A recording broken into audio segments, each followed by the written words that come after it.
All right, we are live. Good evening, everyone.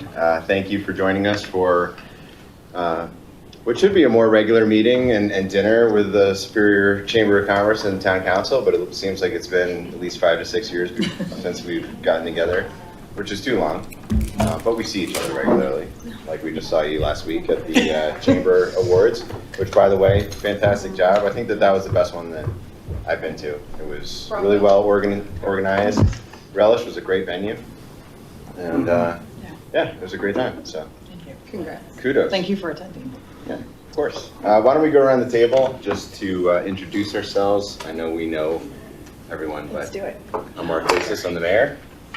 Jen Cowish, council member. Joey Paliotu, board member, VP events. Eric Gibson, board member. AJ Best, board member. Pam Brown, board member. Neil Shaw, council member. Nick Crothers, chairman for the chamber.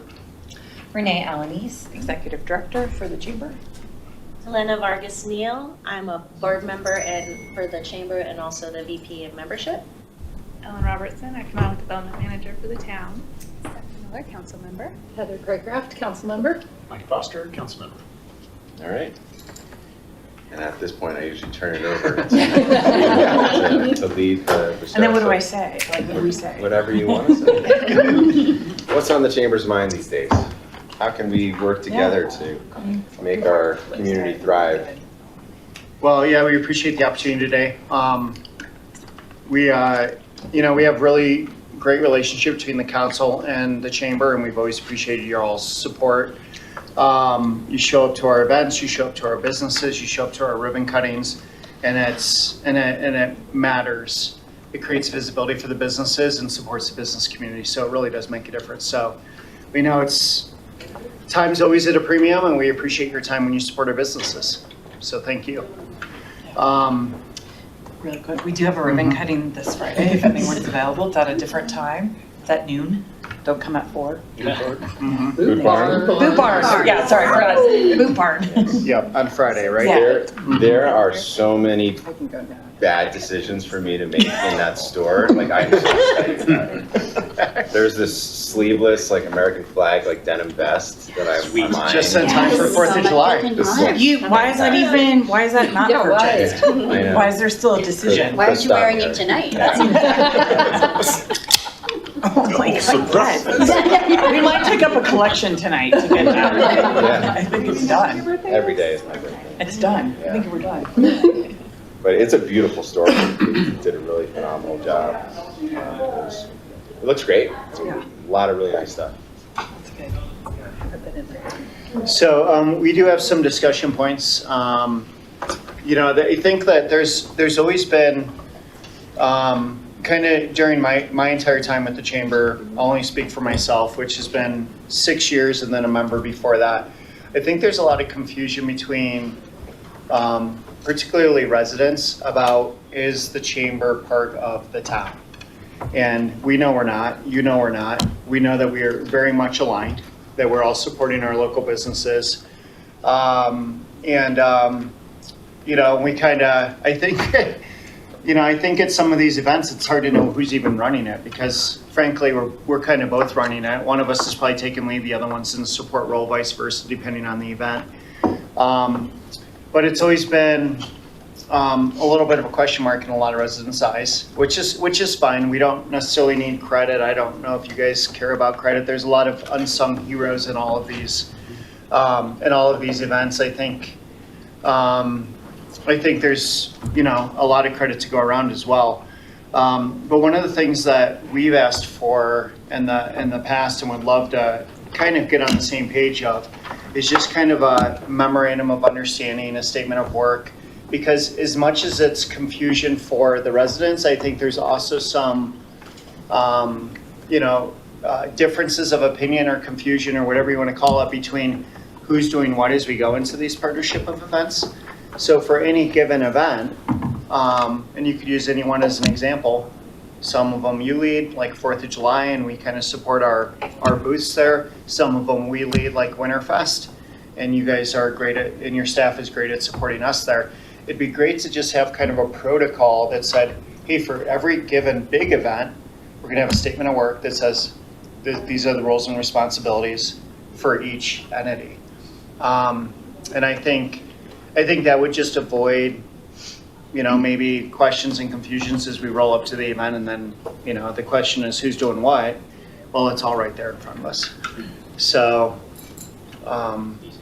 not to go straight to a super boring topic, but I think that would help our Documentation. But I think that would help our organizations just kind of work better together and help everything run a little more efficiently. I mean, I have no problem with that, and I think it's always a good idea to define roles and responsibilities, just to make sure that everybody's on the same page with who's responsible for what, who's taking ownership of the tasks, and It's always been clear such a comfortable relationship. It's kind of like you don't always need to talk about everything because you kind of know what the other person's doing. At the same time, every once in a while something comes up and it's like, oh yeah, that would have been helpful. Well, and I think also just, you're leaving the executive director role, there's gonna be some changes at the board, with the election. Staff could turn over, it's good to have a lot of this institutional knowledge captured in something. In terms of like, oh, here's what been doing for the last 5 years, so and here's how it's worked, and here's how we can improve it. And we're growing as a community, so absolutely. it's actually changing Yeah. all the time now. So in terms of actually putting together an MOU, do you have an opinion one way or the other as to like who's going to take the lead on drafting something? Does the chamber want to start? Is that something that you're looking for the town to start? And like, do we want to kind of like iron out some kind of high level points before we draft something that ends up not necessarily like reflecting what we're hoping it to reflect? Yeah, I mean, Renee, do you want to respond to that, or do you want me to? We drafted, the chamber did draft one just to throw something down, just what we've been doing, nothing new, nothing out of the ordinary, just to give everyone a place to start to either scratch it out and rewrite something or to use it as a guide. And so we do have that document ready. That's right, you sent it to me, I apologize. That's okay. And so that was just, we're happy to take the lead if that helps the situation, but we're also happy to work if someone else already has, hey, these are how we conduct these are how we have them. But we just kind of thought, we'll put an outline together just to start. Yeah, and I'm a big believer that the people that are actually doing the work should probably start with that. And that's, I don't know if that's Matt or Michaela on your side, but for us, it's obviously Renee, who knows how things have been running and I think that it's always funny when you put together stuff and black and white writing, you start to realize that maybe there were things that you didn't quite understand. And it just, I think we all just need to go into it with, no ego and willing to collaborate. And we've never had an issue with that with anybody at the town staff. So as long as we keep that tenor, then I think it'll be easy to work through. I agree. I'm all for having, things defined to the extent that they can be. And I think a lot of the big events where we've got a lot of history, makes a lot of sense to just make sure that that's outlined so that as the guard changes, the next group of folks coming in know what's going on. And at the same time, I also appreciate how nimble our respective organizations are. And so making sure that we keep some of that nimbleness in there so that as new events come up, obviously Sundance is, I think, a giant question mark at, in some of the out years. So keeping that flexible once we figure out what that's going to look like, and maybe we tighten it up. But maybe for this first couple of years, it's a little bit more organic so we know what we're doing. So it may be a good idea too to just schedule like a semi-annual or annual review of it for a few years till that it's kind of tightened up because things are changing so much. That way nobody feels like I'm committing to something that's feels too big. going to require an ask to even review, like if it's just built into the, I mean, I do that in business a lot with MOUs. It's like they're reviewed annually to make sure there don't need to be changes. Just to build that in would be a good idea. I think that makes sense. I'm surprised we don't even have one already. It makes sense Well- to do this. But things have like exponentially grown over the last 5 years. Yeah. So, and everyone's just keeping up with it. So this is really good forward planning. Yeah, and I think there was generally an MOU between the chamber and the town years ago. Probably about 6 years ago. Last time we sat down for dinner. Yeah, what I'm referring to is, I mean, we should do that, that's, you know, it should be a priority, but I'm even referring to at the event level. Yeah. So how any individual event runs. Because that helps with planning and helps everything run more smoothly. Can you send me the draft? again? Absolutely. There's a Send it to the draft. full town council? Yeah, Just so I'm absolutely. not the one responsible for losing it. Staff also It'll have still be it, you. and Yeah. we've also been looking, like, I've been working with other staff as well to pull together things for a potential financial contract, or we could go MOU, kind of either way, either tie it to our annual funding for them, or just do a general MOU, or just kind of up to whoever, but I'm the one taking the lead on that one for staff. Okay. Are there any specific kind of points, like beyond kind of just like the general, like roles and responsibilities that are really important to the chamber that we want to talk about now? Just to make sure that we're on the same page? Yeah, I mean, for the most part, now I think everyone has a good understanding. The only part where, with events, the only part where I kind of come in more as an advocacy role is making sure that, and I've been saying this for a little bit, but making sure that when we have these events and we have new events and new ideas, they're not necessarily financed on the back of the small businesses in our town.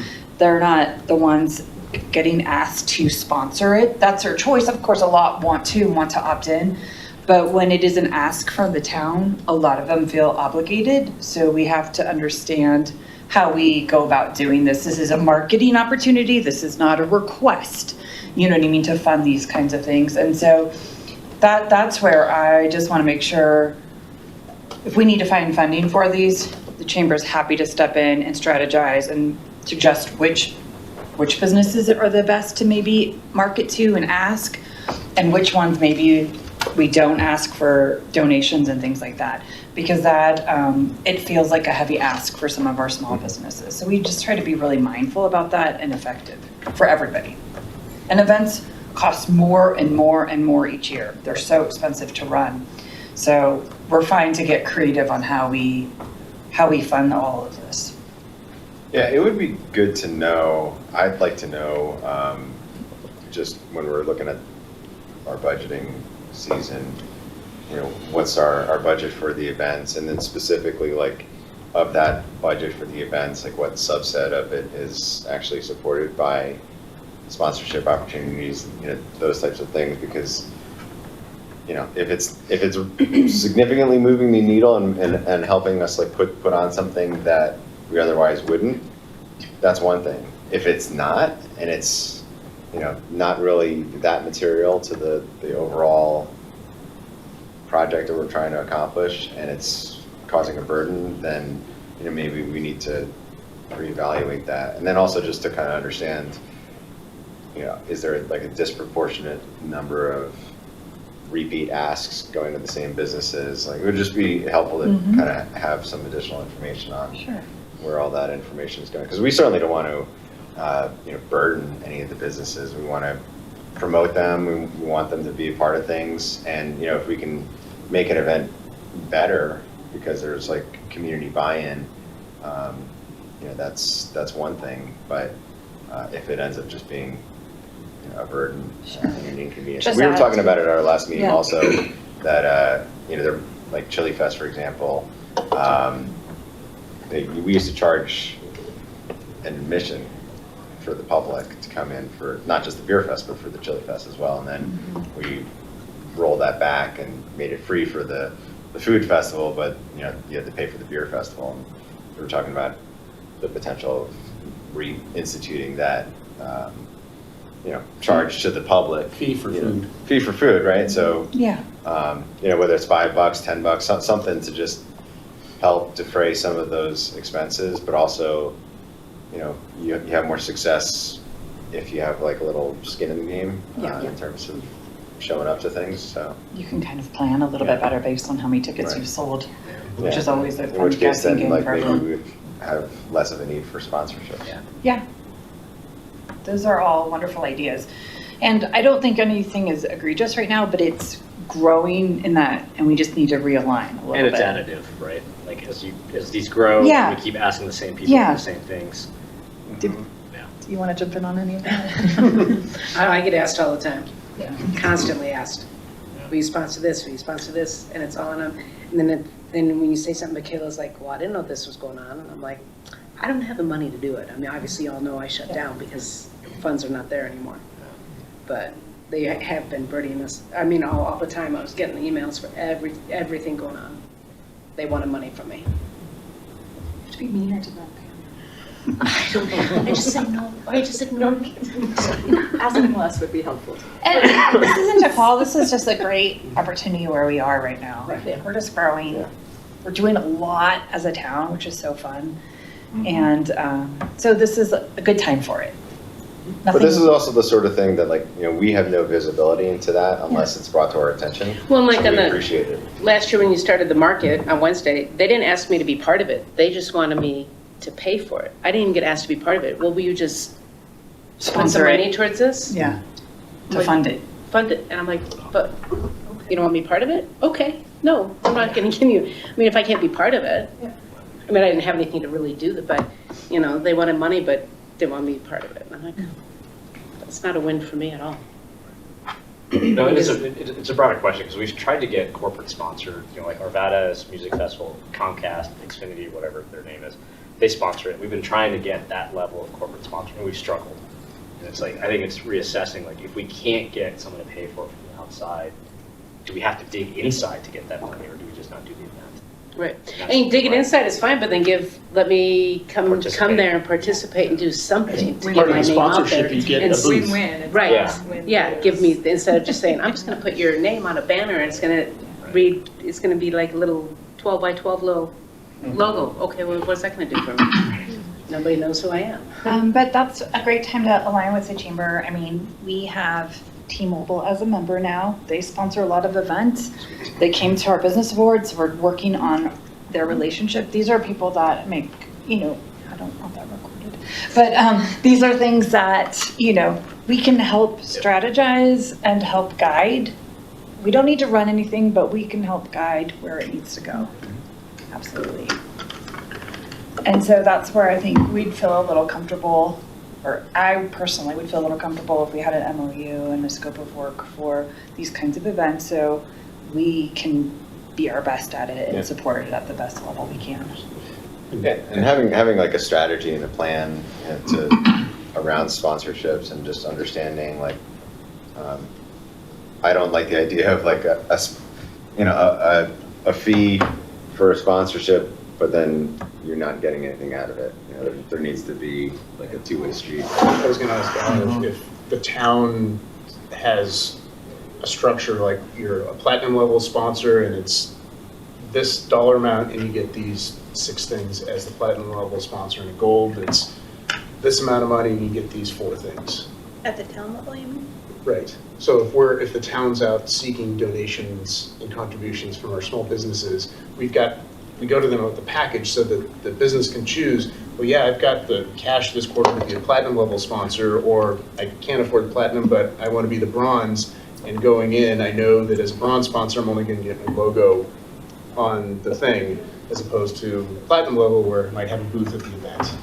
And so specific sponsorship levels per event, so not like a membership of the town, Right, but like right, this by event. event, yeah, because every event, I imagine, is going to have a different operating cost, and so you're going to need different levels of fundraising, sponsorship, ticket sales, and so you sort of design the sponsorship packaging based on the size of the event. And we need to have a good Wednesday market. Sorry, go ahead. Isn't the Wednesday market not run by somebody It's a of the town? for-profit. It's Mhm. right. So I mean, when you go to the Wednesday market, how many people are there are the town's businesses? There's very little unless you're in downtown. Well, and I think that bring up a great point, and that could be an Yeah. opportunity for us to take Be a like, look at. why can't they get more townspeople in that? Right, right. I think we want a mix of everything, right? But we definitely want our local businesses represented. Absolutely. And Mike, that's how our membership benefits run. As I'm sure you've seen is, you know, the higher level, the more it costs, but the more value you get. Like it all scales, it all makes sense. I would say that there are a limited number of dollars for all of our businesses. So if the town institutes a program like that, there might be a decision for the businesses to make as to whether they want to be part of a town benefits level or they want to be part of a chamber's benefits level. So I'd ask you to keep that in mind as well. I think it's a great point, and it sounds like that could be part of the conversation Yeah. between the town and the chamber on how I that think it has to be. gets operationalized, because us sitting around the table sounds great, but then, when it comes down to it, we don't want to be over stressing. We don't want to cannibalize We each don't other. wanna cannibalize We're all each other. aligned. We're all, yeah. Especially when you throw in a lot of businesses that are also part of the Louisville Chamber, Boulder, broader chamber. Yeah. And then if we have like an ask, like to be a superior town, where it gets really duplicative, potentially. Well, I think, we've, from the town's kind of perspective, over the past 5 years, we've really upped the level of events, that we've been offering.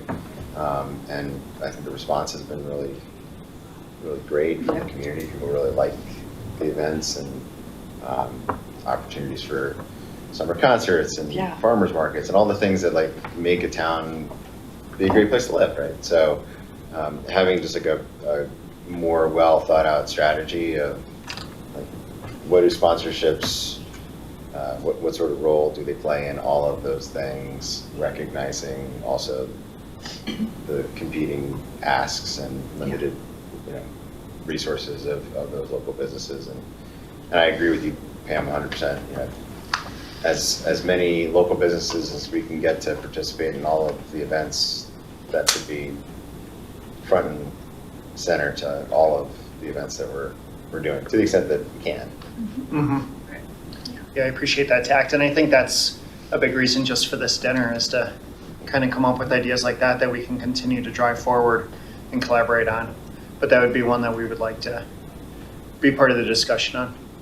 And I do think that there's kind of two levels that we look at this. The MOU is kind of a big plan that, maybe has an annual review, but I think that there's a component for regular communication in there too, like, requiring some kind of coordination meeting per large event and making sure that we have a general understanding, but then the scope of work is well defined per event. And so if there are changing, pivoting roles, that can be defined more specifically at, in those terms. But having those regular check-ins at whatever frequency, quarterly, monthly, whatever, we decide, then, we can get to that level of boots on the ground as well. There's a bigger understanding among the staff, and there's also some kind of, or among the council and everything and the boards, but then kind of staff has this as a resource too, to just uses their checklist and say, okay, this is my per event, piece that I need to look at. We're on the same page, and then we crush the events like we always do. Are you guys with town staff after the events having a debrief to say kind of what worked, what didn't work, what can we tweak for next time, what would be better? Not currently. There is some coordination beforehand. Yeah. It looks different each year, just depending on what's going on. Yeah. There was a scope of work created for 4th of July. We responded, adding a couple things.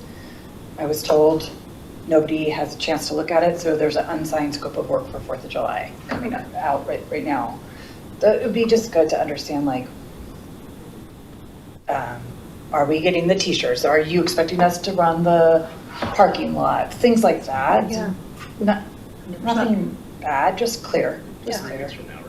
I think it's valuable on the front end, but equally valuable, I think, it's on the back end. Absolutely. Because it's fresh. We do that with all of our events. We Yeah. sit down and have a debrief Yeah. for exactly. It'd be good to do that together, Yeah. just so.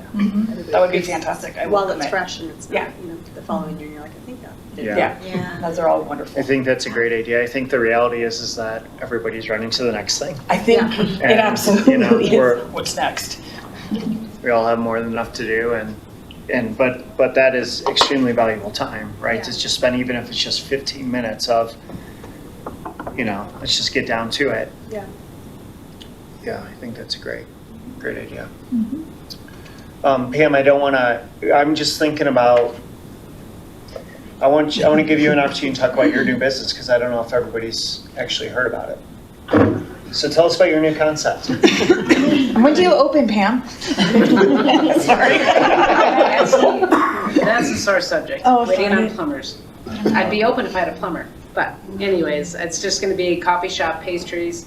Still, everything will be homemade. We will have, like, a very small menu, breakfast and lunch. But like 5 breakfast items, 5 lunch items, and then a big assortment of pastries. Yeah, just something. Breakfast burrito staying. The breakfast burritos are staying, right?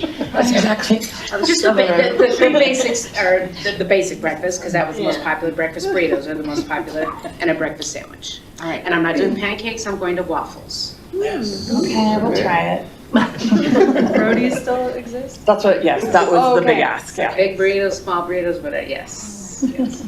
And yeah, it's just be more for the community, it's gonna be, because, and it'll be counter service, and it's just, I think it'll be better for the community, where people can come and just gather. And we'll have outdoor seating, indoor seating, it has been completely changed. I mean, you'll recognize it, but you won't recognize it. We'll know where The you only are. thing I didn't change was the mural on the wall. Somebody 'Cause that's call a plumber. Come on. I have my plumber, he's just, all he's gotta do is hook up my espresso machine. Because Oh. none of them know how to make coffee, so, and it came in Italian, so, all the Italian parts, so we have to figure out how to I've got a convert guy for that you. to American. I've got a commercial guy Get for a you that ribbon can help. Yeah, of course Pam will get a ribbon I do. cutting. Okay. Of course. Well, yeah, they ChatGPT make the did best the translation machines. for I it. had to go Italian. Well, no, we're having a ribbon cutting. We have new scissors. That's the big news. Nick's running off Everyone's the got old- retired. Nick's Yeah. running off with the old one. We have new scissors. People have really missed So big a change. you being there. And it's not just like, the food is wonderful and it's a treat to eat there, but the community part of it is gone and everybody feels it, so. It's a, well, hopefully this will be a win. It's a definite win for me, because the other, I couldn't do it anymore. Just wasn't sustainable, but I couldn't physically do it anymore. It'll be interesting to see like how your clientele changes, right? Yes, because we're gonna be counter service, Right. so, But there's a lot of middle school and high school kids that, you know, are hanging out in the Safeway Plaza in general. That probably weren't coming in and sitting down for a meal, right. but they'll come in and, you know, Get a pastry. get a Hopefully pastry. do homework, Yeah. study. The bicycle crews will be coming. Yes. Slow down your Wi-Fi. Wah, wah, AJ. Fix it for her. That's what the patio's for. We're excited for you to reopen. What is the general timeline? I'm Plumber. I'm hoping my plumber's there right now, as I'm Okay. doing what needs to be done. So probably, I was supposed to open tomorrow, but that's Okay. not happening, obviously. So maybe next week, but for sure the following week. I Okay, can't go any longer. yeah, So, well, great. yeah, We look forward to it. all right, thanks. Yeah, me too. Keep us posted. Do you want to talk about Sundance? Let's talk about Sunday. All right, let's talk about Sundance. Ellen and I have been working on Sundance, and so she may have already updated you on some things, but I'll let you know kind of the skeleton plan that we have as from the chamber side. The chamber and the town, we're going to be hosting some residential rental information nights, like how do you short-term rental.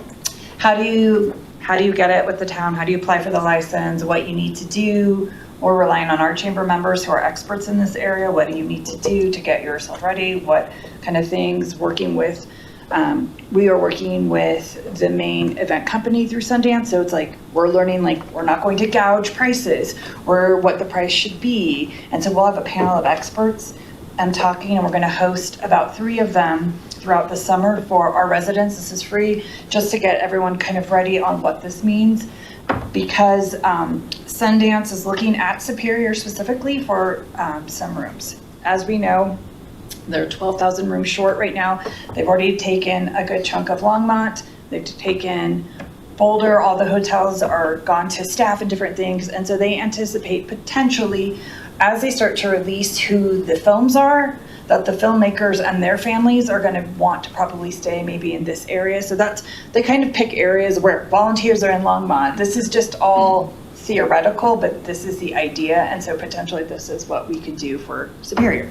So we'd like to make sure we are ready and our residents are ready to offer that, should it work out with everyone. Our belief is that wherever people stay is where they're going to spend some of their money. Obviously, they're going to Boulder, they're going to Sundance during the day, during some of those hours, they're going to be spending money in Boulder no matter what. But certainly if they're not staying in Superior, the chances of them spending money here go way down. And so that's really where it comes from a chamber perspective. There's a need for bedrooms from Sundance. That's the reason they chose Boulder, is because we're a much bigger area than Park City is. While we still have, the artistic and creative community that cares about independent film, at the same time, we have an opportunity here as Superior to expose people to our town and expose them to our businesses. But I think that only happens if they actually stay here. So we just got to open ourselves up to that need from Sundance. Well, some good news, and I was going to share this during council updates. I've been working with the Downtown Metro District, and their board just approved short-term rentals Great. in alignment with the town's policy Fantastic. for festivals. Fantastic. That's great. So really, really good news. Yeah. And that could open up Yeah, however many homes get opened up in downtown, but also, yeah. to your point, Nick, have those folks stay in there, go down and do a business, Boulder Baked and Menchie's and Halcyon and Boba. Yep. So yeah, the second part of that process is exactly right. So then the second part is holding these kinds of forums, but for our businesses. And that will come in the fall, where we sit down and all businesses, chamber or not, here's how to be a Sundance business, here's how to offer something maybe for the people who stay in Superior, and then put those collectively together. Those go to all the rentals, welcome basket, thanks for coming to Superior, check out these stores, they have this.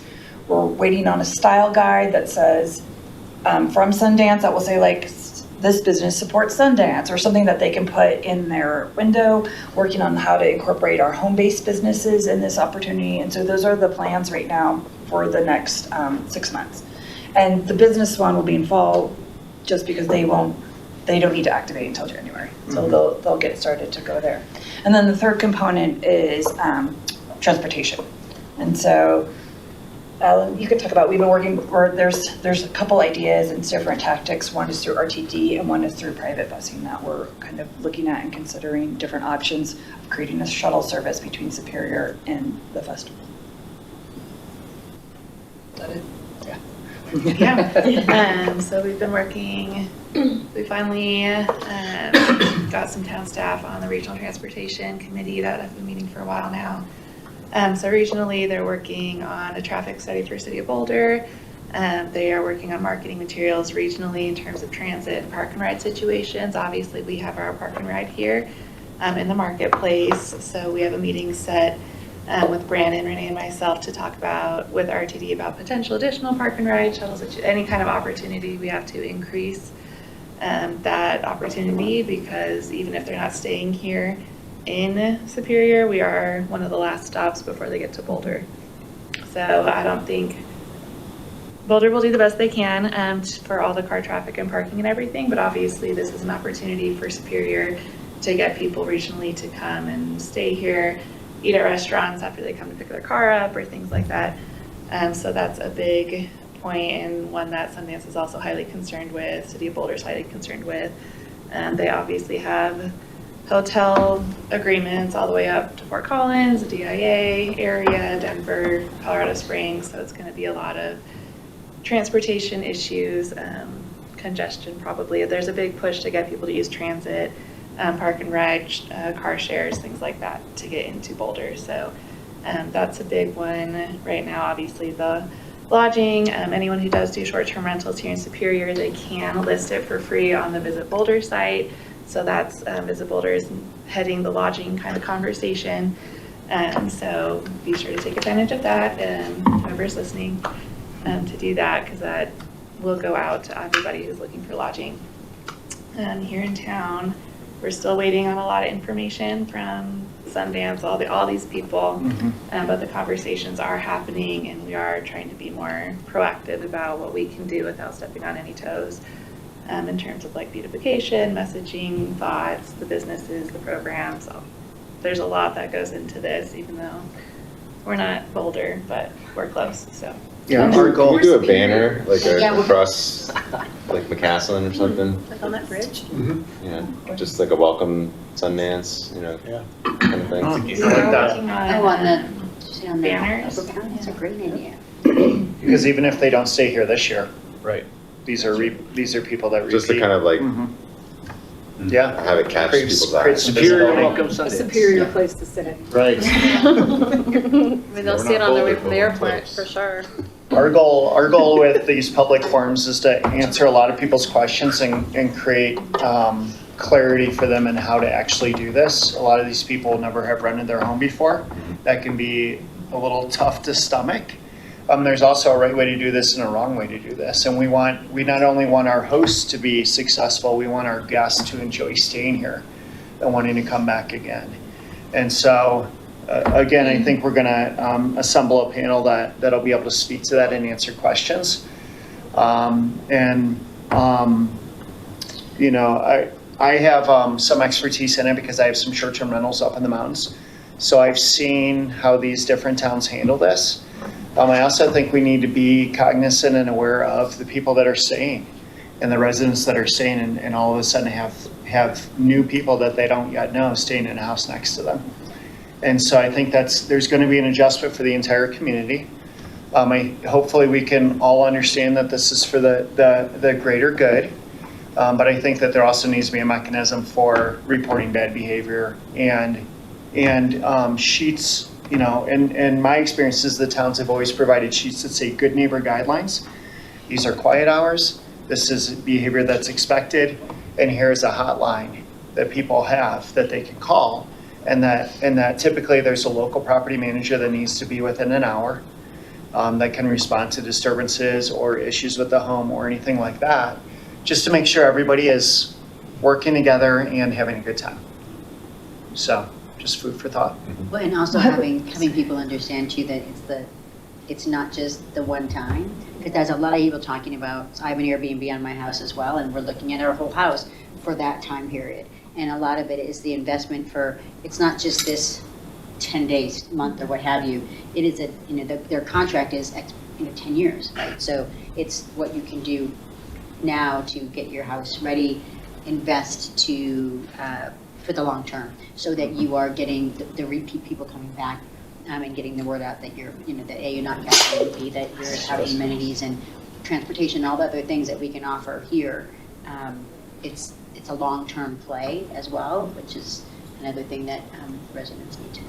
And then also, again, I love the idea about when we put ours, we went to all of our neighbors and like call us, about, it would be nice if there is a protocol amongst, the community about if there is something going on, a place that they could reach out and feel heard, service, to be a good experience for both sides, neighbors, renters as well. Maybe it's an opportunity for some homeowners to update some carpet and do some things they wanted to do anyways, right? Because they have income that's going to match the expense now, and it's going to make it better for everyone. So, all to say, I think there's a lot of good opportunities here, and so we're looking forward to kind of leading the conversation on that and trying to create transparency and some ease for people to open their homes and, go somewhere else that you've been wanting to go if you're not already interested in Sundance.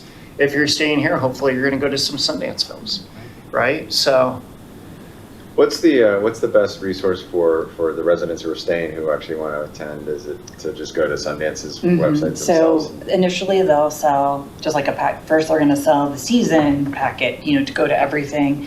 And then there's like different Day passes. like 10 pack, 5 pack, and then toward closer they start to sell the individual tickets. They thought about having a local discount, but they're not going to offer that because they expect most of the attendees will be local. And so they don't really want to offer like local discount. And they ask us to push our local residents to attend. Ellen and I also have a meeting on June 26th with Sundance leadership. So we were able to get one just for the town of Superior. We've had some with different joints with the different chambers and things like that. And so now we actually have our own to talk about ways we can help them. And so I think.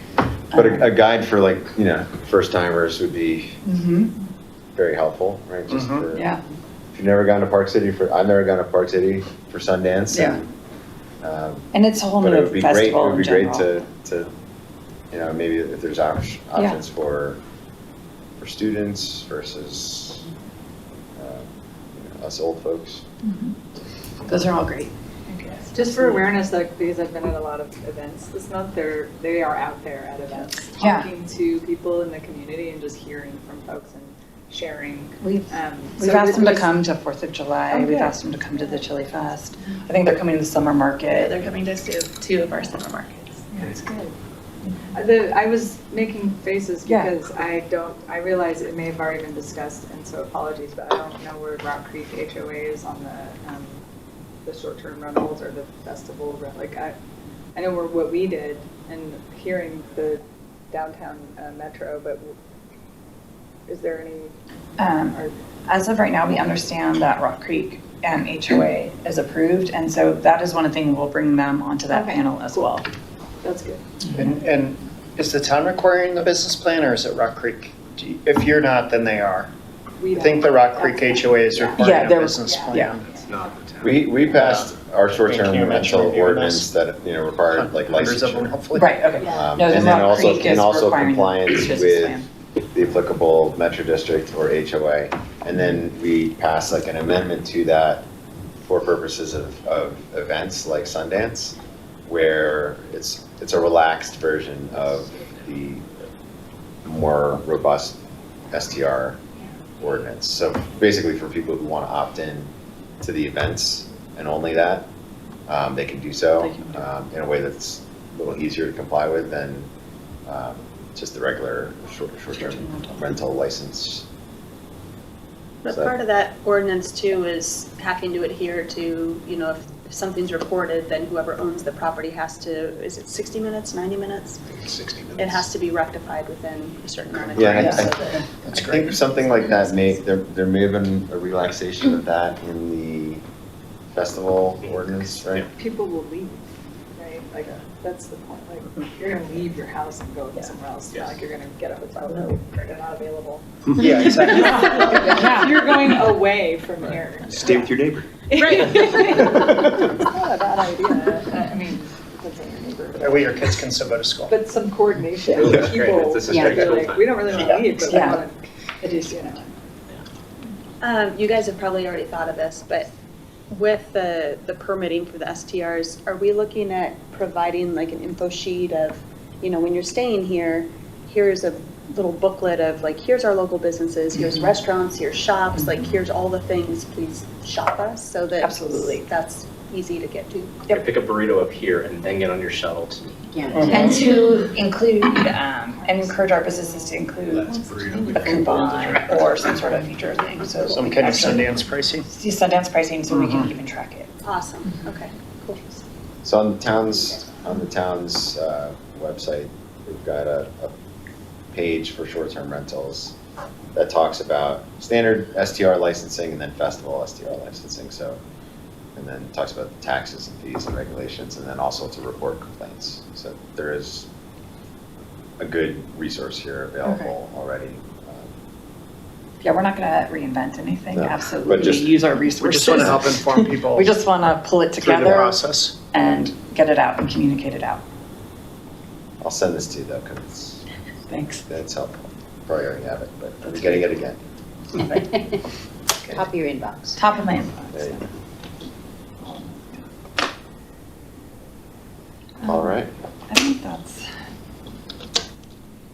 Yeah, I think that those were the broad strokes Yeah. of kind of what we wanted to discuss with y'all today. Okay. I'll just say, like, it seems like the process has usually been like the town and the town staff, Ellen, attracts the businesses and then we work here to support them as much as possible. I think that's always kind of been a good model. And I know that Renee and Ellen have a great relationship, but obviously if there's anything that we can do to help provide local knowledge as businesses are surveying, we're happy to be a part of those conversations.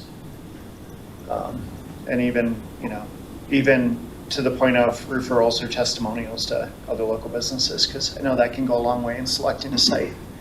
So I think that that's probably always been known, but I just want to vocalize it and make sure it's front of mind that that's a real thing. And we can help make that happen. Well, Nick, it's actually great timing because we talked at the last work session about what types of incentives and credits we should offer. And a key piece of this is understanding what businesses are doing. Because at the end of the day, every business has an opportunity to go anywhere, and we are competing against our neighbors to land the best new businesses. So knowing what the landscape looks like, what your businesses are hearing or trying to weigh against is great. Because it's easy for us to look at like what Louisville offers and it's just tax credit. But like, what are the things that the businesses are complaining about there that we are potentially offering, and how do we differentiate ourselves to attract and retain the businesses that we have? Would be great. And Ellen's got that on her shoulder to try to figure out. But I think that would really help us try to figure out how do we recalibrate our incentive structure. And that's not just for, attracting new businesses, but retaining businesses, Yeah. but also like, more broadly on just kind of like the policy positions of, what our tax rate's gonna be. And we when we're looking at like, property tax adjustments and things of that nature, we wanna make sure that, when we're dealing with businesses that are paying like triple net leases, that we're not all of a sudden imposing this like onerous burden on businesses that all of a sudden makes them say like, all right, we're not going to look at Superior as a place to do business because it's just too expensive. And it would be easy for a council to make a decision. Okay, like let's ratchet it up to here, and obviously there's Tabor limitations and all that, but it's something that should be top of mind when we're making those types of decisions, so we can make sure that the businesses are going to be competitive in terms of the leases that they're able to secure. Yeah, and I think that is a conversation that needs to happen. I think as much as we want to send out a survey and collect and ask all the right questions and collect all the information, it just doesn't happen that way. Because as busy business owners, you just don't have time for surveys and collecting data that way, and they're typically too broad stroke anyways, and they don't feel real meaningful. So we'll do our best in the community to have those conversations, both here and in neighboring communities, to understand a little bit more about what that competitive landscape looks like. We But- have but I a little mean- bit, we've had that Yeah. roundtable, we Yeah. have ideas from that. Yeah. We have the town survey, we have there's some things we can speak to That'd be great. now, or continue to always be somebody that you can consult for those things. But I mean, like the surveys and the roundtables, like those are they're good, but it's like the start or one piece of the puzzle, right? Like, Yeah. but what is really helpful is like the concrete specific examples that like we hadn't even thought of, the ramifications of this decision. Like if we made this decision, like this would help because of X, Y, Z, right? Like whatever it is. Yeah. Like to the extent that we could have like concrete specific policy suggestions, based on like specific examples. And I know that doesn't necessarily, there's not a clear kind of example of that. But like, for example, like if you had situations with leases and they said, okay, like, because of the town's sales tax rate, when we ratcheted it up for the bond measure that we just went to the voters on in 2024, we did that specific to not go above what Louisville was. So we went to like 8.96%, and that was very much intentional. Now, some people said like, oh, at the end of the day, like if you're going to a Target or a Costco or King Soopers or wherever you're buying, your goods, that's not necessarily going to like impact the decision on a day-to-day basis, because people are shopping based on what stores that they like and what's convenient.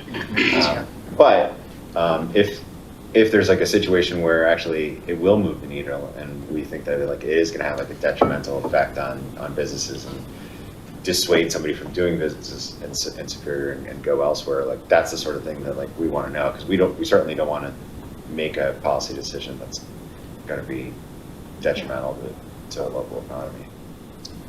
Yeah, we appreciate that ask. Actually, I was going to hand it over to you, Mona, because we're going to talk about the advocacy committee. Yes, so Pam and I are co-chairing, and it's very nascent. We're working with Renee and the Chamber Board in developing an advocacy committee. And the advocacy committee is chaired by the two of us, but the hope and the plan is to mirror some of what Broomfield and Boulder chambers have done, which is to successfully incorporate different types of businesses at different levels into the conversation as it relates to policy that affects them on a national, statewide, and local level.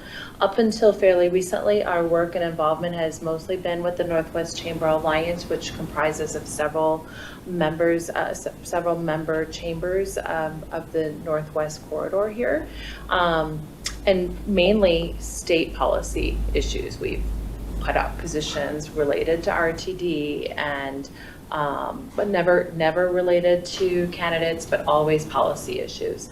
So the idea here is eventually, hopefully this summer, we will have a fully fledged functioning advocacy committee comprised not just of the three of us, but of chamber members at large who are interested in having a voice in how things like taxes and you know, different property line changes or whatever might affect them. So we're going to be hopefully being able to answer that for you soon enough. Yeah. Okay. That's good. That's great. It's fantastic. Yeah. We're really excited. It's good to hear. Yeah. Well, we've got 8 more minutes before our We're going to meeting. use all 8 Yeah. of them. What else? Is there anything else on? Do you, anyone who hasn't had a chance to? I'm just curious, has the town put out a policy regarding lodging tax for, related to the short-term rentals? We don't have a policy, but we do have. I mean, there's a lodging tax. Yeah, I mean, we use. Well, for the short-term rental, there's a fee, an application fee that the individual needs to pay the town, but I don't think the lodging tax is assigned to short-term rentals. There's a lodging fee, $4 a night. It's part of it. So This is the events. Okay.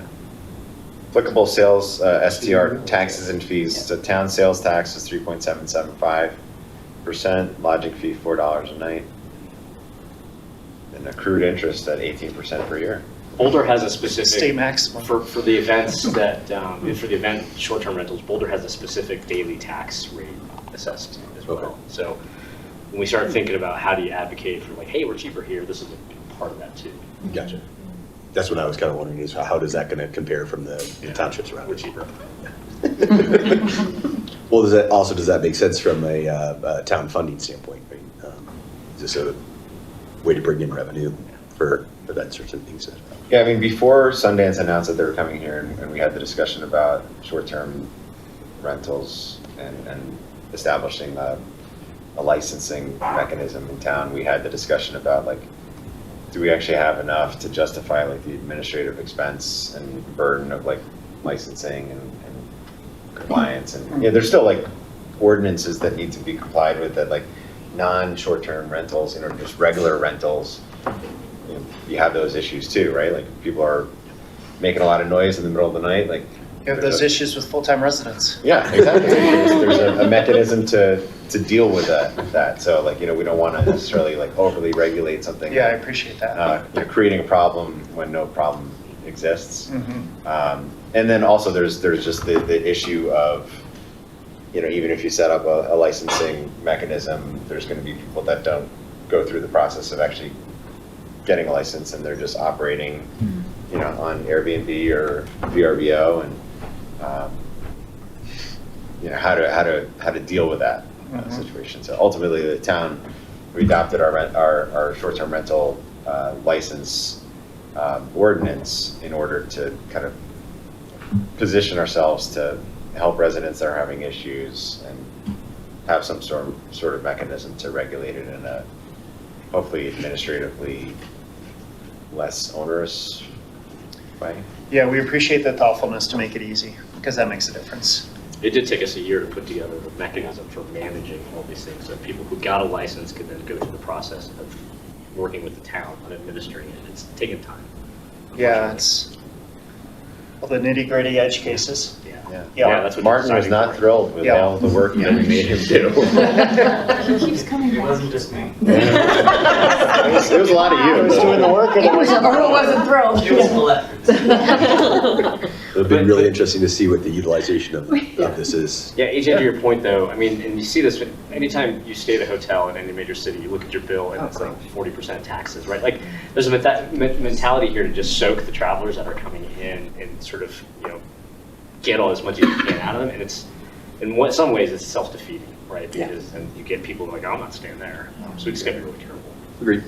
I mean, it's, the price point is what somebody can afford, and you're taking it away from the residents to put it into the tax. But Well, yeah, it's all a competitive landscape, right? Yep. So if you're gonna, for town of Superior residents, if you're gonna gouge, you're, first of all, you're not gonna get that client, because then they're gonna go into Boulder or somewhere else, and then you're also setting a level of expectations that you must then meet. Yeah. So, Hey, there's 40% tax. Like, what else am I getting? well, yeah, and then that's the hard thing for hosts, is that they don't control that stuff, and then then the expectations are commensurate with the final price, 40% of which is Someone else. not set by the host. Yeah. That's true. So we just got to find a balance, like with anything. But, It'd be interesting to just see like what the market rate is for these short-term rentals. yeah, I hear things, but I don't know.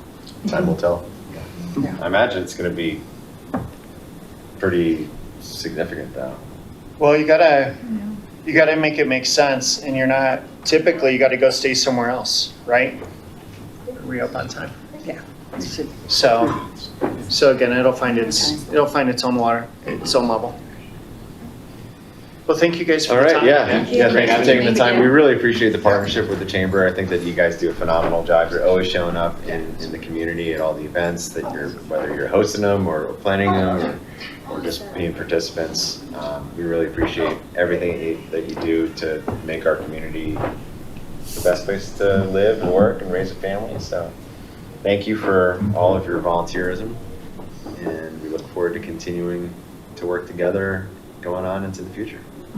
Likewise. And we will meet more than every 6 years. I promise. Why change? Put it on the calendar now. Yeah, 2032. Put it on the calendar now. We have food at all our meetings, so you can just stop coming on to by. every meal. Like, what do you hear for? We don't I need just the heard, food. Just to be clear, it's not just.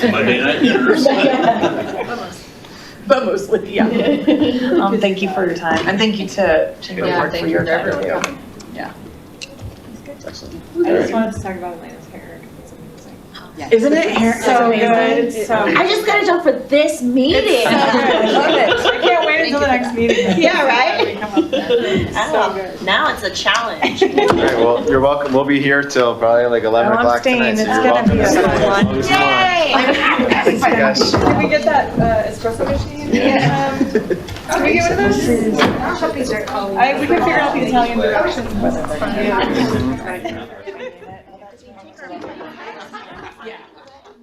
I'm not saying you should. Just give me a heads up. No, yeah, just give me a heads up. Hey, that person did not have extra tickets. I never got back. Oh, that's okay. Yeah, I thought about it like that night, and I'm like, oh, wait a second. But it wasn't happening that day. We had Brilliant dance performance. Oh, that's right. That's your thing. So, yes. This should be really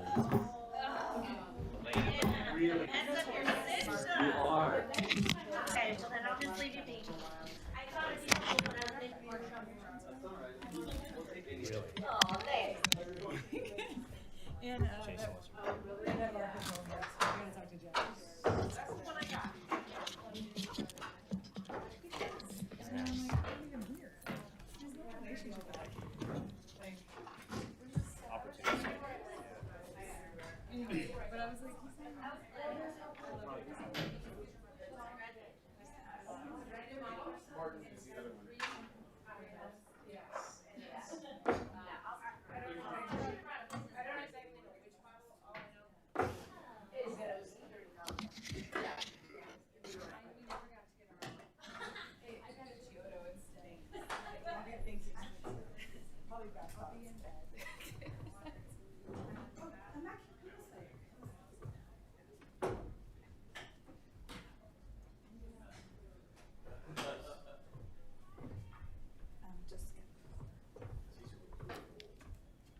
This meeting better end appropriately.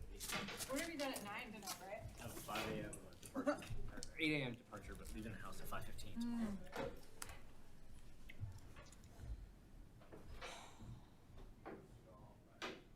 Just call it. Oh, where is it? Like at the Okay. beginning. Oh, mics are on. Mics are on. There we go. Too far. Too far. But I like pointing back. Hey, next flyer.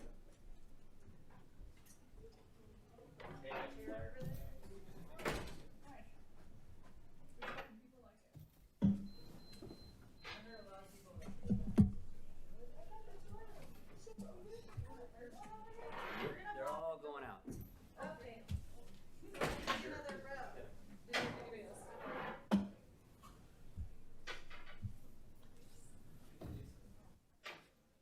Pretty cozy out here, Renee. You were gonna miss this. Don't lie.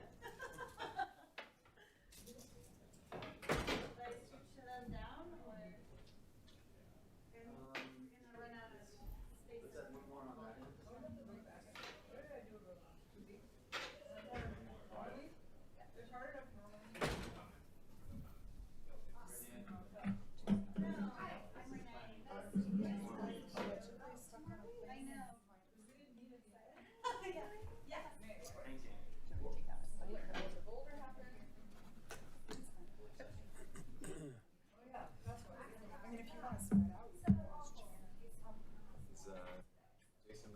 We think he's stuck on a plane.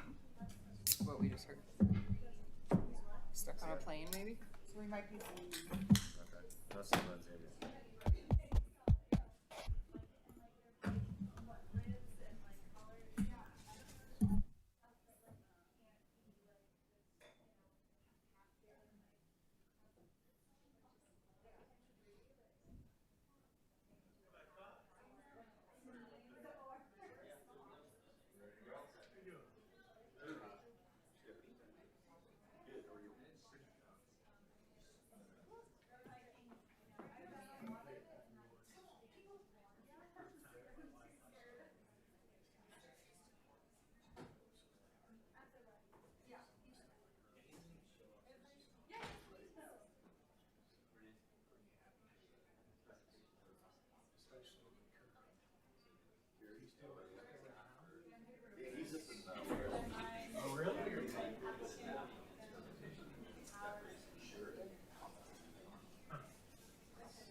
I don't know how to make it out of that black. You can't see the outline of which one. You see the across the top here? I don't know how to make these not black. They all look the same to me. But you know that you just pick the one you want. I don't know why they are. I don't know why. Somebody changed the Now I background. see what you're saying, and yes, you But you know have that to it's have to different. cleanse. Yes, I can see it. I got you. I am proficient I'm glad you are. in tags. Ready to roll?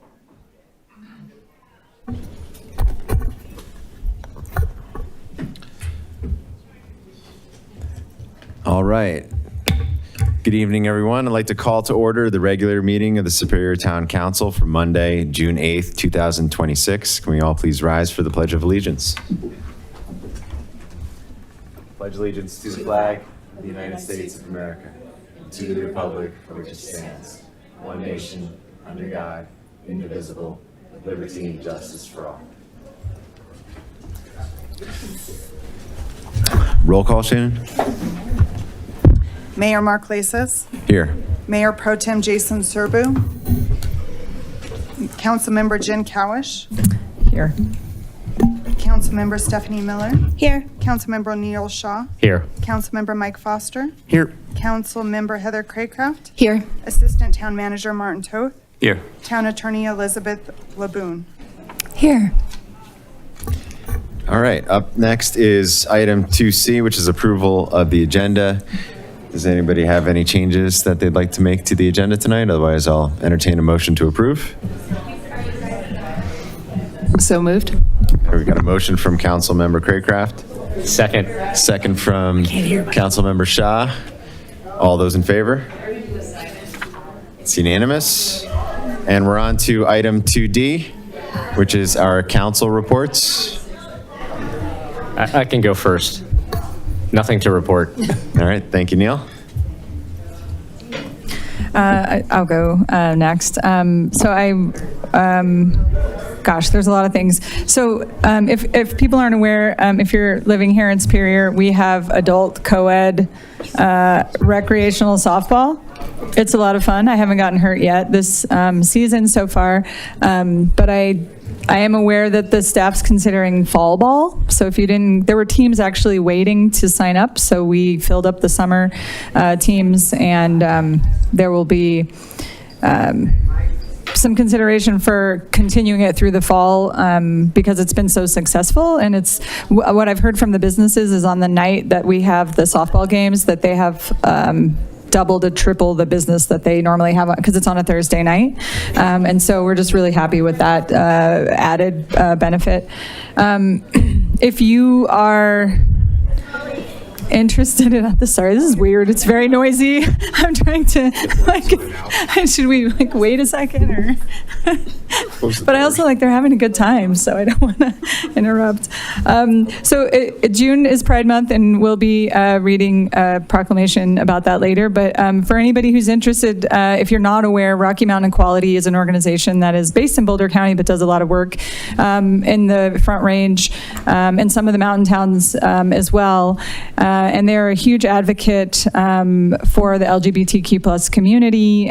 They do a lot of stuff in the lanes of fighting on the legal front, on the legislative front as well.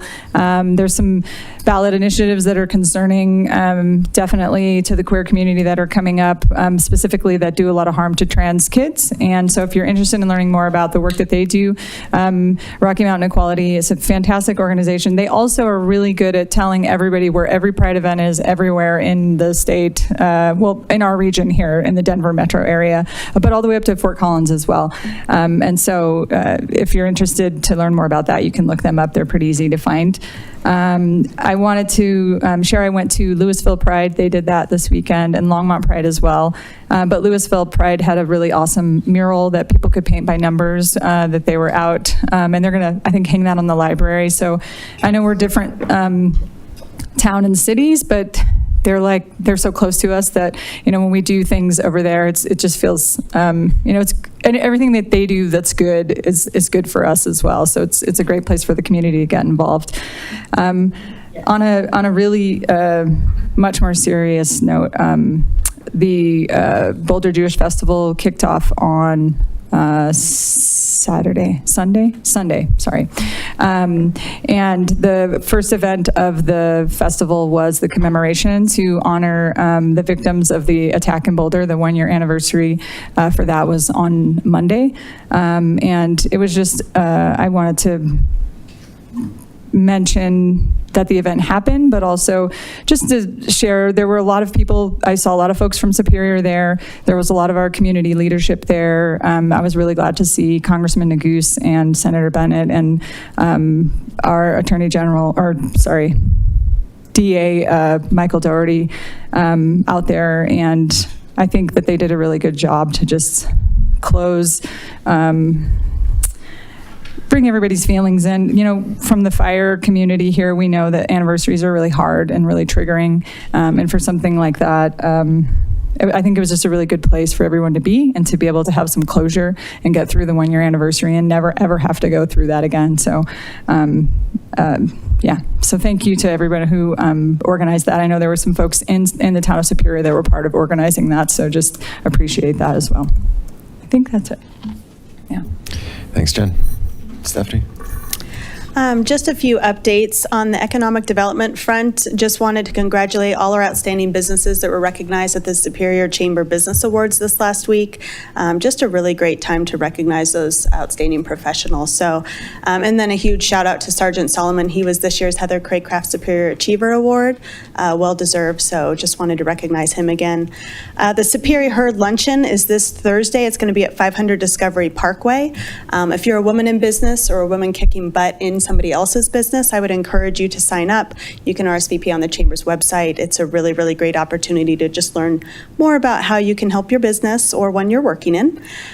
Boot Barn is now open, so if you want to get your cowgirl on, you can do that now, and the ribbon cutting is going to be this Friday, so that's super exciting. That's over in the Target area. And then be on the lookout for some monument signage along McCaslin to bring some more awareness to our businesses, both in downtown Superior and the Superior Rock Creek Village. So that should be going up, I believe, within the next week. So that's very exciting. Just wanted to say, I haven't been to one of the Boulder Film Friends until last week. I know there's been a few, and I just haven't been able to go for one reason or another, but I attended my first one. I just want to say how great CAPS does with that. There was great conversation at the beginning of the movie, and it was just a really great gathering. The room was filled, and so I'd encourage anybody, if you haven't been to one of those, they're really, really great events. The next one is going to be on Friday, June 26th, and the film is Your Fat Friend, and they showed a preview for that, and it looked really, really good. Other upcoming events I just want to make sure everybody's aware of. This Saturday is the summer concert in Superior Commons. That's at 6:30, so please show up for that. That's always a lot of fun. And then Sunday, it's going to be the ribbon cutting at Central Park downtown. That's going to be from 1 to 3, and just a great way to celebrate another one of our amenities opening. The following Wednesday, 6/17, is the next summer market. That's going to be from 5 to 8, and those are always a lot of fun. And then biggest announcement, you may have noticed that ballots are out today. So those just landed in your mailboxes. It is a large one, all the local stuff, and then a lot of the initiatives and things to vote on that take some time or toward the back. So give yourself plenty of time to get through that. Something that I recently learned is if you're unaffiliated, you will get 2 ballots. You can't vote in both, or it invalidates them. So you can pick one, but make sure you only pick one. And you have to make sure the post data by June 22nd, is that correct? Or drop them off in Town Hall. It's just a great excuse to come down and say hi to us. So that's it for me. Don't drop them off in Town Hall, drop them off in the ballot box at Town Hall. Heather? Thank you, Mayor. Hello to everyone. Feel like we haven't sat up here in a little bit and have had the pleasure of attending quite a few different things from last time we sat here, many of which were different committees that many of you in the audience sit in or are listening. And just wanted to say thank you. Our volunteer group that helps us guide this community is continually impressive. So across all of the committees, thank you. And always remember, if you're not involved currently and would like to get involved, there's always openings, and we would love to see you interview for one of those. So just thank you to everyone for being part of the community and continuing to hold us accountable for making it better and better every day. Lastly, just wanted to say congratulations to a few of the small businesses downtown that hosted an open house now, I guess, 2 weeks ago, and just gave us a chance to kind of go inside and see some of the small work, live spaces and what they're doing down there. So that was fun to see. Got to spend a little money in a few stores and got to meet some of the owners. So it was really a great day, and look forward to seeing them at the market and in the future throughout the summer. So that's all I have right now. Thank you, Heather. Mike? First of all, I want to just congratulate all the small businesses and Sergeant Solomon for the wonderful Chamber of Commerce event earlier this week, or excuse me, last week, and all the award winners. Fantastic job in making Superior a great place to do business and shop in. So again, congratulations to all the winners. You guys are wonderful, wonderful, wonderful, and really help contribute a significant amount to the fabric of our community. So thank you for all that you do.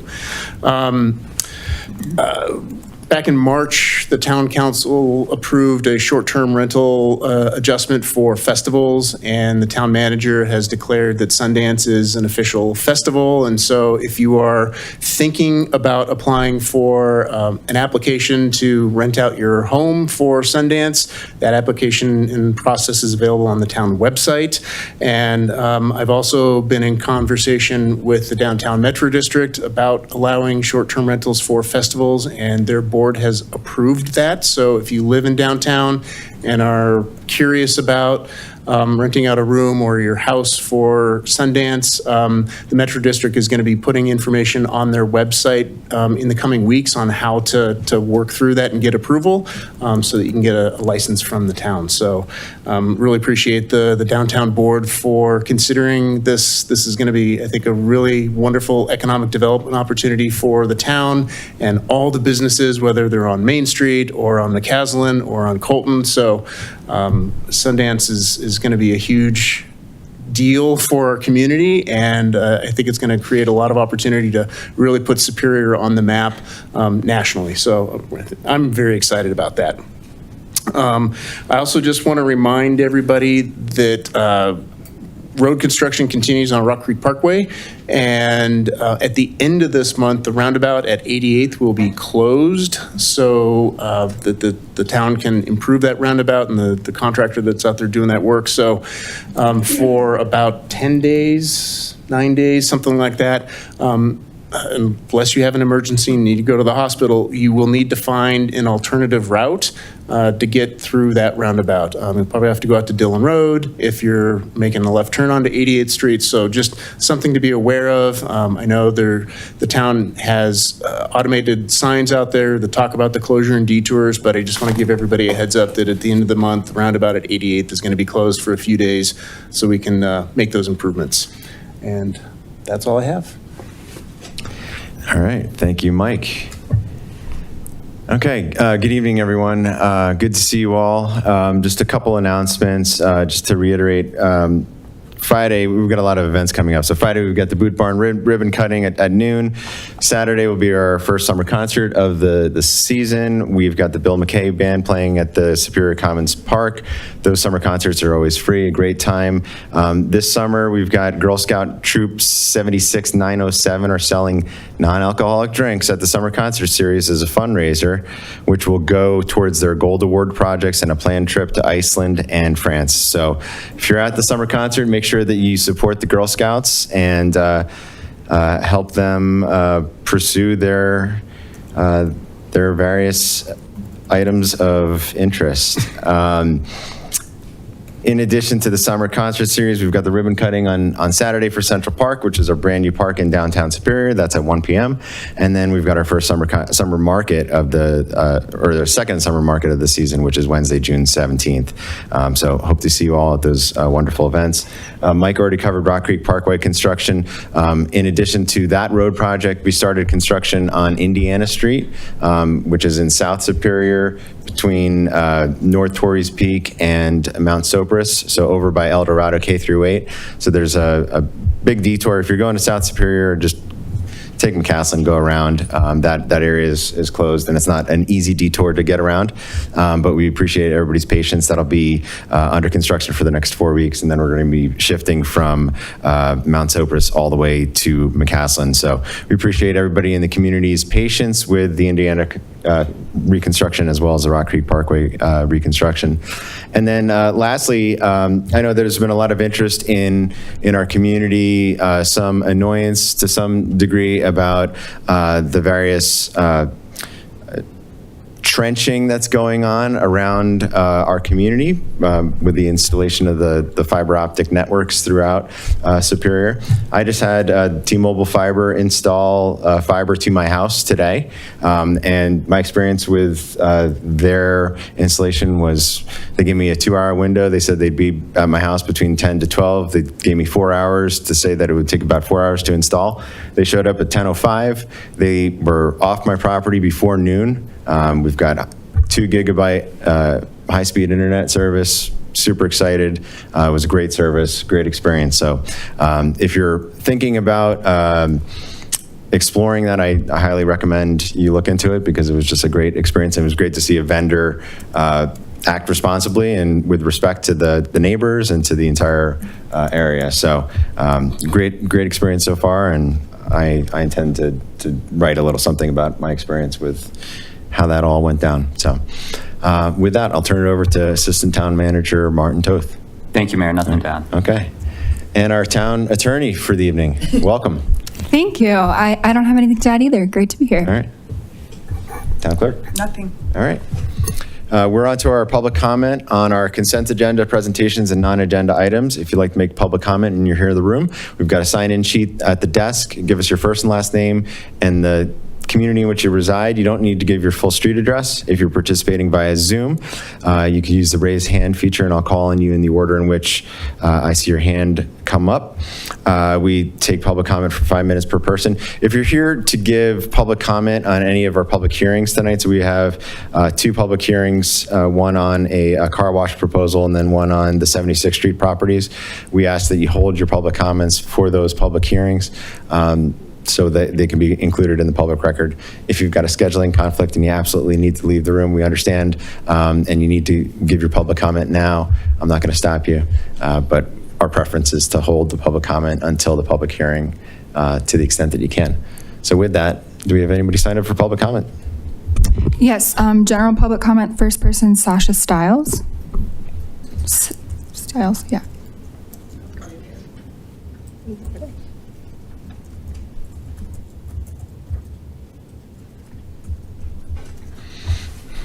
Welcome. Thank you. Thank you for hearing me. This will be very quick. First of all, I know that the town of Superior supported us and all the residents for years over issues regarding Rocky Flats and the workers there. I just wanted to alert you, there's been a new decision by Judge Chutkin in the United States District Court. About a new decision. It's called the Reef decision.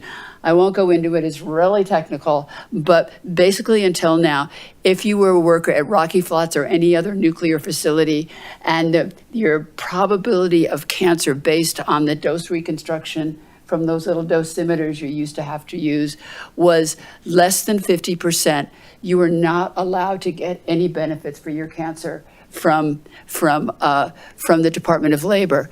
There was this recent decision called the REIF, R-E-I-F decision, and I have all the data if anybody wants, which now allows us who work with these claimants to be able to send back and get claims for them so that their cancers could potentially be covered, not as completely if it's over 50% their dose, but definitely a lot under Part E of the claims, the claims system. Therefore, if you know people from Rocky Flats or other nuclear weapons facilities who have been denied their claims, have them talk to their authorized rep. I'm not an authorized rep, I do other stuff, but have them contact them so that they may be able to begin to get financial remuneration finally for their cancers, which are, as far as I'm concerned, definitely at least contributed to or by their work at Rocky Flats. That's all. Thank you.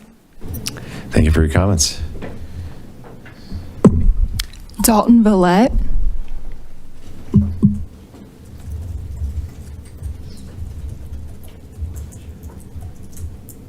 Hello, my name is Dalton Villette. I'm a downtown Superior resident, and I just wanted to thank town staff and the town council in particular for sponsoring and having this Pride Proclamation for the month of June.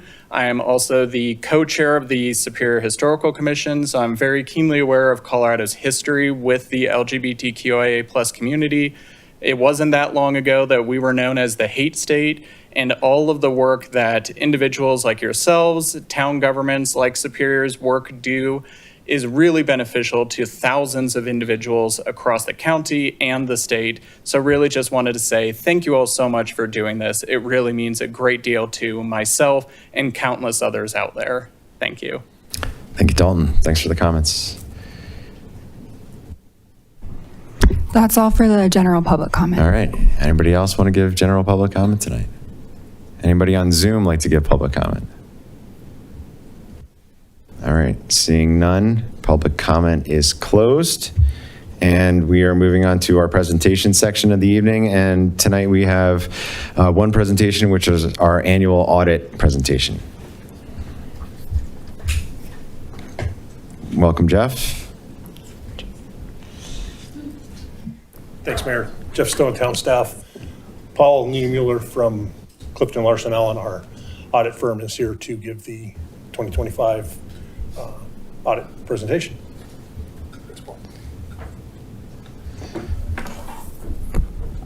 Good evening, Honorable Mayor, members of Town Council. Paul Niedermuller, Principal with Clifton Larson Allen, and happy to present the financial statements for the town as of December 31, 2025. My comments tonight are going to be more focused about the audit process and less about the numbers. So I just want to highlight some of the items that are within your agenda packet. We submitted a 5-page document that says, you know, we work for governance, and this would be the town board, town council, and we work with management in order to fulfill our duties as your external auditor. Throughout that entire process, we did not have any items of disagreement, any things of opinion shopping, any things that we did not get the information as we requested. So all of those are very positive comments for your role as town council. So we were able to come to the culmination of our report on May 12th, 2026. It's on page 14 through 16 of this report for those who may be following online. And we issued an unmodified opinion in all material respects. So a clean opinion with the numbers as presented within the financial statements. The other item that I'd like to bring to council's attention is, as a recipient of federal funds, and this has been a more recent endeavor, more so after the Marshall Fire, but you did have to undergo a comprehensive audit of your federal awards, and 2 programs were under review in the current period. The one was a fiscal recovery, and the other one was on Department of Transportation funds that were received. So those are required to be looked at and reviewed to make sure you're complying with what they call 2 CFR or the federal regulations. Again, I want to highlight that in both of those programs, we did not have any findings or recommendations, and it was a clean opinion in the federal side and no internal control deficiencies as a result of being a steward of federal dollars. And I want to applaud the town council and the town of Superior because over the last several years, you have got a much more robust set of granting capabilities as well as being good stewards of those funds, because that's quite an accomplishment to not have any findings over your federal funding. At this point, I got 115 pages that I'm happy to walk through some of the stale data. I know we have a lot of folks in the audience, but I would like to open it up for any questions that you have as for your external auditor.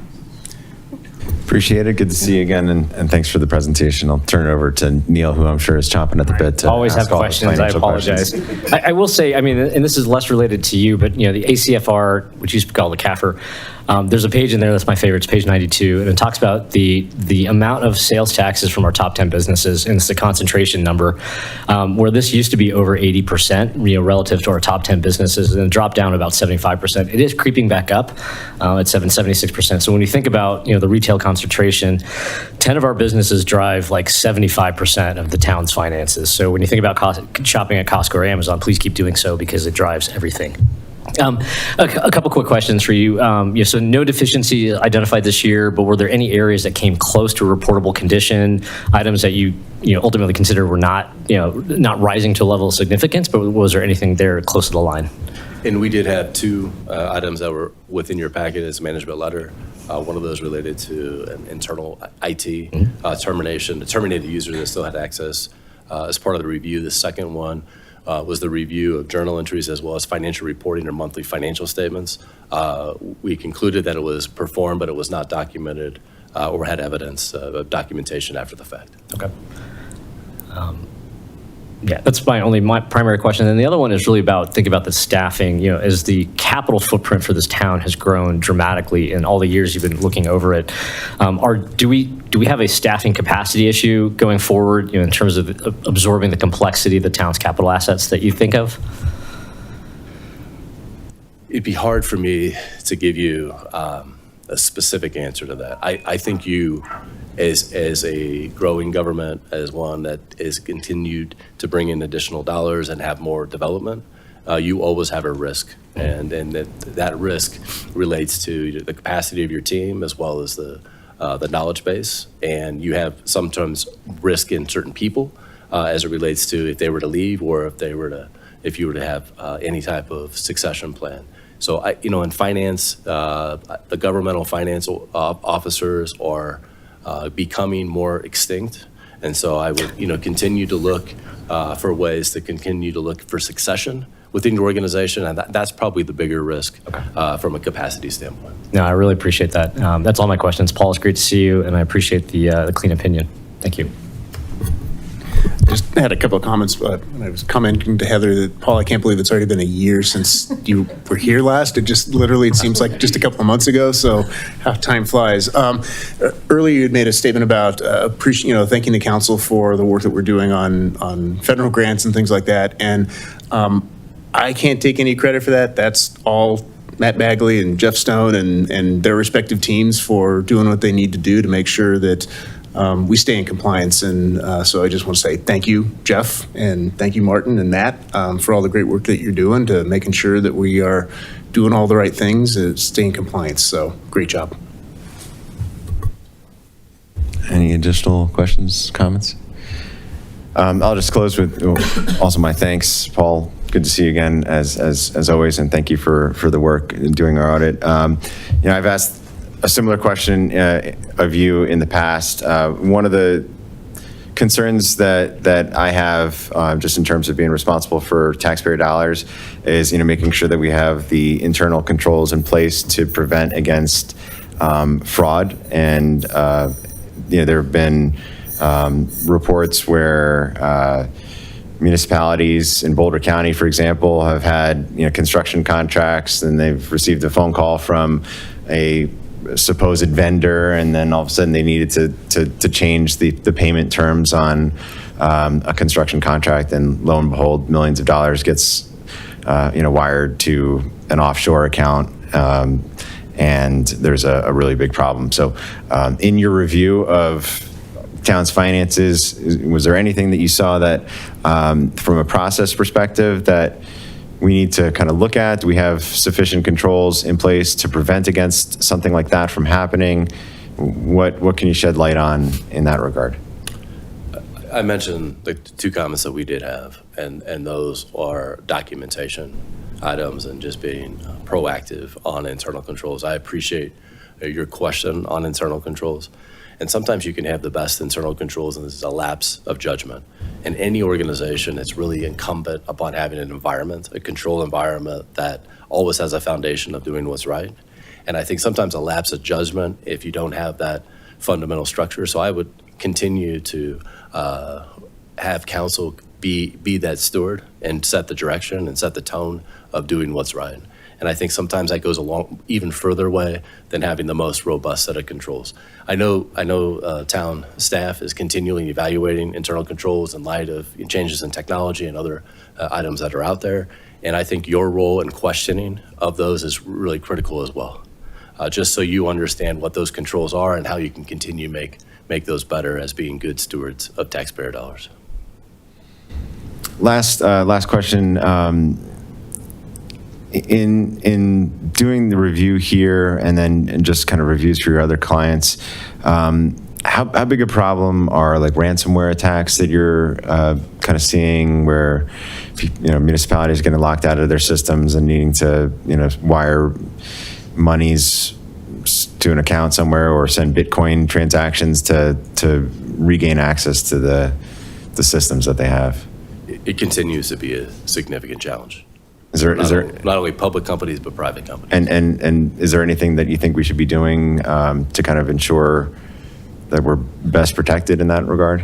I know several years ago the town council hired CLA to do a penetration test to evaluate the vulnerabilities that you have within your systems, and almost like hire a hacker kind of mentality. And you can imagine the change in technology and the continual evolution. Because you've done that several years ago doesn't give you a pass going forward. So I would continue to evaluate your vulnerabilities and make sure that you're shoring those up because you do have risk, and that risk will permeate for the extended future, but the most preventative types of mechanisms that you put in place and training and all of those things, that is really incumbent upon your staff as well as council's direction, protecting the assets of the city or the town. Okay. As we go into budget season, let's make sure that we've got that as an item for 2027. I want to make sure that we're allocating the appropriate budget resources for protecting against those types of attacks going forward. So, all right, any additional questions for Paul? Well, thanks again for you and your team's service. We appreciate it. It's, I think, reflective. We've got an excellent town staff here in terms of our finance department and team. So I feel very comfortable with the job that they're doing, and that's reflected in the work that you've done here tonight. So thank you. I echo your sentiments, and thank you for your time. Appreciate it. All right, we are moving right along, and we are on to item 4, which is our consent agenda. We do have one proclamation right now for Pride Month. Jen, do you want to read that? Yeah, sure. I'm going to read this as Councilmember Cowish, but it's written, and I'll read it as it's written by Mayor Lasis, but I am not Mark, and I am not the mayor. So I'm very thrilled to read this. So the proclamation declaring June Pride Month, whereas June is celebrated as Pride Month, commemorating the 1969 Stonewall Uprising in New York City, a pivotal event in the movement for LGBTQ+ rights and liberation. Whereas the LGBTQ+ community has made and continues to make significant contributions to the cultural, civic, and economic successes of the town of Superior and the state of Colorado. And whereas Superior recognizes that visibility, advocacy, support, and education are vital to creating a community where all individuals can live safely and free from discrimination. And whereas protecting freedom and autonomy for LGBTQ+ people and families is essential to the health and vitality of our community, as when any one of our neighbors is denied the right to live authentically, all of us are diminished. And whereas Pride Month is an opportunity to honor the history of the LGBTQ+ rights movement, to reflect on the ongoing struggle for equality, and to celebrate Superior's LGBTQ+ community members. And now, therefore, I, Mark Lasis, Mayor, by virtue of the authority vested in me in the Town Council of the Town of Superior, do hereby proclaim June 2026 as Pride Month in Superior, and invite all citizens in the community to use this month to celebrate the importance of LGBTQ+ equality and recognition. Thanks. All right. Thank you, Jen. And with that, I'll entertain a motion to approve our consent agenda 4A through H. So moved. Got a motion from Councilmember Craycraft. Second. Second from Councilmember Foster. And we spending any money here? No. So we'll do just all in favor? Passes unanimously. Yes, and why don't we have anybody who's interested in taking a picture with council for the Pride Month proclamation?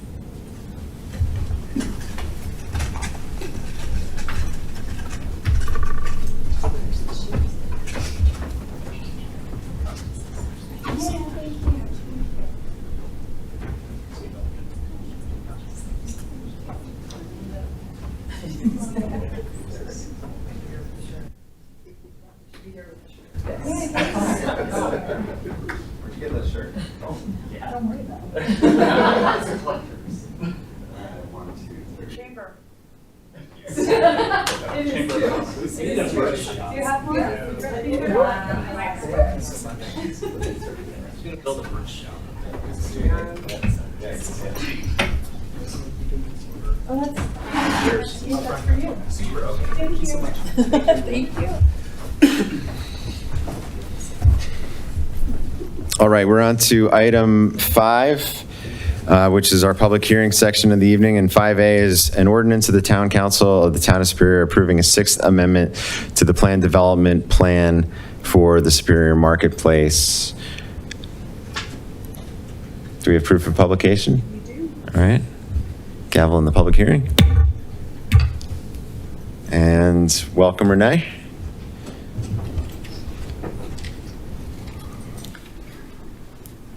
Good evening, Mayor and council members. My name is Renee Stavros, Planning and Building Director for the Town of Superior.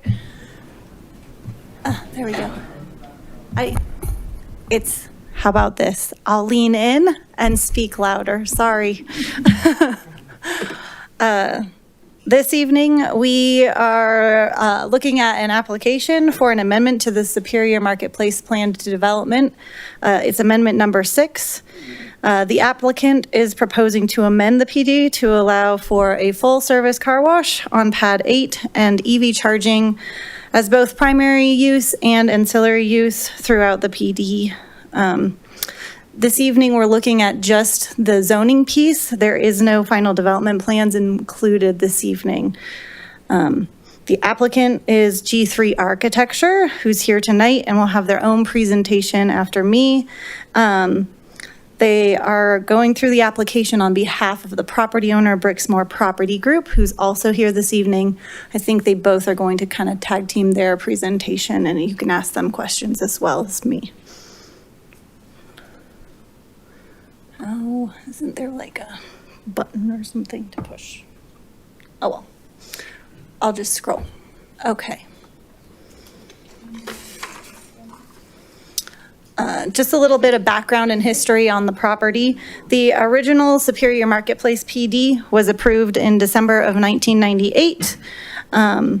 You can see it was not called the Superior Marketplace, it was called Superior Town Center. After the final approval of the original PD, 5 amendments followed between 1999 and 2003. The amendments primarily addressed landscaping, signage, the eastern commercial property transportation hub. And one section that never changed in all of those amendments is the design and planning criteria, which is the section that outlines the permitted and excluded uses, which is the main focus for this evening's amendment.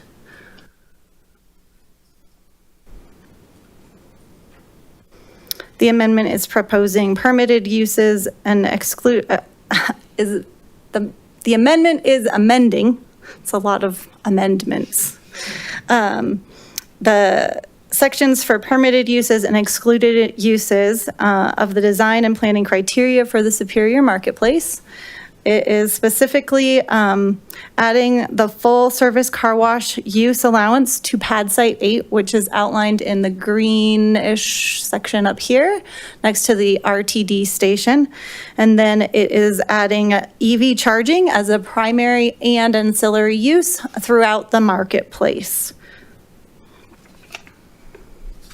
The applicant has some examples of what the car wash and EV charging stations could look like. It is not a final development plan, so there's no like specific site plans that you're going to see that are being proposed. It's just to give you some ideas on what the sites could look like and what the uses might look like.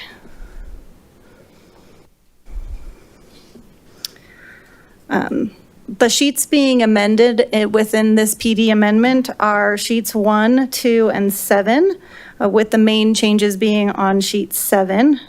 The screen now is the current sheet 7 on the left with the areas of change bubbled in red. And then on the right are the new, is the new sheet of sheet 7.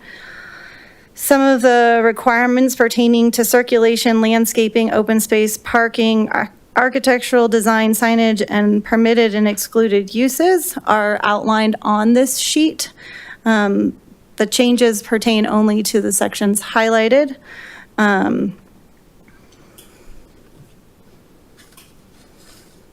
This is kind of a blown up version of the existing PD. You can see the retail commercial section. There's 8 different bullets where the full service car wash on pad site 8 will be added. That's on your left side under permitted uses. And then the other section, under the other section, number 3, and the ancillary uses section, number 4, is where EV charging is going to be added. The excluded uses section is under B on the lower right-hand side of the screen here. Letter F is where it calls out car wash facilities of any kind, and that is being removed from the PD. Renee, can I just stop you there for a second? Do you know why the original PD had a prohibition on car washes?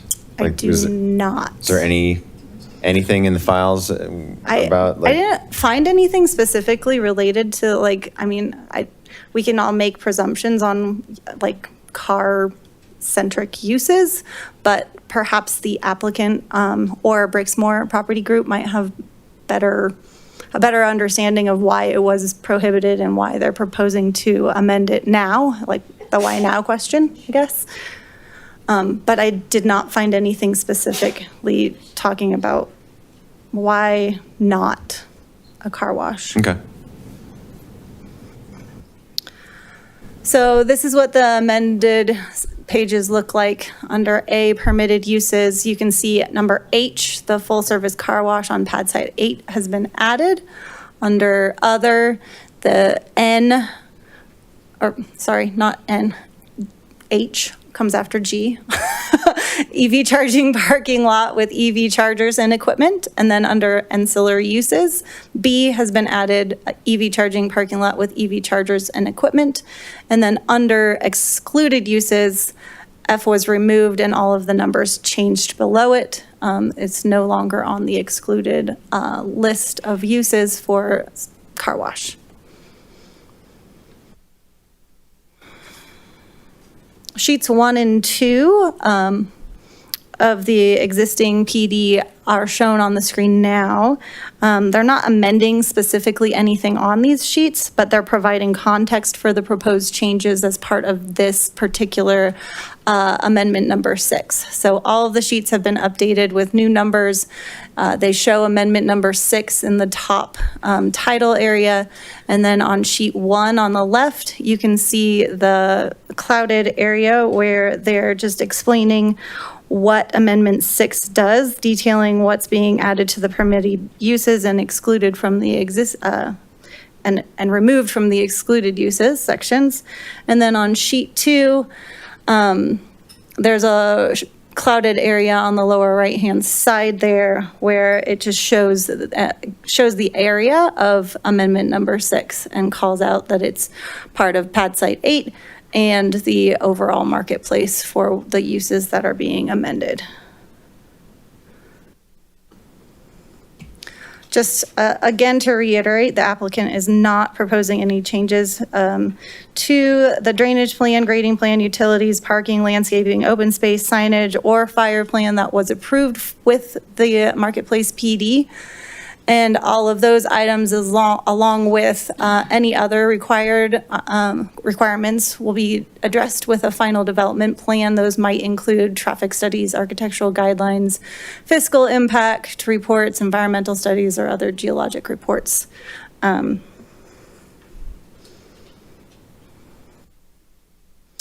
Superior Marketplace outlines both design and architectural guidelines. The guidelines are they define requirements pertaining to setbacks, building height, materials, glazing, and more. Section G under pad buildings defines additional design requirements for the pad sites themselves. There's also extensive pedestrian, bicycle, shuttle, and bus network on the RTD site, which will have to be addressed at the time of a final development plan as well. All of the listed topics here, along with anything that's required by the PD and as required by final development plan process in the town code, will be required when they come back with a development proposal. Renee, a question, because the next FDP, or the next thing on the agenda, we're also looking at a PD prior to an FDP, but the applicant there provided a traffic study as part of the analysis. That's missing here. Why? The existing site for the final development, or for the PD Marketplace, did a traffic study for all of the intended uses within the marketplace. So the proposed change from a pad site for a future restaurant use and the car wash are not substantially different for the marketplace as a whole. And so the staff determined that an updated traffic study for this particular use change wasn't warranted. However, it will likely be warranted with the final development plan process. But the original traffic study is from 1998. That's correct. So a little bit of time has elapsed and a lot has changed. And yet So- we're not sort of revisiting that. We're sort of just saying, well, the amount of traffic at Pad 8, restaurant versus car wash, is immaterial to the aggregate traffic at the marketplace, notwithstanding that 28 years has passed. That's right. However, we've also done an updated transportation plan in coordination with the comprehensive plan just in the last couple of years. So they've looked extensively at this area for traffic and transportation needs. So that pad site and the whole marketplace, the marketplace as a whole, has been looked at for traffic impacts more currently than the approved PD.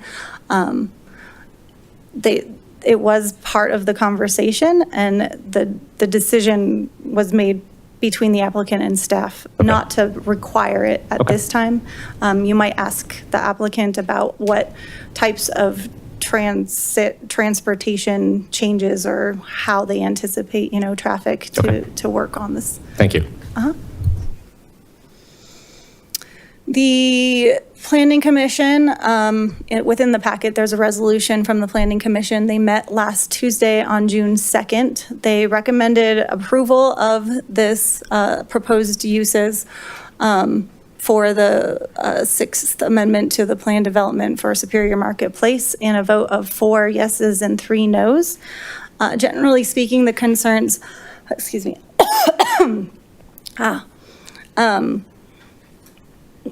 were about adjacent related uses within the RTD site, transportation, and then noise was brought up several times. Impacts of a car wash on pad site 8 were really what they focused their conversations on, I would say.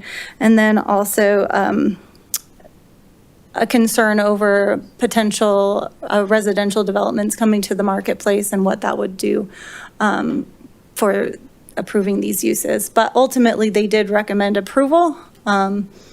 And some of the concerns that they voiced have been addressed either through, would be addressed through design criteria requirements with the FDP. And then the applicant has more presentation this evening than they had for Planning Commission to kind of show you what they're thinking and talk more about the proposed uses and why now.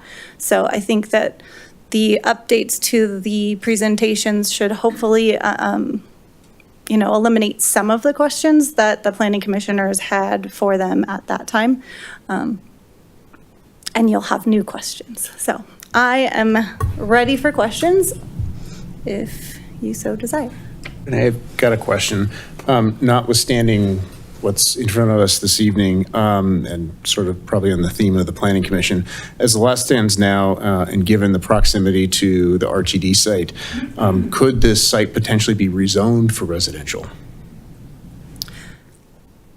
Could it be, if the applicant and the property owner wanted to add residential uses to the PD, they could choose to, request that and go through kind of this same process. They did not choose to add it at this time, but that doesn't mean that it can't be added at a future time. And sort of along those lines, hypothetical, again, this is all hypothetical, say that there is a residential development on the adjacent property on the RTD site at some point in the future, how might this land use type impact that future hypothetical development?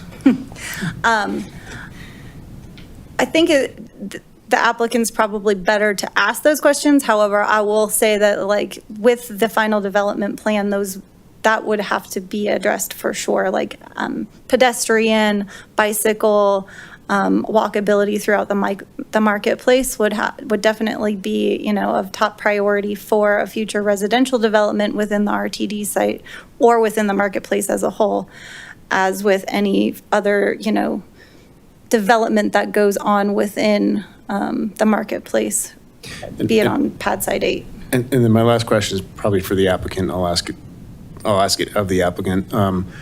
Are there other undeveloped sites within the marketplace where a car wash might be a better fit from a location standpoint? I think the comp plan is pretty clear around the RTD site and walkability and accessibility and transit-oriented development, and we're potentially putting a car wash right smack in the middle of prime real estate for transit-oriented development.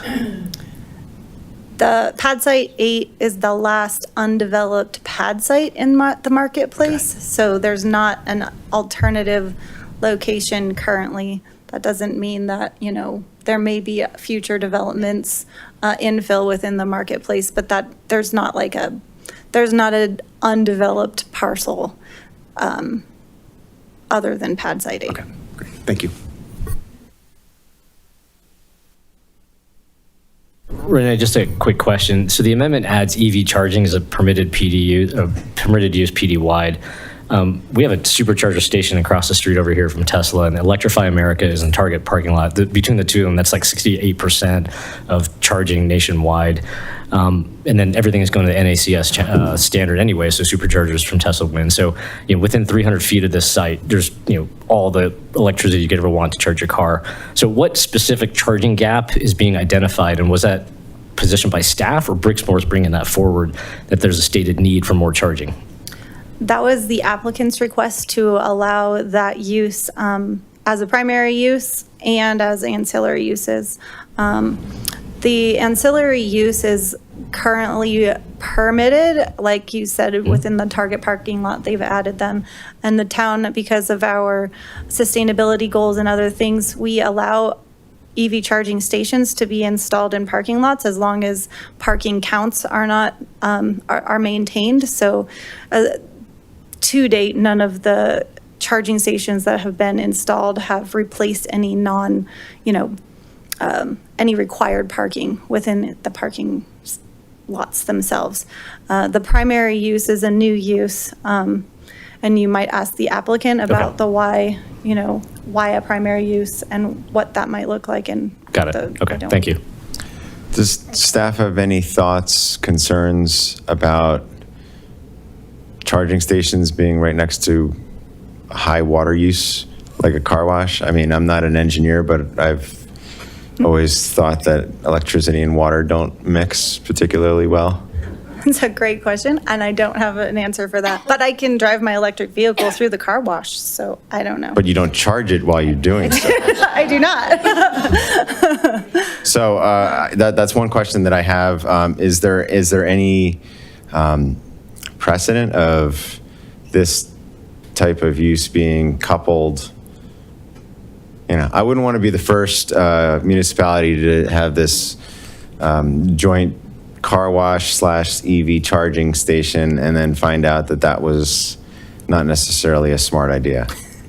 I think that one of them would be a primary use. So I would say like a car wash wouldn't be an ancillary use ever. So the car wash would be a primary use. And then if they added EV charging stations, those would be, you wouldn't have, I don't think the site for pad site 8 would allow for an entire parking lot of EV charging stations on top of a car wash use. But I don't know about charging stations adjacent to a car wash use. That's a great question. The infrastructure isn't above ground, it's underground, but I'm not. That's a great question. Like I would want to know like what the best practices are in terms of, you know, how much separation there needs to be from like a water line and an EV charger. I don't have an EV, so I don't know, but I mean, it's a question that I have that I'd like to better understand. That's a good, possibly public. You can charge your car in the rain, it's okay. Yeah. With reason. But there are separations. We have existing, like the Public Works Department reviews separations between existing infrastructure. So like underground, there's definitely separation requirements between an EV, line, an electrical line versus a water line. They can't be, tandem right next to each other. There's separation requirements there. But I don't know what they are, so it's probably not helpful for you. Okay. And then this may be a question for the applicant, but do car washes generate sales tax? And if so, do we have any sort of projections for what a car wash use would generate? It's a good question for the applicant. The car wash use itself is a service, which is not taxable. So anything taxable would be separate from the actual drive-through service car wash. Well, not drive-through, car wash service itself. Yes, anything tangible that you purchase is taxable. So if they sell something within the site, then that would be taxed. But washing your car or having someone detail your car, those are all services and they are not sales tax generating. Are memberships considered service? I believe so. Okay. I thought when you have a mixed service, they're selling soap and wax and all the materials involved in connection with the service, that those types of services aren't pure services and would be subject to sales tax. But that's something I'd like to Maybe understand. We'd be glad to check up on that, but I think the rule of thumb is if it's part of the service, is the product's is included as part of the delivery of the service. If it's purchased separately, if you're going to buy wax and take it home, then the wax would be taxed. Okay. All right, any additional questions for staff? All right, I'd like to welcome the applicant.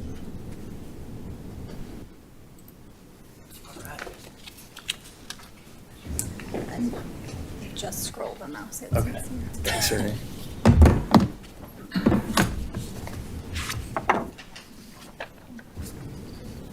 All right. Good evening, Town Council, and thank you for the opportunity to present today. I'm James Paddock, Associate Project Manager at Bricksmore Property Group. We own and operate Superior Marketplace, located at 600 Center Drive. Here's a photo of our site plan. As you can see, kind of highlights our anchored tenants, Costco, obviously, Target, Whole Foods, to name a few. And then, as you mentioned earlier, Boot Barn opened last week, so we're very excited about that. And let's see, we're requesting to allow for the use of both the car wash on Pad 8 and EV charging as ancillary uses. Pad 8 is indicated on our site plan with the exclamation point for reference. It's a little small there, but let's see, next slide. And just an example, it's pretty zoomed in, but this is kind of what an EV station could look like. We don't have a user yet, but we've had some interest in the space for either an EV station or a potential car wash. And to address your question earlier, it would likely be one or another. If the EV station went in, a car wash wouldn't fit, and vice versa. They wouldn't really have the space. So it'd likely be one or the other. And until we have a user, it could still be a restaurant. This is just to see if we can allow another use. So, and then with that, I'll pass it to Scott, and he'll talk a little bit about, it's pretty zoomed in, yeah. I can get it to not zoom so much. Sorry.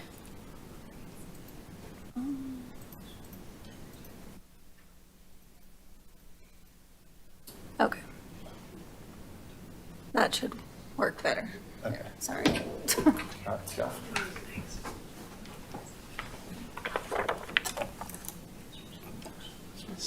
Good evening. My name is Scott Higa. I'm a principal of G3 Architecture. Sorry.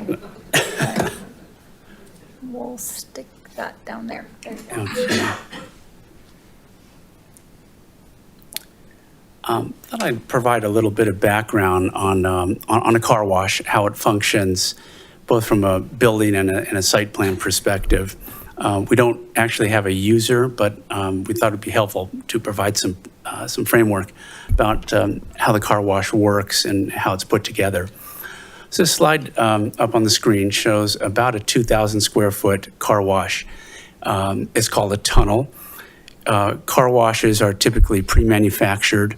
They come in 60, 90, or 120 foot lengths.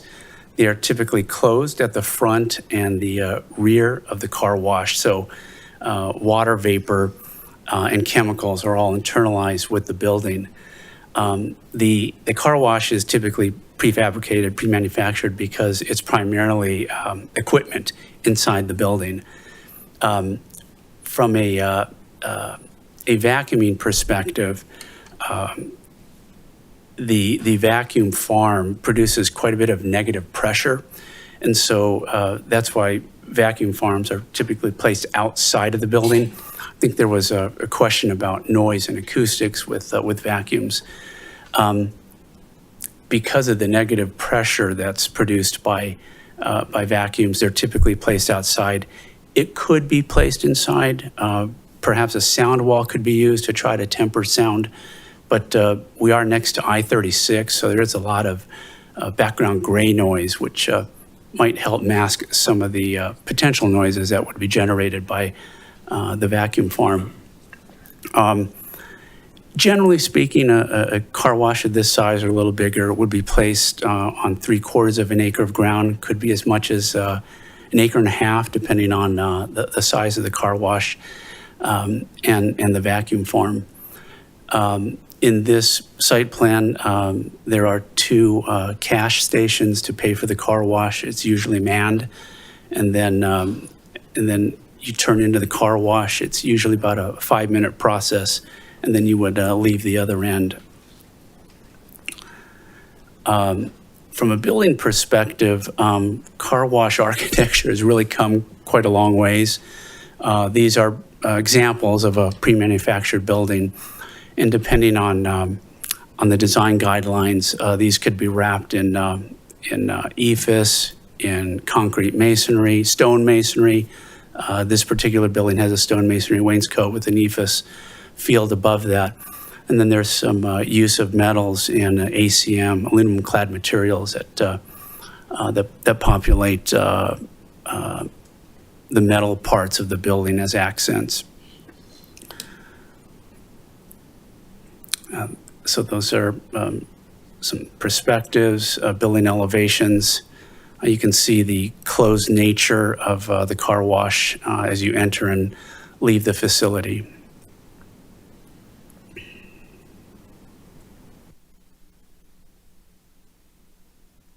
And that's a floor plan of a typical tunnel car wash.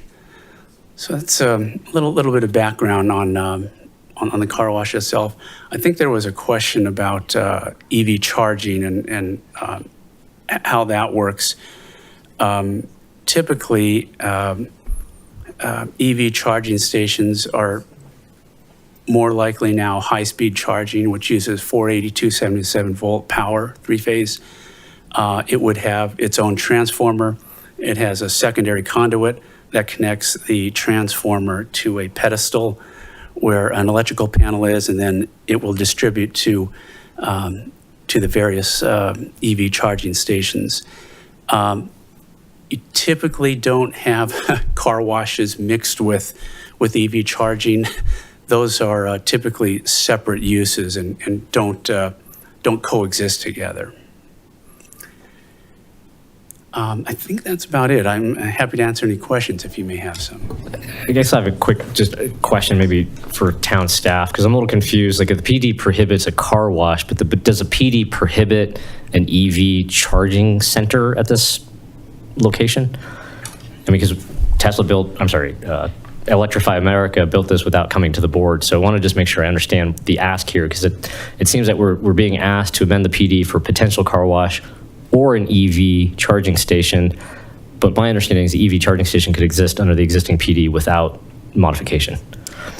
the EV charging station as a primary use would not be permitted because there's no primary, like, Okay. because the PD itself doesn't have the primary, like, Got it. doesn't list the Okay, primary use okay. for that type of. Thank you use. for that clarification. Thank you. Got a couple of questions for the applicant. Does recycled water run to this site? And if a car wash is approved, would it be using recycled water? Yes, the answer is yes. Recycled water as well as water that's captured is run through a clarifier and can be used in a gray matter as well. So the purple pipe recycled water that the town has, Yes. it would be used as a primary water source? Okay. Yeah. Okay. Hold on, just hold on. They can't use a town recycled water. Let's just make sure that's clear. The non-potable water that the town uses for irrigation can't come into proximity with humans, can't be anywhere near anybody's contact. It's just for irrigation, just in an isolated area for landscape. I think what the applicant is talking about is the reuse of the water that's potable on site. Okay. Thank you for that clarification. Would this type of car wash be similar to what's basically across the street at the Rocket gas station, or what's there on the cusp of Broomfield? I think it's called the Waterway Car Wash. Yeah, I would refer to an example I have here as a tunnel car wash, which I think is similar to what you're talking about. And in this example I'm presenting here, let me go back to the site plan. It would be open and closed. This is kind of a small version, but I think some of the ones you're referring to, sir, may be longer. This is a 60-foot length. It could be double that length and maybe more closely approximate the size that you're referring to. This is a smaller version that I brought. So within the smaller, I heard you mention the cash stations. So would any FTEs be generated as a result of this development? I'm not familiar with full-time employment or a full-time yes. equivalent? Yeah. So there would be people manning the car wash. There would be people helping provide drying towels at the vacuum stations. And there are personnel observing the cars going through the tunnel as well. So in that type of model, it's similar to the Waterway Car Wash, where you actually have people on site that are helping to wash and dry the car, vacuum the car, provide a higher level, high-touch customer service as opposed to driving your car through the Rocket Right, car it's wash. not a self-service type of car wash, right? And then the question that I'd ask Renee about, proximity to the RTD site, and this is an area that is prime for transit-oriented development, and putting a car wash on this site would really hinder the town's ability to create TODs and create more affordable housing. So I'm curious from your perspective, has Brixmor considered something other than this type of development? Have they considered a residential concept that could augment and complement the transit that's already in the area and what could be affordable housing in the future? I think I'll turn that question back over to the owner of the property. Yeah, we would definitely consider if there was some interest come forward, kind of like how the EV and the car wash expressed interest with our leasing team. So we're trying to see if that use is allowed. But if a developer were to come by and express interest in that parcel, we would definitely consider it. Absolutely. So as a town council, how do we, this might be a rhetorical question, how do we weigh the trade-offs of having a car wash or EV charging station or a restaurant concept sitting in front of us today versus something that could help advance some of the town comprehensive plan goals in 2 or 5 years? I think it's a great question, and I'm not sure I have the answer, but I think it's kind of up to the council and what they want to allow and permit as far as use go in in that parcel. We're just trying to kind of open up some more doors and see if we can. Okay. Yeah. But you, just so I understand, you'd be waiting for a residential developer to approach Brixmor to say, we have a residential concept that we'd like to put on pad 8, and would you guys be amenable to that? Right. It would likely be them coming to us. Okay. Yeah. Expressing interest in Okay. All right. space. Thank you. James, I have a question for you. Just, so I asked Renee earlier if staff had any understanding of like the history of the Marketplace PD as to like why there was a prohibition on car washes. Do you have any I'm not. Yeah. understanding or information on that? I don't have any info on that. Since you're up here, I do have a couple questions. So the PD was approved in 1998. Car washes were prohibited use. In parallel, in November 2000, Colorado voters approved Amendment 20, legalizing medicinal marijuana. November 2012, voters approved Amendment 64, legalizing recreational marijuana. Retail sales began in 2014. 2023, the town authorized cannabis retail businesses within its own boundaries. 3 separate policy decisions, 2 by Colorado voters, 1 by this council. They all occurred after Brixmor acquired this property. So despite all that, though, Brixmor continues to prohibit cannabis businesses within its tenant leases. Is that accurate? I'm not sure. I'd have to check with the leasing. Okay, because in the past, when we've talked to Brixmor, it was a prohibition in spite of the fact that it is legalized within this state.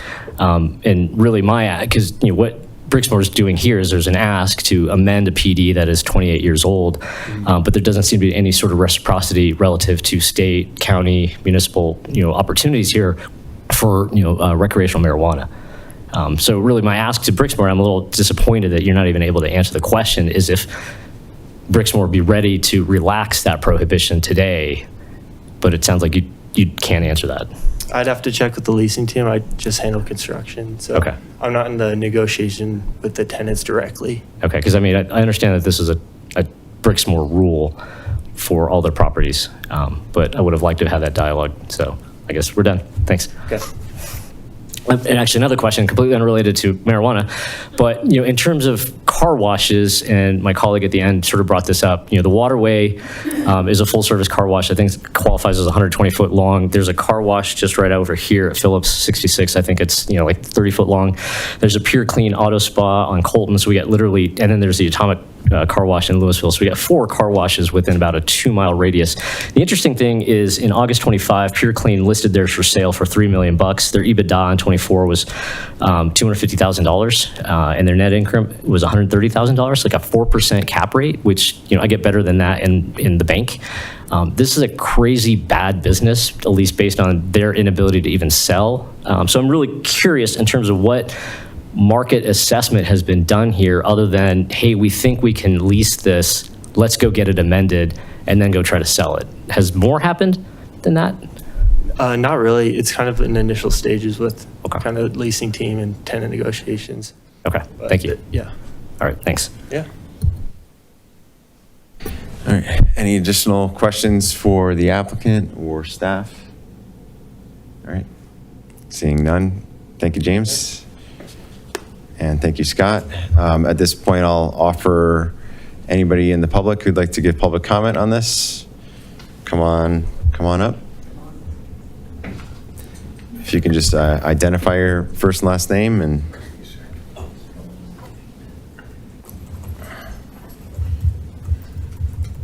Howdy, town council members and Mayor Lassie. The one concern, you guys raised a bunch of great concerns. Can you just give us your first and last name? Sorry, Mark Sires, Sagamore. We're in a time of drought. Surely a business that's going to use a lot of water is in our own interest. How long until we'll be doing another bond to expand and improve our water facilities system like we had a few years ago with this? And is this really a great idea with respect to that? Also, be it a restaurant, a dispensary, whatever, I think we'd be better served with something that's going to generate some tax revenue to help pay for the bonds we already have out for the development we've already got going on around here. another thing that I have real serious doubts about is those kids that work at that car wash. Maybe the manager, but those kids that work at that car wash, you really think those are full-time people? Finally, boy, we've already got quite a preponderance of car washes around here. I heard it, but I just want to make that statement again, and I want to thank you for your time and consideration. Thank you for your comments. Anybody else here in the room like to give public comment? Come on down. And you're next. After Yeah, that's fine. okay, yeah. No, you go ahead. Are you sure? Good evening, Council. I'm Diana Liker. I live in Sagamore. Thanks for the opportunity to comment. I think I would just like to reiterate the water concern. We are in a drought. And I guess the other water consideration I would have is for firefighting purposes. That's been a significant concern. If we have a fire, we had major issues during the Marshall Fire. There wasn't enough water. So I think any project that really considers water should probably talk to the fire department as well and look at pressures and see availability. And then I'm also very concerned that the staff used a traffic plan from 1998. I think folks in Northwest Sagamore, you're going to hear more about this the next hearing. I think it's inappropriate to use data that old. And I would hope that any development moving forward in this part of Superior takes into consideration updating a very real traffic plan that also addresses evacuation. Thank you for your time. Thanks for your comments. Ann? Hi, Ann Shanahan here, as resident of Superior. I would like to remind all of you, I'm sure you're aware, that when we did the comprehensive plan, the marketplace was named as an opportunity area. And I believe we were thinking of revitalizing the area, repurposing some of the expansive parking. There was a lot of talk about making things more pedestrian and bike friendly. Block 8 is adjacent to the RTD site, the Highway 36 bikeway access. There's the bridge going across the highway to what in the near future will be University of Colorado housing for students and staff. That is designed to be a very commuter, transportation, bus transportation friendly site.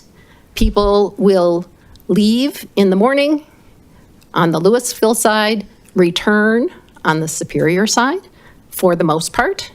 And I think there's an opportunity there for more bike and pedestrian friendly development. Housing has been discussed.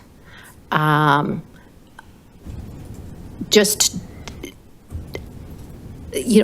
think this is a very small idea, a very, very small idea that would be adjacent to and possibly make it really much less pleasant to provide other amenities, other kinds of things in that immediate area.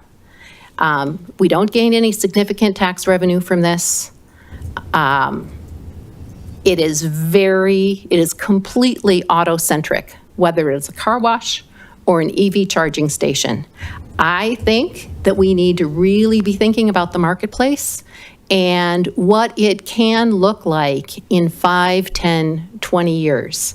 And I just don't see car wash moving that forward. So, thank you for the opportunity. Thank you for your comments. Anybody else here in the boardroom like to give public comment? All right, seeing none. Anybody on Zoom like to give public comment?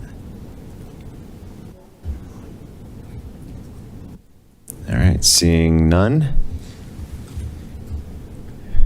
Would the applicant like to respond to any of the items that were raised during public comment?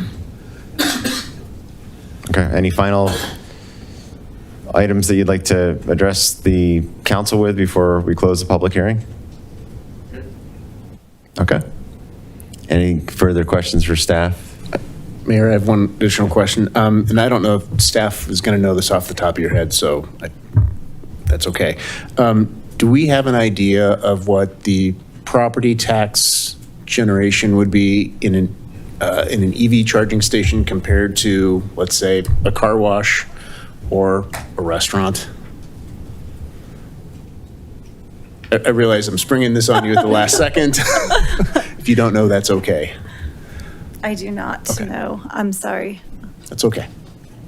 I probably should have thought of that I was going to ahead say, of tonight's if you meeting. could probably look at assessed values within the marketplace for the different parcels and see, but I didn't look at that, so I have That's no perfectly idea. fine. That's perfectly Sorry. fine. But like I said, I probably should have thought of that ahead of time.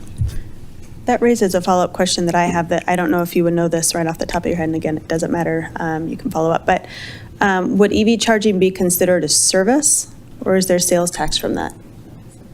Okay. No sales tax. Okay, thank you. All right. Any additional questions for staff? Any additional questions for the applicant? I'm going to close the public hearing. Last chance. All right. Hearing's closed. We'll turn to discussion. I'll start, and I reserve the right to keep talking after I'm done. So I'm going to vote no on this for a number of reasons. Not least of all is some of the things that I've raised already up here, as well as some of the comments brought up by the community. You know, to me, this is not a good set of reasons to revise the PD. It's a 28-year-old PD, and I've actually heard nothing here today that tells me this is a have-to-have or even close to even partially baked. Brixmor is asking for a revision of the PD that they bought into this PD in 2004, and yet have not adjusted their own prohibitions on medicinal or even recreational marijuana. And the fact that nobody in the room can even talk to that is, to me, it's like, bring the right people next time. For the two stated ideas, EV charging and car washes, we are extremely saturated with both in the area. The number of EV charging ports in the town of Superior is bordering on 50, which is astronomical compared to most. Tesla leads, and they're all right across the street, and they're going to be faster and better than anybody else. And then car washes, there's one for sale down the street, and they can't sell it. So what are we trying to do here? And then I think the one that was brought up was really good, is given the proximity of the site to the BRT, it's potentially a great missed opportunity by Brixmor to actually capitalize on commuters. But we also know that Brixmor has never really tried with anything related to the marketplace, just looking for the low-hanging fruit. So I'm a no for all those reasons, and I hope the board is in the same space. All right. I'm also a no, but wow, that was, thank you for trying. I think it would be great to develop something here. I just don't think this is it. I think a resident wrote to us, and I couldn't have said it better. They're like, with everything in this location that is around not having a car, putting something that is car-centric there just doesn't make a lot of sense with what we're trying to do here. So thank you, and come back. It's going to be a no for me too, but appreciate you coming with an idea. I just, similar to what everybody is saying, my biggest hangup is the sales tax. I feel like it doesn't really do anything for the town. It's not the highest and best use for that space, especially because it's next to transit.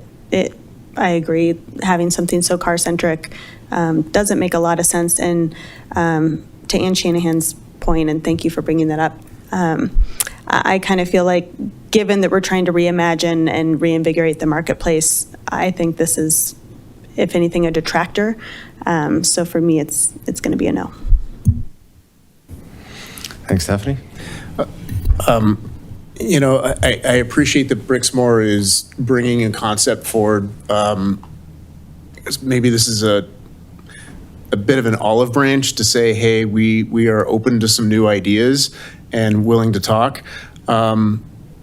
Before the Marshall Fire, there was a concept of affordable housing in that area, and unfortunately, the Marshall Fire sort of put that conversation on hold for a while, and the hard work that town staff and the community has done around the comprehensive plan, around reimagining, re-envisioning what the marketplace could be.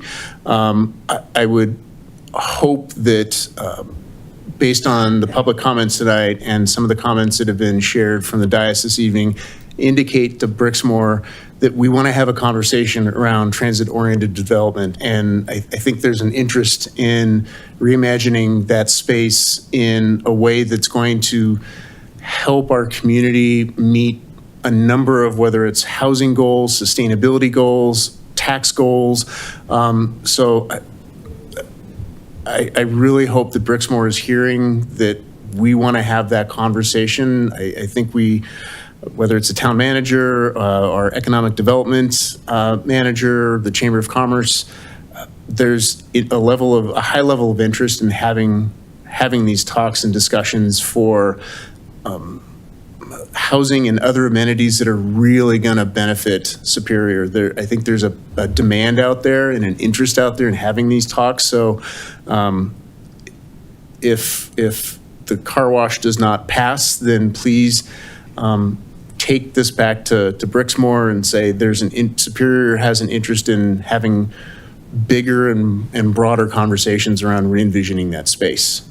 But as it is right now, I just think the land around RTD and the opportunities for transit-oriented development and tax revenues far outweighs EV charging station or a car wash. If there was a restaurant, I'd be really interested in that concept, because given the proximity to RTD, folks could get off the bus, grab a pint or grab some food before heading home. That would be a really interesting concept to have a restaurant out there. But a car wash and an EV charging station is just not something that I can support at this time. Heather? Thank you for the presentation. Although vague, it didn't help me explore the reasons why this would be a good decision at this time. And unfortunately, I think it's just bad timing. We are very aware of the properties that we do have left to maximize the impact to complement our community, as all of my comrades here on the dais have shared. So thank you again for your willingness, and to Councilmember Foster's point, hopefully this does begin a conversation about that parcel that I think we would be interested in. But this is unfortunately something I do not see that complements what we have going in the community right now. All right, thanks, Heather.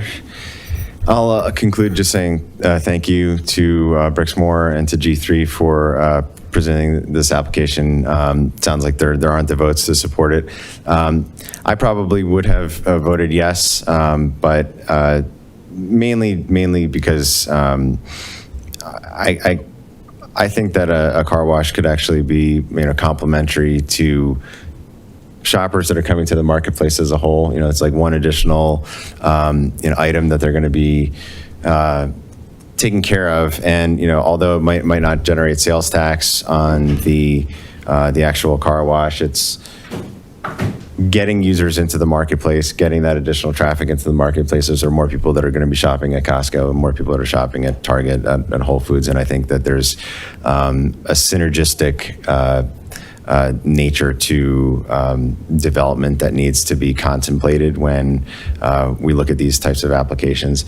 I do agree with my colleagues that we think that we're pretty well saturated in terms of the EV stations, but I think that a car wash potentially could be a complementary use to the Superior marketplace. And at the end of the day, this is a pad that it's not like people have been clamoring over it for years to try to develop it. There haven't been any applications coming forward. And, so I think when we're in a situation like that, where there hasn't been like a demonstrated desire in the market to take it in one way versus another, it shouldn't necessarily be the council to say no to an application when, there's not viable alternatives. The concept of transit-oriented development and given what's going to be built by CU across the street with the new King Soopers marketplace that went in, and the CU student housing over by the movie theater on the Louisville side, I think that does change things, and I think that that's a reasonable concern and consideration. And I hope on a going forward basis, looking at that pad site in connection with RTD is a smart way to look at it. But, you know, the car wash itself, I think, would have been fine. And, but, you know, the writing's on the wall, so we don't have the votes for it. So I just want to say thank you for being here tonight. Thank you for presenting it. And I hope you'll continue to work, you know, with the town to try to re-envision the marketplace as best as we can to make it a, you know, viable commerce area and really destination for our community and the surrounding communities for the years to come. So thank you. And I guess with that, I'll entertain a motion at this point. I got a motion, move to approve Town of Superior Ordinance number O-14, Series 2026, an ordinance of the Town Council of the Town of Superior approving the Sixth Amendment to the Planned Development Plan for Superior Marketplace, case number PDA-2026-01. I'm sorry, I just want to stop you there for a second. Sorry to interrupt. So you've made a motion to approve the ordinance, which would approve the, is that, I just want to make sure, based on your previous comments, it's not consistent. So what we're, and I did want to comment on this anyway. So if I can point council to section 1610-30B of the code, there are 4 subsections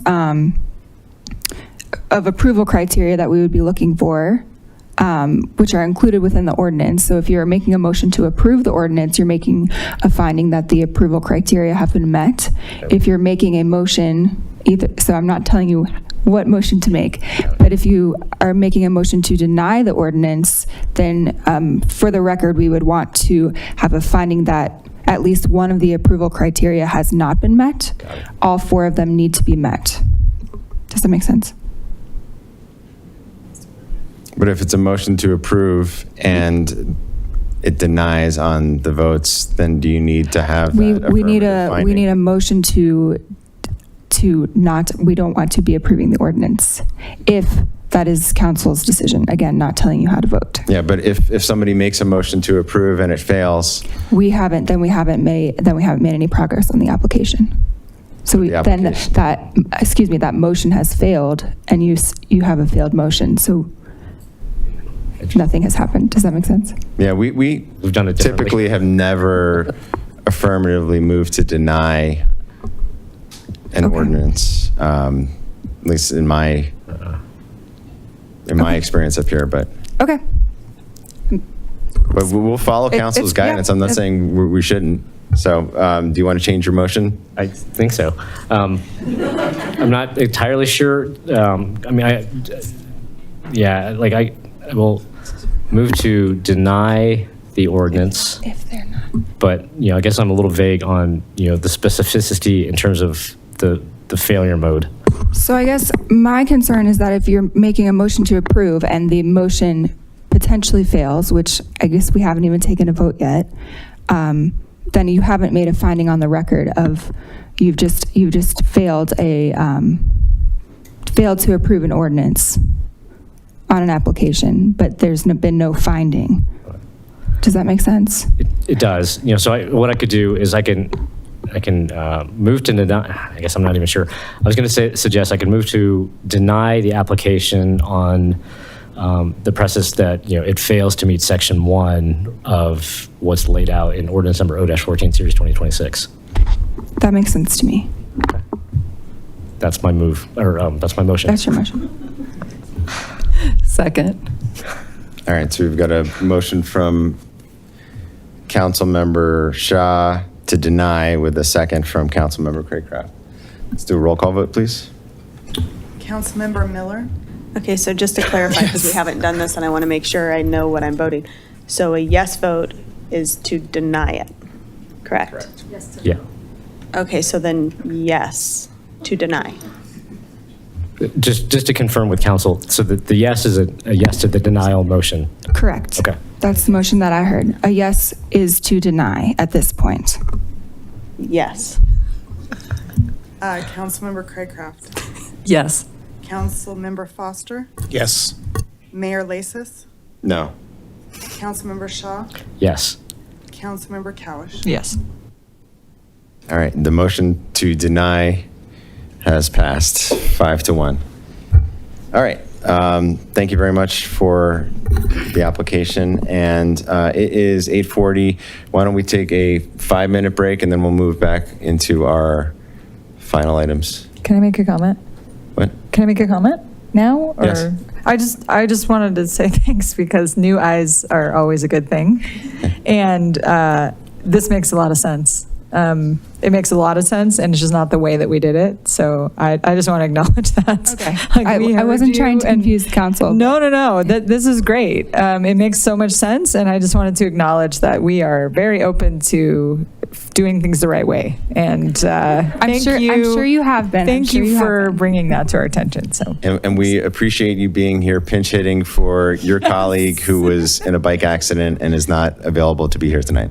He's So, okay. yeah. He's fine. He's home from the hospital, but I'm here. He did. It was self-inflicted. He did not. All right, we're going to be back at 8:46. Okay.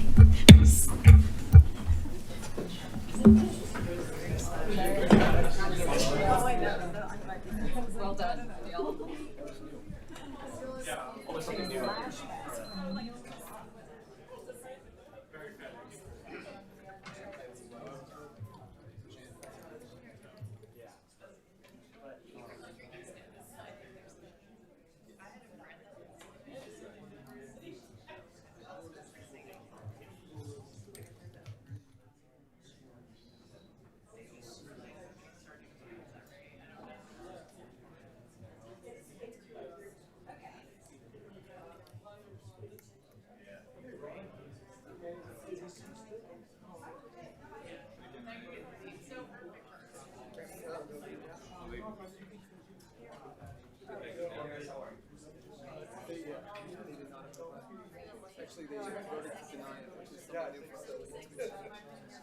Oh, yeah, 5-1. Jeffrey, how are you? Martin, how are you? Good. I was talk to Allison. Yeah. I didn't talk to her, but I understand that I'm going to introduce her. Well, no, stop and just like I described, and say, Allison's here to talk about it. I don't want to just on this for 5 hours.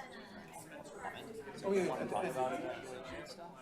Have her come through it's presentation information. It's not. Yeah. It's not application.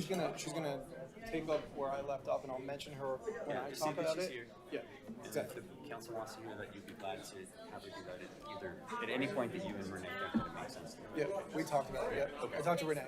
I didn't talk to Allison. I went through her comments, and it's just kind of a follow up on what we've been talking about for a while. And then you have to go across it. Do you think that's me? And then theirs is the second one over, or last one over. Do you know how I get it to be full screen? It doesn't matter. Yeah, don't make it full screen. Just do it like this. Okay, great. Thanks.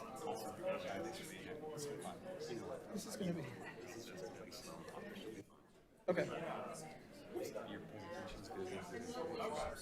Just see what happens. Okay, yeah. Yeah. Thanks. Roll with it. Yep. Mm-hmm. Oh, sure.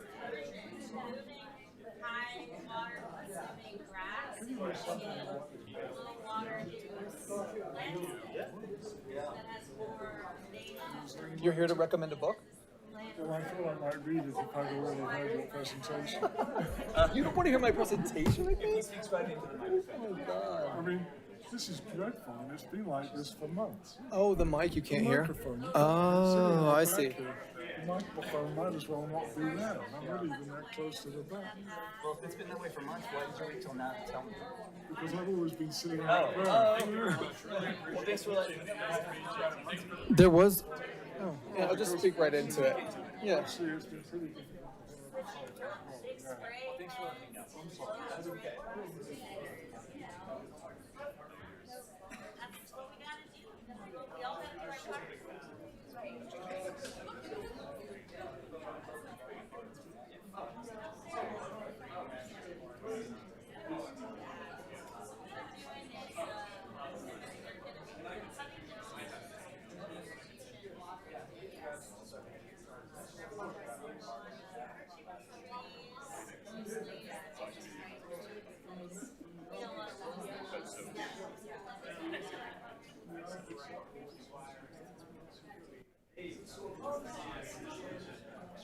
Just tight. It's been tight the whole time.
Oh gosh!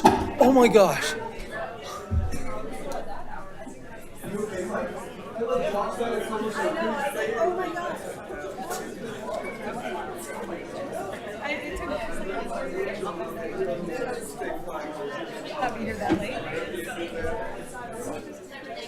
Public comment's going to be at least half an hour. Yeah, but I don't think it's going to take a long time to.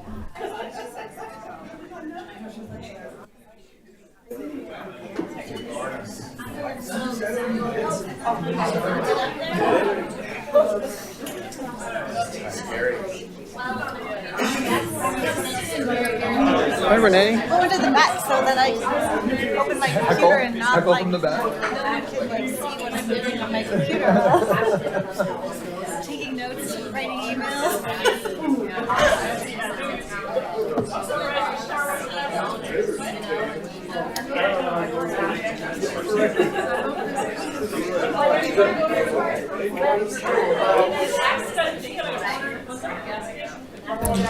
All right, we are back. We're moving on to our next public hearing, which is item 5B and 5C, which is a resolution of the Town Council of the Town of Superior making a finding of fact regarding the proposed annexation to the town of the real property known as 76th Street and an ordinance of the Town Council of the Town of Superior annexing to the town the real property located at 7494 Marshall Road and zoning such property as a planned development.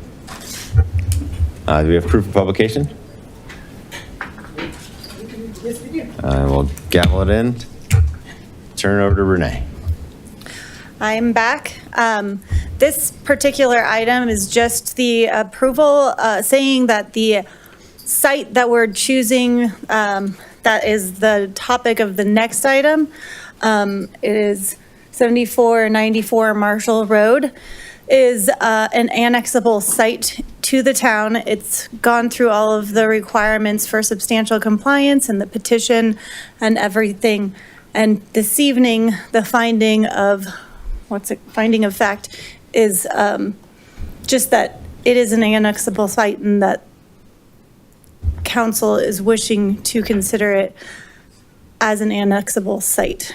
And then the next item will be the ordinance for the annexation and the zoning. So this is kind of a procedural piece, and then the next one will have a staff presentation and the applicant presentation and everything else. Thank you for the clarification. That's clear. Yes. That's all. I think this is my first annexation that we've done. Have we done an annexation? Guardian? Was Guardian an annexation? Okay. All right, second. Here we go. All right. That's all I've got. Do we have a presentation on There. whether it's annexable? No, just that it has met all of the criteria. We've gone through the petition is approved, the substantial compliance was met, all of the public hearing notices were noticed in accordance with state statute, and that the site is annexable. We've gone through the process, and that you all agree that this is a site that we want to annex into the town. And that is everything that I have for this particular item. Okay. Does the applicant have anything to say on this particular item before we get to the next part?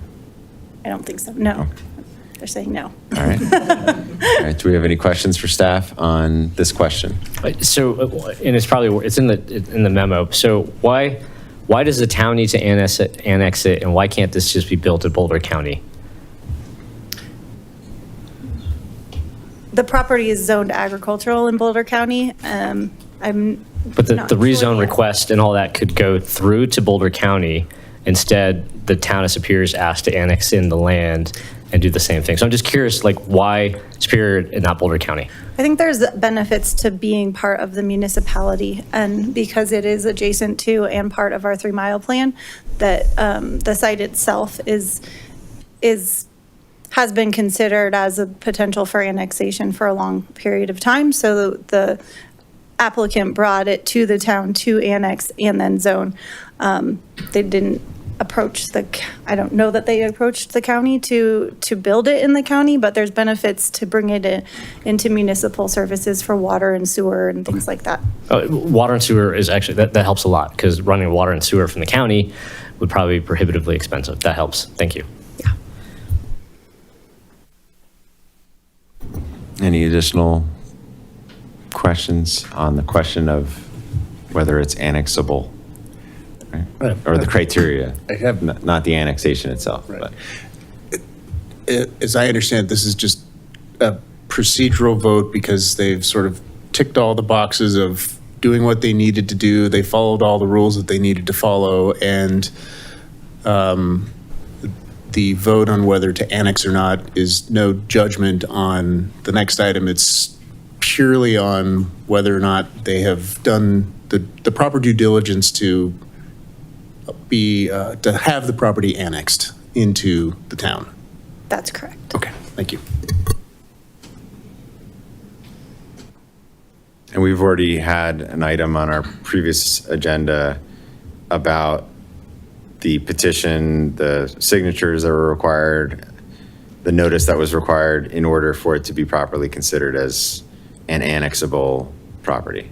That's right. We had the hearing for substantial compliance, that it was an annexable property itself, and then we did all of the hearing requirements to get to this evening, and then this is just saying that we've met all of those requirements. It's an annexable property, that you all are interested in annexing it into the town. And then the ordinance and the item after this will combine the annexation and the zoning as one item for your all consideration. And ultimately, we can pass item 5B, and then the two independent questions in 5C, whether we should annex and then whether we should approve the PD, those are completely independent. So we could pass this item and then pass That's right. both or one or none of the next items. That's right. The annexation agreement that's part of the next item does state that if you choose to annex it and not zone it, then that's not, then you're in essence denying it, and the annexation is terminated with the denial of the zoning. So our code won't allow, and the agreement won't allow you to annex it and not zone it. So you can approve this item as an annexable property and then deny one or both, or approve the next one. If you deny it, then it's just terminated and it doesn't go into effect, basically. Yeah, it moots the annexation. That's right. Okay.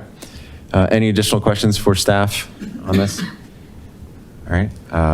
Anybody in the public like to give public comment on just this question, not whether or not we should annex it, but just on the process of getting to this place? Seeing none. Anybody on Zoom like to give public comment on this question? All right, seeing none, public comment is closed. Any further questions for staff? Just to say it a different way, we have to approve the annexation to discuss the next part of it, correct? I believe Like- so, yes, yes. You- Right. You have to say that you're interested in annexing it in order to hear Okay. proposals for the annexation and zoning ordinance. Thank you. All right, you want to give public comment? Come on, Dan.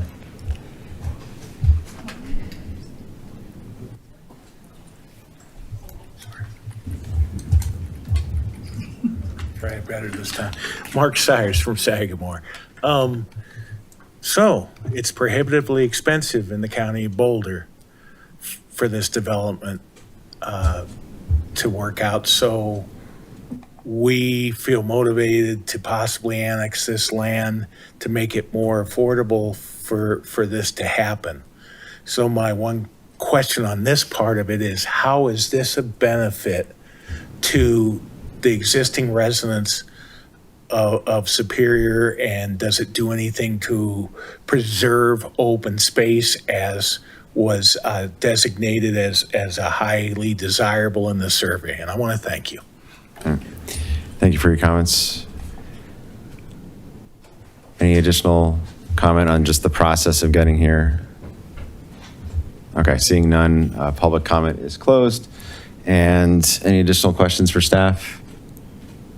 All right, public hearing is closed on this issue. Discussion? Well, I'll just make my points. I mean, I think this is just a procedural hurdle, so everybody's here to hear the merits of this annexation and rezoning request. So I'd like to hear the applicant's presentation and rezoning, so move forward with this, and then we can have a full discussion and entertain public comment on the merits and take it in the ordinary course. So I'll entertain a motion to approve 5B, which is I've got it. I'll make a motion to approve Town of Superior Resolution Number R-54, Series 2026, a resolution of the Town Council of the Town of Superior making a finding of fact regarding the proposed annexation to the town of the real property known as 76th Street.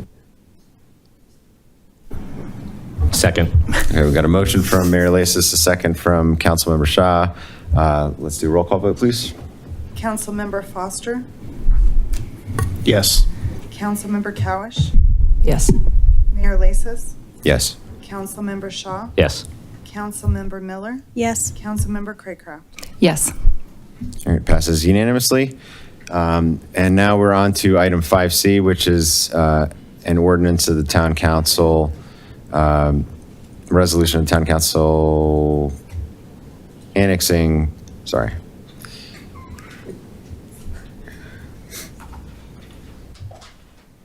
Item 5C, which is an ordinance of the Town Council of the Town of Superior annexing to the town the real property located at 7494 Marshall Road and zoning the property as a planned development PD. We have proof of publication on this one? Yes, we do. Thank you. I will gavel in the public hearing. Good evening, council members. Good evening, Mayor. I'm Jeffrey Weathers. I'm a member of the planning team here at the Town of Superior, and I'm going to present this application to annex and zone the property at 7494 Marshall Road. The applicant, Carmel Partners, is present with their team, and they will have a presentation and be here to answer questions as well.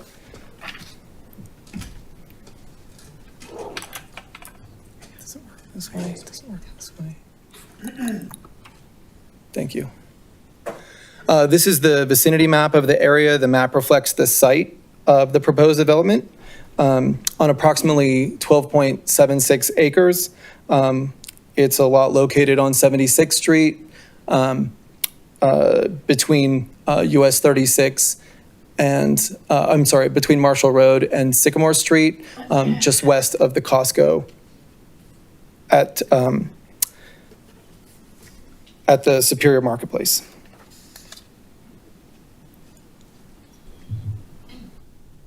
A little bit of background on the site. The property is currently zoned agricultural and is vacant. There was a single unit residential use on the site, but it was destroyed in the Marshall Fire. It has been vacant since that time. The applicant has the property under contract with Carmel, and the owner has signed an annexation petition on their behalf to have the site annexed into the town. Adjacent land uses and zoning. This map shows a green area that is unincorporated Boulder County, all zoned agricultural.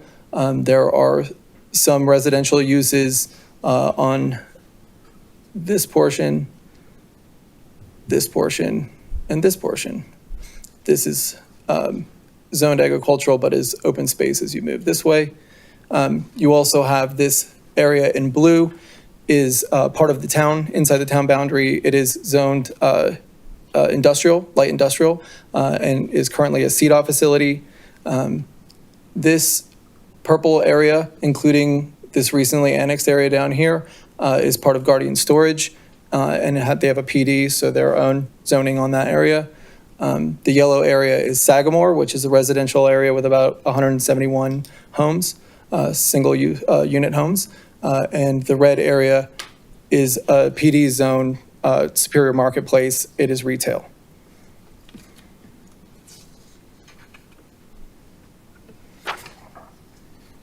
Just a little bit of background about the annexation process. On March 17th of this year, the town received a petition for the annexation of the subject property. State statute establishes the procedure for annexation in Colorado. Following that procedure, on April 27th, the town council adopted a resolution of substantial compliance, finding that the annexation petition submitted by the property owner and the applicant included all the necessary allegations and accompaniments under the law. Subsequently, public hearings before the Superior Planning Commission and Town Council were scheduled and noticed. That meeting before the Planning Commission happened last week. And an annexation impact report was submitted to Boulder County for comment and for review and comment. Pursuant to both state statute and town code, the applicant applied to rezone the property at the same time as the annexation. And they have elected to rezone it PD, which is plan development, which basically means that they develop their own zone rules for the site. And these are those rules. The PD proposed by the applicant permits multi-unit residential as the sole primary use, as well as related accessory and amenity uses, including leasing areas, clubhouses, and the like. The maximum density of the proposed development is 26.5 dwelling units per acre, or no more than 336 units on the 12.76 acre site, 15% of which are required by the town code to be permanently affordable at 80% AMI or greater, or less, I should say. At a maximum, the buildings on the site could be 55 feet high, as their application proposes it, and 3 stories tall. The PD proposes a minimum parking requirement of 1 space per 1-bedroom unit and 1.5 spaces per 2-bedroom unit.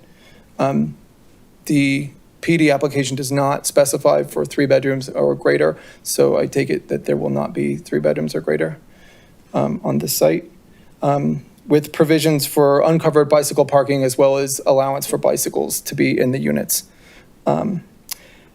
Landscaping will comply with the WUI code requirements passed by the council this year.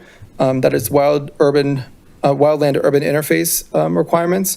And they will also use plants from the town of Superior and Firewise approved species. And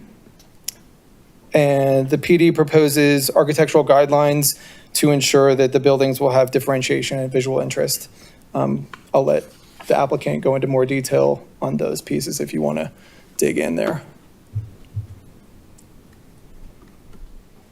The annexation, as Renee alluded to earlier, has been a part of the town's plans for a long time.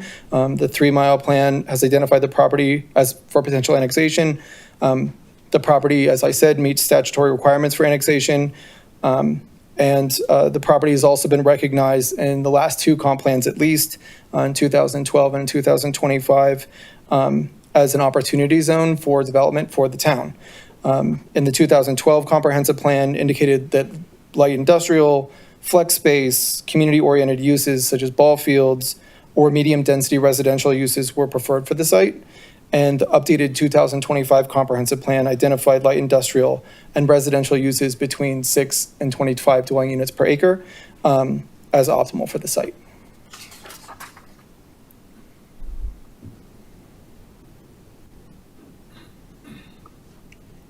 So in the sidebar there, I just quoted the town code about sort of like how a PD is different than your traditional zoning.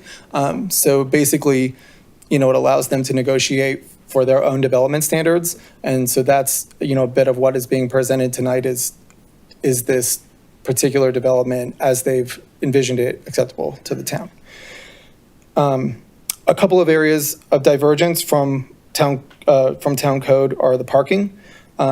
According to the project narrative, the total parking provided is going to be approximately 477 spaces, which results in about 1.42 spaces per unit. The applicant actually doesn't say how many 1-bedrooms and 2-bedrooms are going to be on the space, but that is their projection in their project narrative. The project narrative is not adopted as a part of the PD plan, so it will be, the rule will be that it's 1 space per 1-bedroom and 1.5 spaces per 2-bedroom.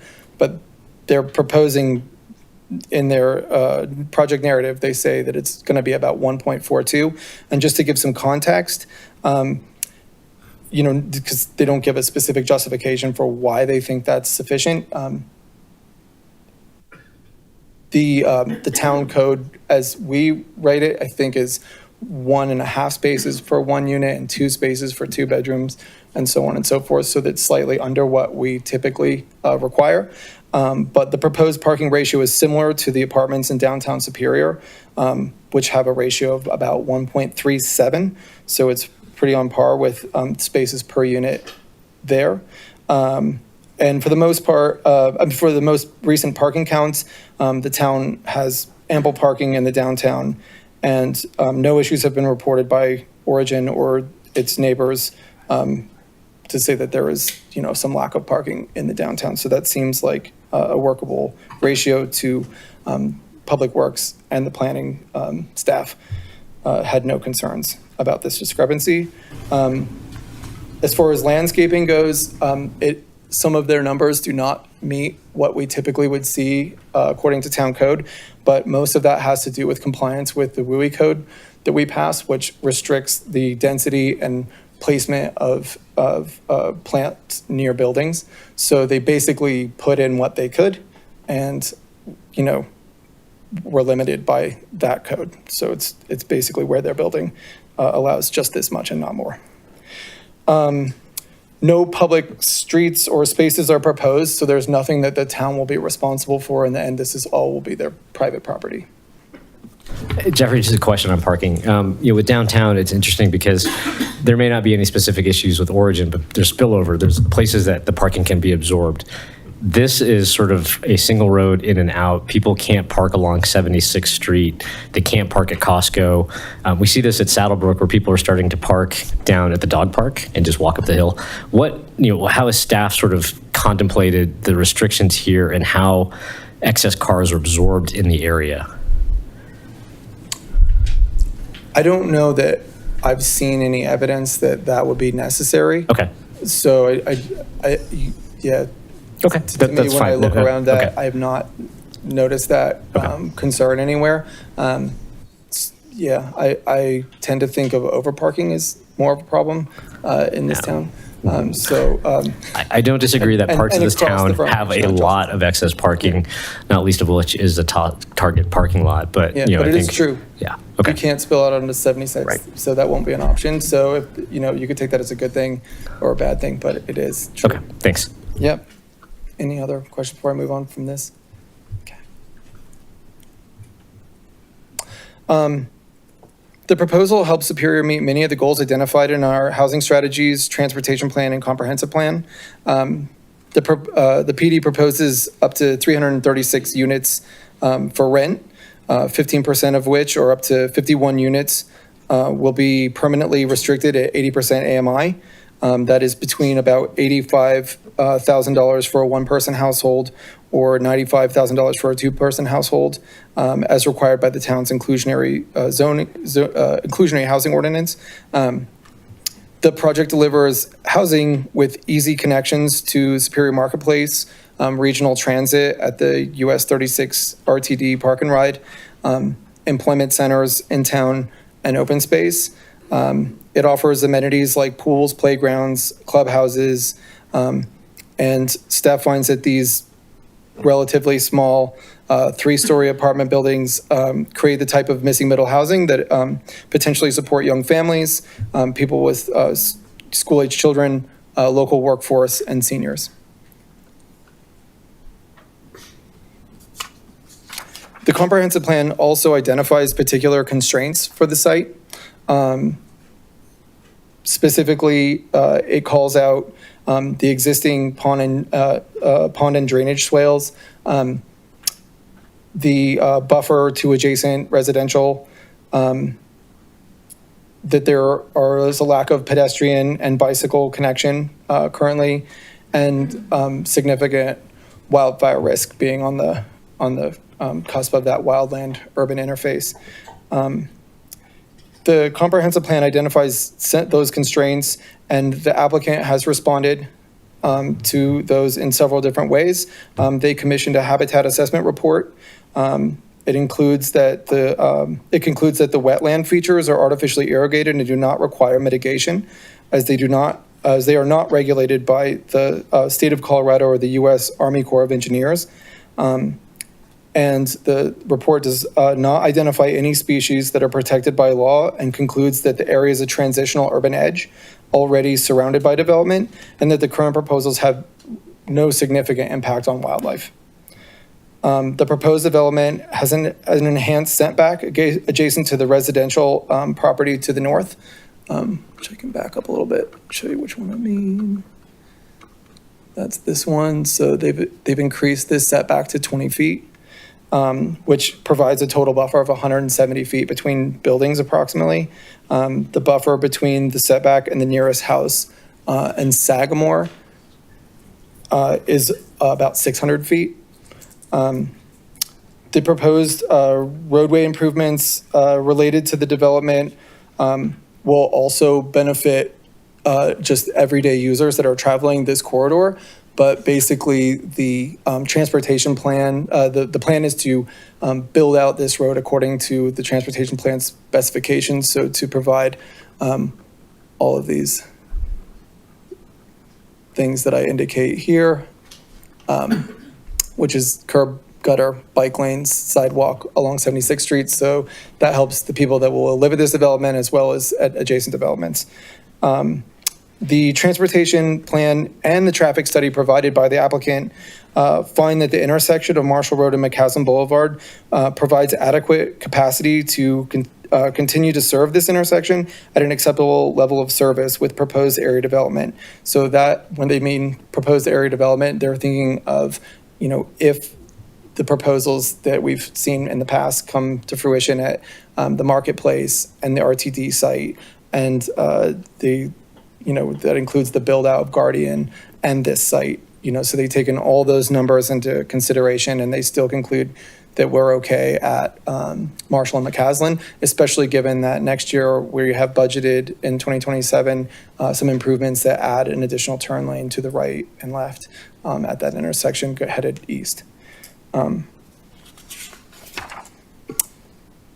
With respect to wildfire mitigation, the efforts that the applicant has made include landscaping reduction, which is partially required, but is consistent with wildfire mitigation, building hardening, which is part of that WUI code as well, increased rear setback. So they've increased the setback. Do do I not have the site plan?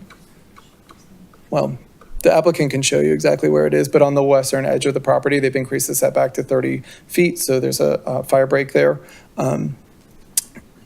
And continual coordination with disaster operations officials at adjacent jurisdictions in the county to, improve evacuation strategies as best they can. We also have Allison, the town's disaster preparedness and recovery manager. She's on the line and can take questions now or at the end of my presentation about the wildfire mitigation. I think she has a little, something to say, a short presentation of her own. But she can answer questions about wildfire mitigation and evacuation and the steps that the town and adjacent jurisdictions are taking to improve that situation. With respect to sustainability, the applicant has said in its narrative that it intends to be fully electric except for their pool and some, features some at the clubhouse like fire pits. They said they will pursue LEED Gold certification. They have taken many measures to conserve water, including the WUI landscaping, water-wise plantings, and high-efficiency fixtures. They have committed to recycling and are going to consider compost. And they are committed to green building program compliance, including construction waste. The fiscal and economic impacts, according to the finance department, our projected annual revenue is about $350,000 a year, and that is net. So that it takes into consideration our operations costs, and this will be just where we come out. And then the one-time projected revenues of about $6 million. The economic development manager has also provided a statement about the foreseen impacts of this development, including providing opportunities for small families to add local customer base, affordable housing for workforce retention, reducing congestion and increasing the number, the local multiplier effect, which is just that, if people are working here, they're also probably using our using our local businesses for services and things like that. It allows local businesses to capture local workforce. It also has a residential local multiplier effect and the potential to add about $93,000 a year in sales tax to Superior.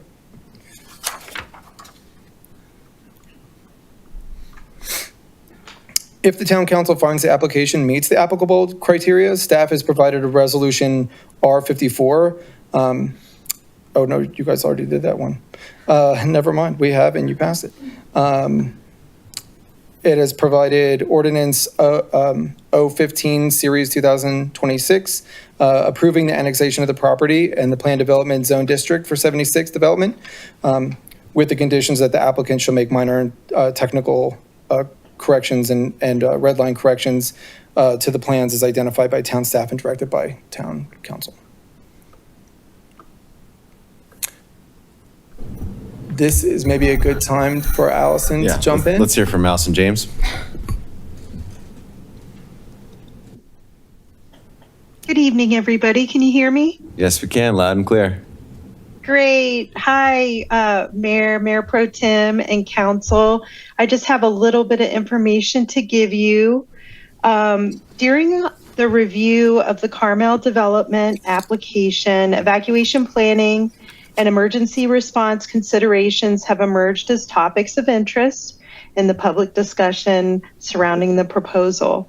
The developer has met with town, county, and district emergency managers and first responder staff a few times. And while evacuation planning is not a required component of the town's current development application review criteria at this time, staff has encouraged the applicant to think about and be prepared to discuss potential disaster and evacuation related impacts and provide supporting information for the council and the public. As discussion progressed together, attention shifted towards broader community emergency planning efforts, including the Wildland-Urban Interface Community Configuration Operations Response Plan and other related emergency management documents. That plan is more easily said as the WIC plan, and it's still in its draft stages and should be completed in a few months. These planning efforts, however, may not be used as a basis for evaluating the application and determining whether the associated risks are acceptable. The town approach has been that the WIC plan is a community-wide emergency operations tool rather than a type of project-specific development review standard. Similar to how development proposals can be evaluated through like established lenses, such as floodplain management and items like building materials.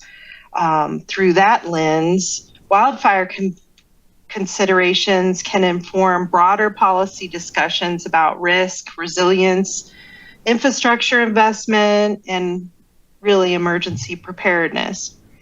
However, emergency operations planning documents are not designed to provide definitive conclusions regarding the approval or denial of a specific development application. And the WIC plan is intended to help identify and prioritize operational and capital improvements. And it also coordinates among responding agencies and informs future response efforts and budget decisions for these disaster operations. It recognizes that emergency response outcomes depend on so many situational variables, including weather conditions, incident locations, traffic patterns, the date, the time, responder availability, and public behavior. That cannot be fully captured in a single planning document. And because it contains scenario-based planning assumptions and response considerations and these involving operational information items that may change during an actual emergency, the document really isn't intended for public distribution. Public release could lead residents to rely on planning assumptions or anticipated response actions like, say, taking a specific route during a disaster that may not be appropriate under real world conditions where emergency decisions have to be adapted to the specific circumstances of these types of events. So, to support the applicant's analysis, the town, county, and district emergency management and response staff have met with the applicant's team and traffic engineering consultant and provided available methodology assumptions and background information that we have. Those inputs have been incorporated into their analysis to varying degrees. However, neither town, district, or county agencies can provide definitive conclusions regarding the precise impact of a single development on a community-wide emergency evacuation event, or determine what level of risk is ultimately acceptable to our community.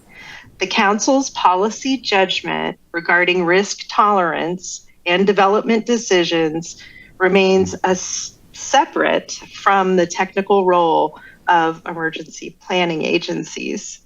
And I'm here to answer any questions I can. All right, thank you, Allison. Any questions for Allison at this point? Okay. Any questions for Jeffrey at this point? Are we also going to hear from Ellen or on the economic side of things, or? I don't believe so. Okay. All right. Is that everything that staff has for the That's everything presentation that at staff this has at this point. Okay, great. Thank you for that. And then let's hear from the applicant.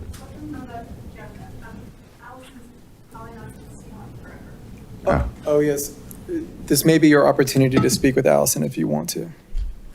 Fair enough. Any questions for Allison in light of the fact that she might not be here forever? It's very ominous. That was dark. Yeah, we're all not going to be here forever. All right, no questions for Allison at this juncture. We'll take our chances. Good luck. All right, we'll hear from the applicant. Welcome. Thank you. Good to be here. Give me a second. I'll find our presentation somewhere. This one? Great. Okay. Thank you. Good evening, council members, Mayor Lasses. I'm Will Sipes. I head development in the Western U.S. for Carmel Partners. We are excited to be here this evening to present our proposed 76th Street annexation and PUD to the council. I want to thank city staff, the Planning Commission, and members of the community who we've worked with throughout the process and have provided valuable feedback that, as we will share, has led to additional analyses of the key concerns, improvements to the previously presented project in response to those concerns. We'll take about 20 minutes to walk you through who Carmel is, the site context, the proposed planned development, and how it aligns with the Town of Superior's land use policies. We'll talk about the community engagement Carmel's done to date, and critically address wildfire resiliency and preparedness. So just on a personal note, I'm going to say something here that I hope you don't hold against me. I'm from Southern California. And for the past 9 years, I've lived in close proximity to the Santa Monica Mountains, and where the urban development in that area comes up against the wildland. My family and I have been evacuated numerous times over the years due to wildfires. In 2025, the Palisades Fire destroyed a key part of my community, including the homes of many of my friends and colleagues. So I deeply understand personally the concerns around this issue, and it was partly for that reason that we've done this additional analysis to really model out what happens in one of these wildfire events. And, as sort of Allison alluded to, this is not definitive predictions, but I think you'll see that the rigor of the modeling and what they went through and the attempt to identify the actual impact of these added units the best they could, to me, shows a clear picture of a very small impact on the overall system, but I'll let their work speak for itself. So I truly do understand this level of concern, and we take it really seriously. And Harris will talk later about some of the operational things that we're looking to do to improve evacuation of our particular project. So a little bit more about Carmel Partners. Our mission at Carmel is to create exceptional multifamily communities that enrich lives and neighborhoods. We pursue this work in these 8 regions across the U.S., as shown on the map. And while I happen to be from Southern California and we happen to be based in the Bay Area, we trace our roots to Colorado, where our founders' fathers started building apartments 70 years ago in 1965. Here is a map of some of our recent projects in the area, including Superior Town Center. And then just another slide of more historic projects we've done around the Denver and sort of surrounding communities. Note on downtown Superior, I think most people are familiar with it, obviously, 405 units, 30,000 square feet of retail. Just a really quick note to speak to the demand for apartments in this community. In the last 2 weeks, we've leased 34 units at Origin. So I think as if you take a snapshot, there are a fair number of vacant apartments around, but as you see sort of the demand and how fast these units are going, there's clearly going to be more coming. On the retail side, we're pleased to say that recently the final development plan amendment related to the food hall at Block 7 was approved. The buyer closed on that land, and they're slated to start construction later this year. On to the site in question here, which is highlighted in blue here. The property benefits from proximity to the Boulder County open space to the west, Superior Marketplace to the east. As staff pointed out, some of our other adjacencies, I won't belabor them here. We do hope to collaborate on a lot of these connections through to the Parks Department to improve access to the open space, trail connections to the west, and to collaborate with Public Works to improve access along 76 to the bikeway across Marshall and Superior Marketplace across the street. With that, to walk you through much more information, I'll hand this off to Harris. Welcome, Harris. Hey, good evening, council. As everyone's noted, we are here tonight to discuss our proposed annexation and PD. Staff covered most of the fun data tables, so I'm just going to jump right into the site plan. There is, just noteworthy for this site in particular, the physical nature of it. There's 30 feet of elevation drop as you work left to right, which is west to east. So the west side and the left side of this image is the high point, and the low point is 76 on the right. We have a front entrance on the right along 76th Street. There are two additional emergency vehicle entrances. One is located at the northwest corner of the property, connecting to Marshall, and another is at the southeast corner of the site, connecting to 76th Street. There's a standalone clubhouse building along 76th Street, which is just south of the main entrance. And in total, there are 14 three-story buildings. All these are 3 stories. There's no elevators. These are all stair-served. The max building height in our PD is noted at 55, but I want to note, just after reviewing with our design team further, we can commit to revising that down to 50. So just a note.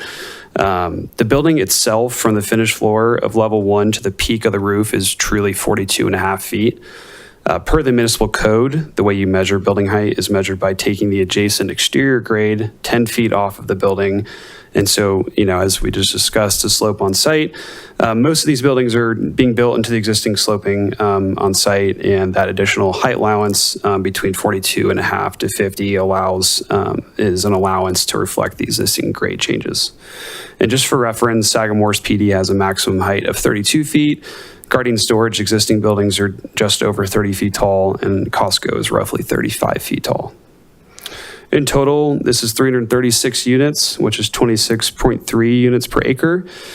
And as Jeffrey noted, we are planning to deliver 15% of these units at 80% of average median income in compliance with the 2020 Inclusionary Housing Ordinance. That equates to 51 units total. Parking is supplied on site via detached garages and surface lots.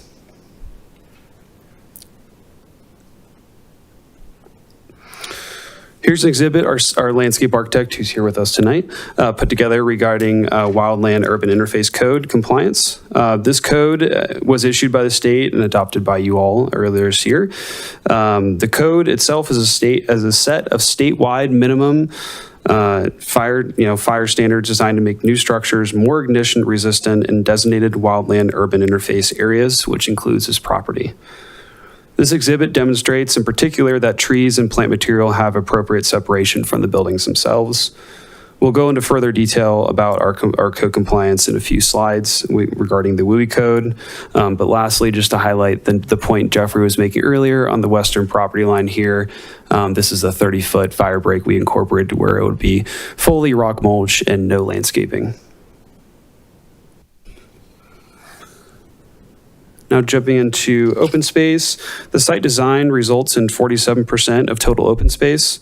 This 47% includes landscaping areas noted in light green, the amenity area noted in dark green, and the detention pond noted in turquoise.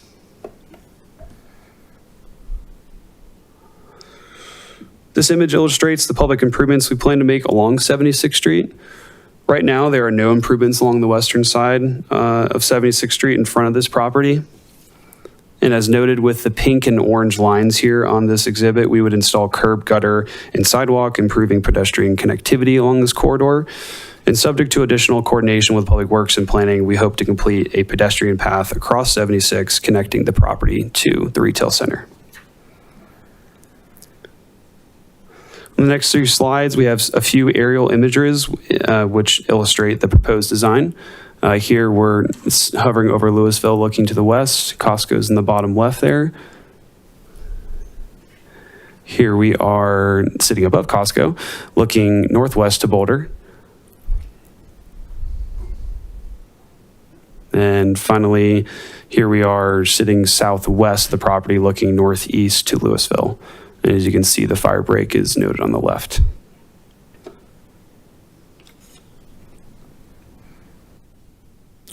Here are some representative pictures of exterior amenities that we plan to provide. These include, but are not limited to, a playground area, a dog park, an outdoor pool and spa, and an outdoor kitchen.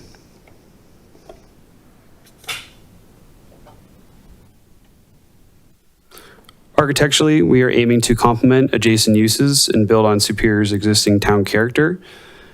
Here is some present imagery of 3-story apartments featuring a mix of siding and brick. Now, pardon me when I take a sip of this.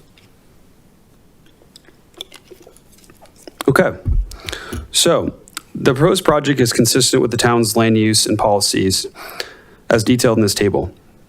The comprehensive plan adopted earlier this year notes residential as a potential land use. The town's transportation plan that was updated last year recommends to complete the roadway section, including curb, gutter, and sidewalk along 76th Street frontage, which this project would complete. The 2025 housing strategies has several objectives noted, including increasing housing choices, supporting affordable housing efforts, and removing housing barriers. This project would increase missing middle and attainable housing supply. The 2023 Housing Needs Assessment Report recognized the need for additional housing options, serving a diversity of incomes, ages, and social needs.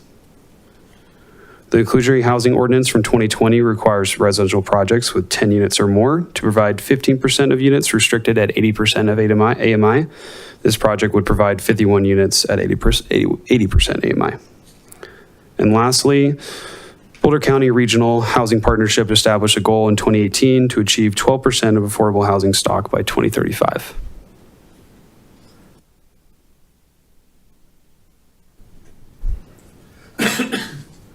During the Planning Commission meeting last week, there was discussion regarding definitions for missing middle and attainable housing. So I wanted to include some images snipped from the town's housing strategy report published just last year. The missing middle definition from the town's report refers to a range of housing styles between a single-family home and high-density development. See image below, and the image below, which Jeffrey had on his slides, was from the report itself. And for reference, locally, Superior does have a wide range of density offerings. A single-family home neighborhood such as Sagamore is typically 6 to 8 units per acre, while Origin, the property in downtown Superior, is roughly 48 units per acre. Lastly, on the attainable housing definition, Urban Land Institute, ULI, defines this as non-subsidized market rate housing that is affordable to households earning between 80 and 120% average median income.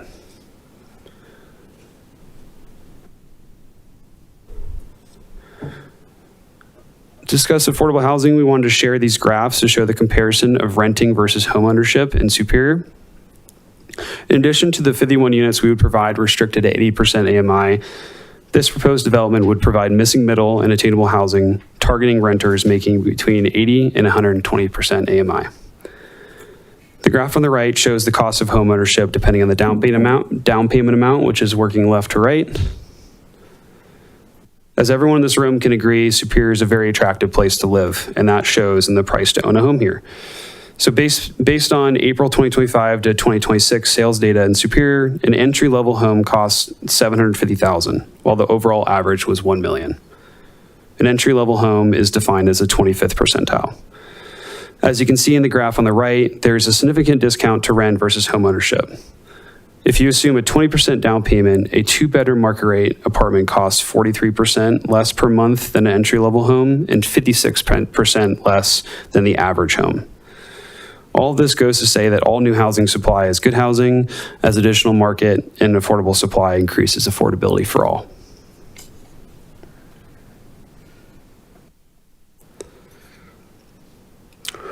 With the declining enrollment trends at BVSD, Boulder Valley School District, there was concern expressed that multifamily here could lead to lower student yields in comparison to single-family homes. Early on this year, we engaged Boulder Valley School District for feedback on our site plan and design. The table at the top was provided by BVSD and details the typical elementary-only student yields from different existing properties in the area. Now, the bottom table on the right is a projection created by Carmel showing that when you adjust for density, apartments yield roughly the same amount of students as single-family home neighborhoods. We believe that new multifamily housing expands attainable housing options for young families, workforce households, school faculty, and staff.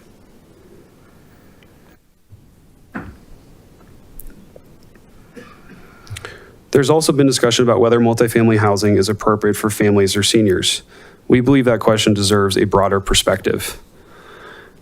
Families have diverse housing needs, and many cannot afford an entry-level home in today's market. Housing that works for families should be defined not by whether it is rented or owned, but by whether families can realistically afford to live there. This project provides an opportunity for teachers, healthcare workers, retail employees, young families, and others to live in Superior at a cost significantly lower than homeownership. The project also provides an important option for seniors. While not age restricted, it offers longtime residents the opportunity to remain in Superior as their housing needs change. For many older adults, a walkable location, shared amenities, professional management, and maintenance-free living provide an attractive alternative to maintaining a larger home while staying closer to friends, family, and community connections.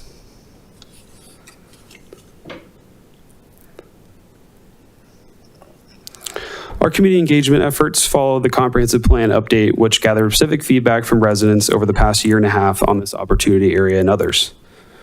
The comprehensive plan outreach included multiple community surveys, open houses, pop-up events, stakeholder interviews, focus groups, speaker series events, advisory committee meetings, planning commission and town council discussions, business outreach, and renter outreach. Hundreds of residents participated in that process. While some residents may only be learning about this proposal now, the future of this area has been subject of extensive public discussion and outreach. As the comp plan moved close to adoption, Carmel Partners held a neighborhood meeting in early February this year. We extended invites to 304 residences, which included all of Sagamore and original town neighborhoods. Roughly 26 people attended that meeting in February. The original site plan we shared for the neighborhood meeting matched the version we shared with you all, council, at our concept plan presentation in November of last year. If you remember, it included 376 units. We are here presenting on 336 units tonight. So the table here is meant to summarize the community concerns on the left, and on the right, we note the specific changes that were made between the concept site plan and the proposed PD that we're presenting on tonight. Now, before walking through the community feedback, we want to acknowledge that many of the comments we have heard are rooted in real community experience of the Marshall Fire. We understand that evacuation and emergency access are not theoretical issues, and we take those concerns seriously. We made specific design changes to address those concerns with a focus on fire resilient design and operations, and conducted an evacuation impact review, which will be further detailed in a moment. Walking through the table here, I'll just go top to bottom, there were concerns regarding project density. Therefore, we reduced the unit count from 376 to 336. Previously, we had, if you remember, some design where we had a 3-4 story split building that we're building into the grade. Now all the buildings are 3 stories across the site. Additionally, we increased the western property line setback from 10 feet to 30 feet, and we increased open space from 38% to 47%. For evacuation impacts, Kimley Horn, who's here in person tonight, completed an impact analysis, which will be detailed in a moment. For fire resiliency in particular, we added another emergency vehicle access point at the southeast corner based on additional coordination with Allison and the various agencies. For traffic impacts, we completed a traffic study with Fox and Tuttle, which notes that the town's existing infrastructure can support the proposed development and future contemplated development around Superior Marketplace. And there was concern over a lack of amenities. Therefore, we have optimized and increased open space, added a dog park, and added a playground area.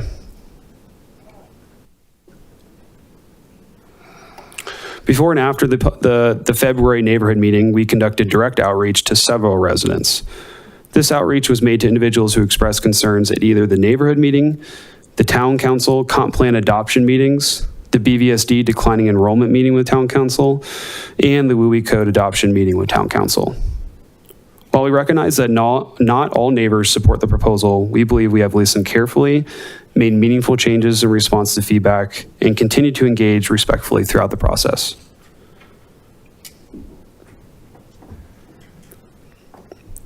In addition to the community outreach, we engaged with town stakeholders detailed in the table here. The goal of this outreach was to inform stakeholders of the proposed project and request feedback.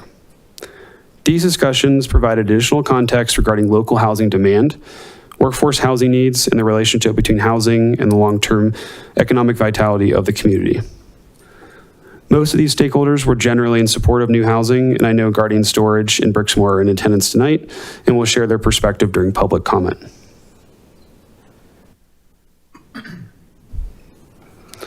As noted earlier, we conducted a traffic impact study with Fox and Tuttle, who is also here tonight in case there are detailed questions. This slide summarizes the findings, which is that the existing infrastructure can support the proposed project and future build-out.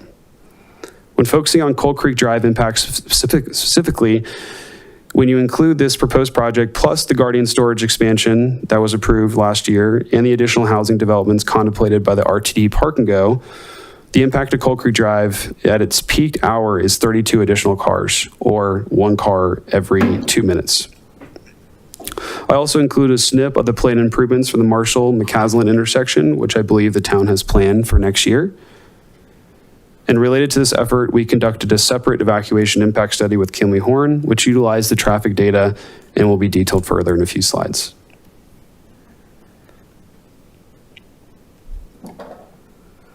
We wanted to summarize some of the environmental findings from the Birch Ecology Report.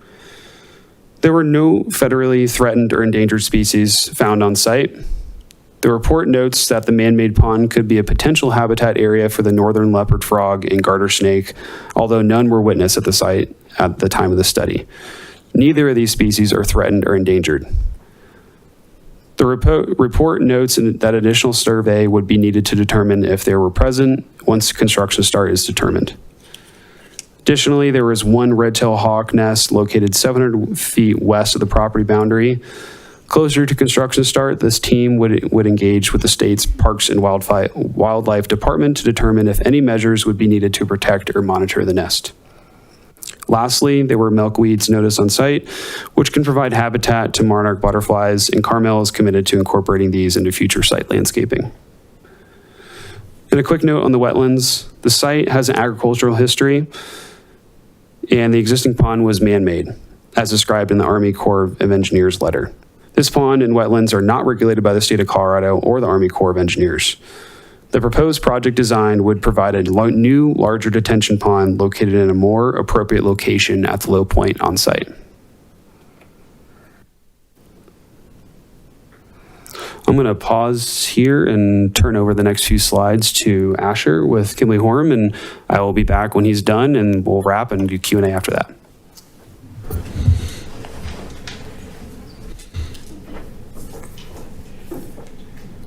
Good evening, Council. Welcome. I'm Asher Sapinko. I'm here with my colleague, Albert Kochitepe, from Kimley Horn, to present the evacuation impact analysis conducted for the 76th Street Apartments project.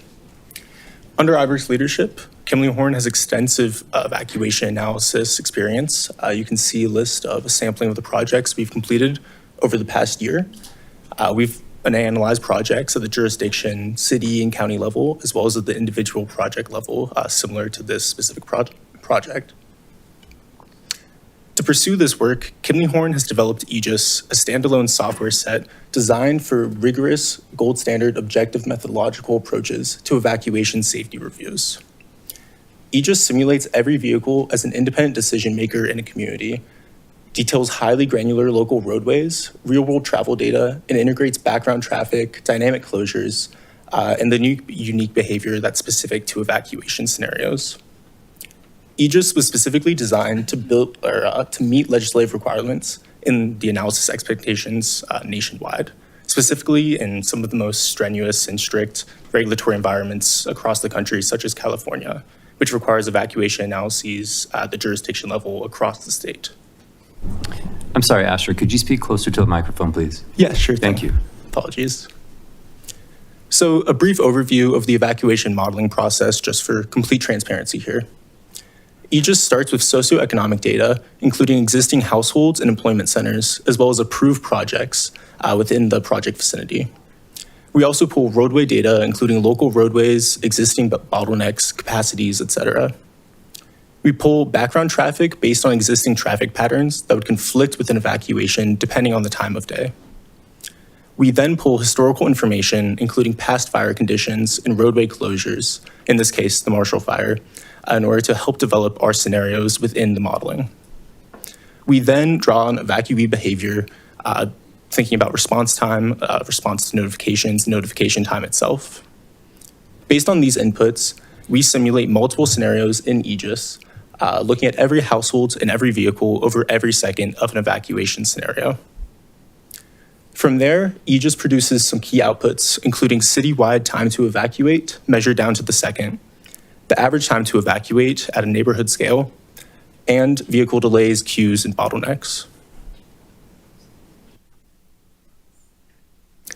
As mentioned earlier tonight, there's countless variables that will go into an evacuation that can shift the scenario and the flow of the evacuation and what's happening. In order to accommodate that and to accommodate this analysis, we did work with key stakeholders, including the Town of Superior, the Office of Disaster Preparedness and Recovery, the Boulder County Sheriff's Office, the Office of Emergency Management, and Mountain View Fire Rescue, in order to develop some key scenarios to help prevent or present a comparative analysis of a range of scenarios. Some of those assumptions include a 1-hour departure period. During this 1-hour period, we're assuming that evacuees will begin to depart slowly with an evacuation notice. Evacuee departures will begin to increase as a notification is given, and then will slowly taper off as the final evacuees depart. And this was based off of our conversations with those previously mentioned stakeholders, as well as a review of the Marshall Fire Operational After Action Report provided by the Office of Disaster Management. We simulated 3 different scenarios with varying roadway and time of day conditions to help present this evacuation analysis. During our presentation at the Planning Commission meeting last week, we heard real concerns from the community about the inclusion of approved projects and under construction projects within the Town of Superior. And since then, we have included several approved and under construction projects, including the Alta Flatirons, the Kite Route Crossing, and Everhome Suites to facilitate this analysis.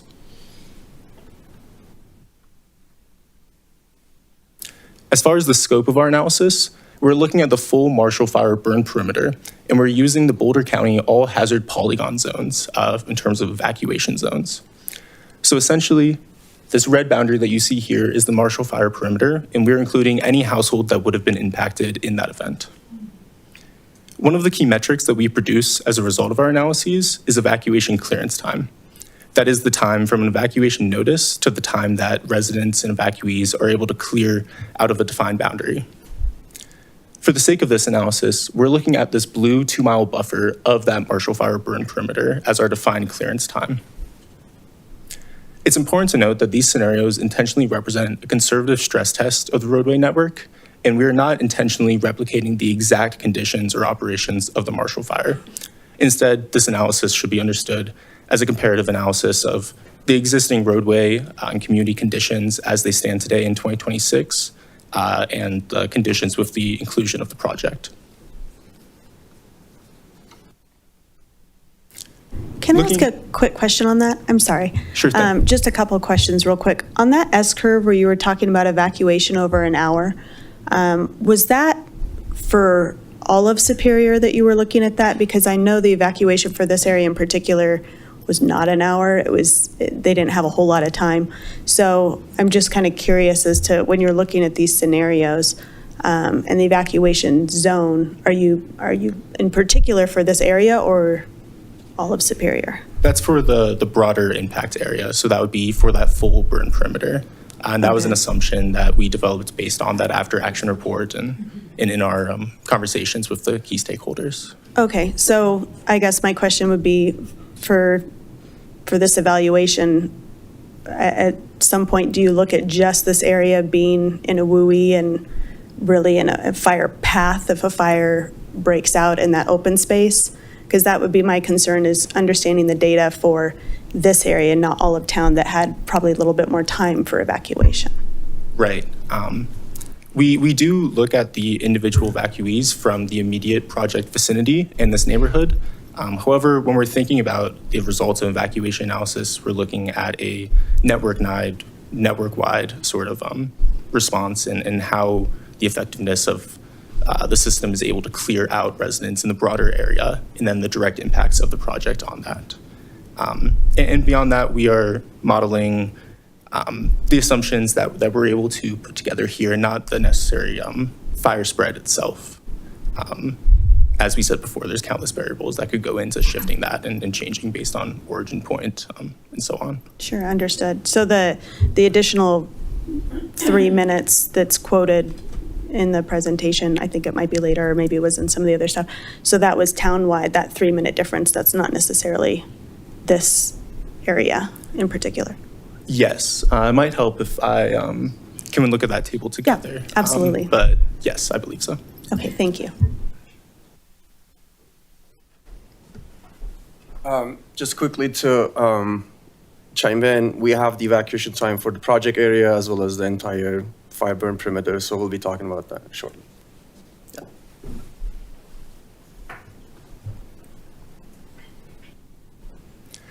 So looking at the 3 scenarios that we developed themselves, we're looking at scenario 1, which is a full network stress test.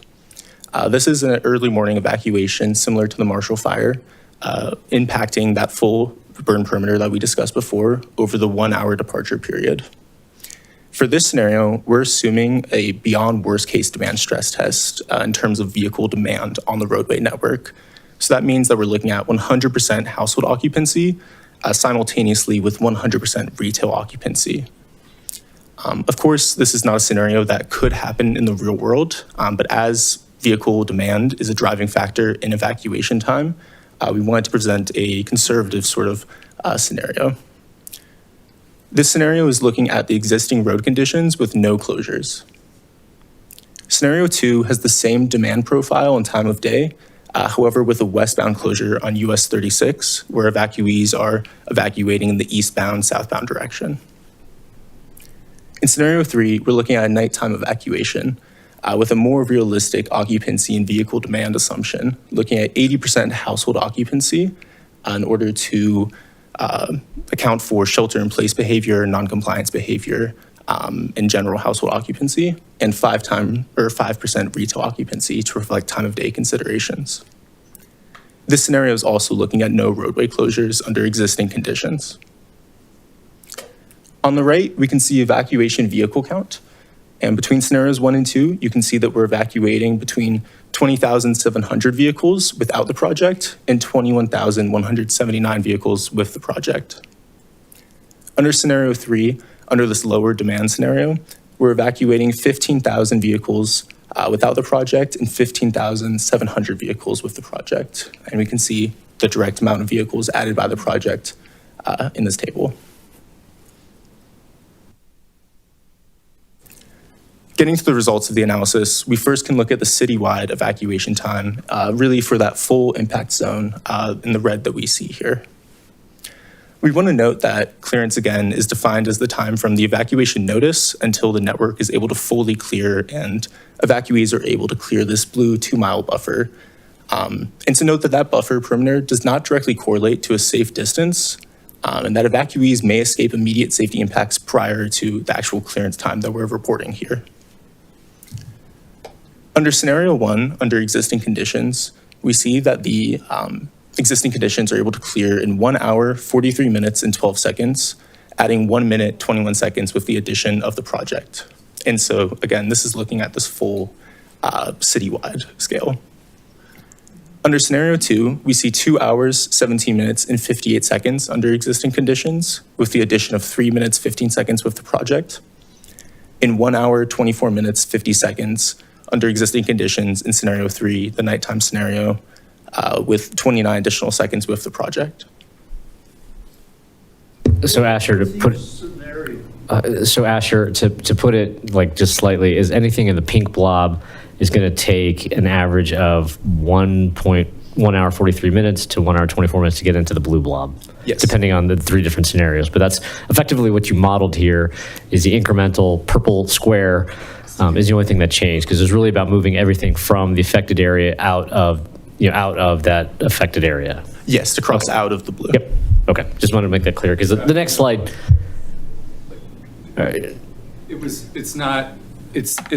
That time is for everybody in the pink to get out of the blue, not from. Get further than the blue. Okay. Yeah. Go. Yes. Okay. Thank you.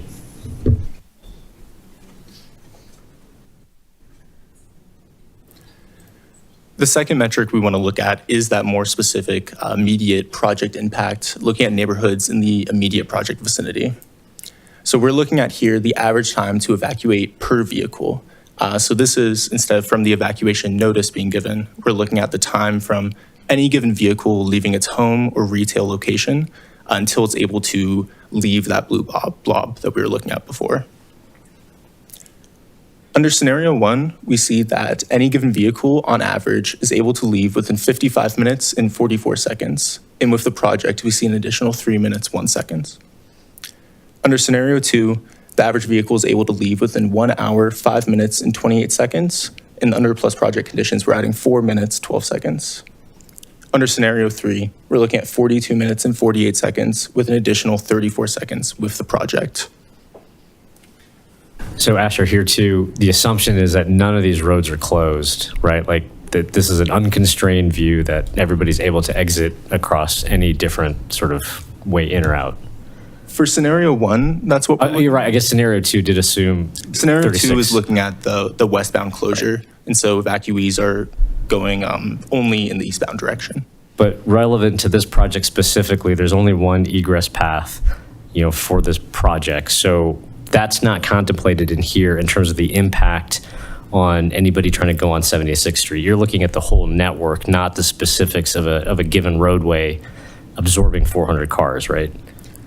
No, we're looking at the full network impact here. Okay. And specifically, these metrics that we're looking at are within that project vicinity. Okay. Thank you.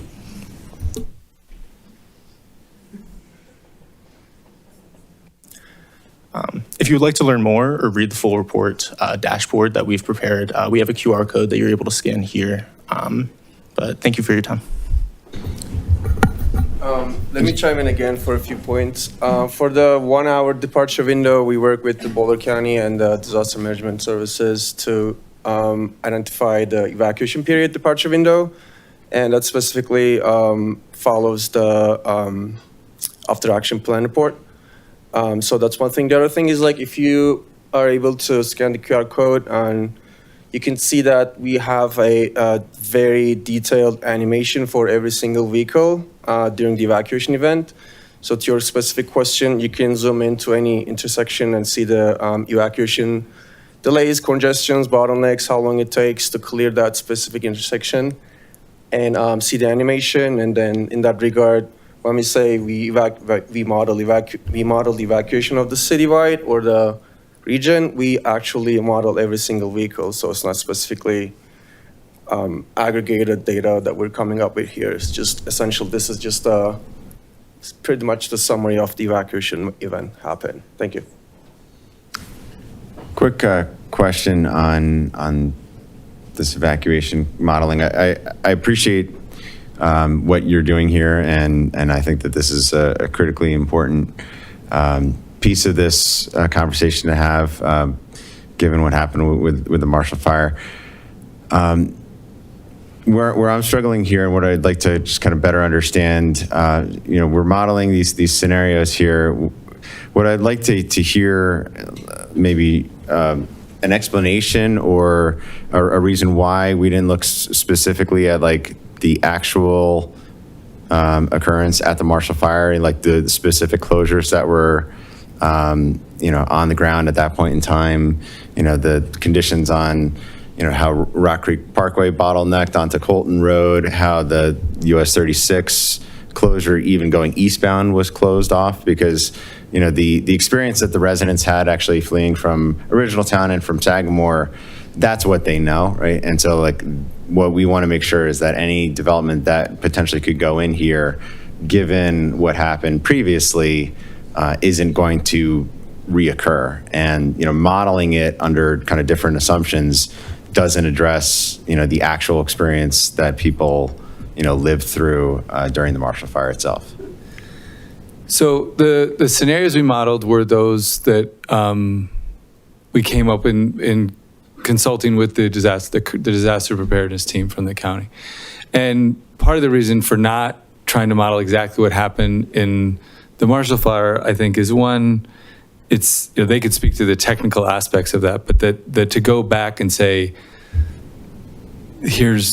that's a situation that's not going to happen exactly again, that they're modeling scenarios to try to represent a generalized thing. And you can't, I don't think you can take out of any of these scenarios, this is exactly what an evacuation looks like, because as they've alluded to, Allison, there's so many different variables that come up, and there's no way you can predict them all.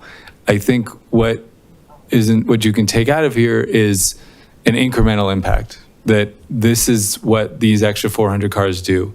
If things are spread, if the overall thing is spread out, if more roads are closed, that could be a bigger time, but the percentage kind of tracks in the different scenarios. Yeah. And it's not possible to be precise on a specific scenario at this level from what I've learned working with these, and trying to do that and not being something that was going to really inform.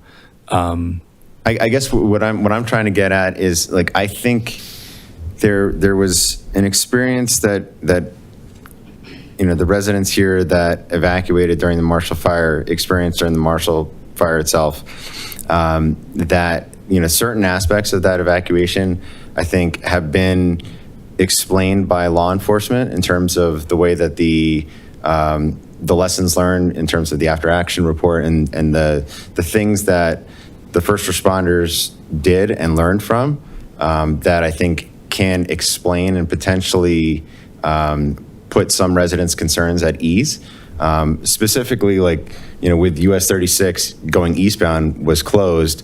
Hindsight being 2020, we've heard from the sheriff's office that actually it shouldn't have been closed. And if people were evacuating then, you wouldn't have had the bottleneck that you had in original town in Sagamore.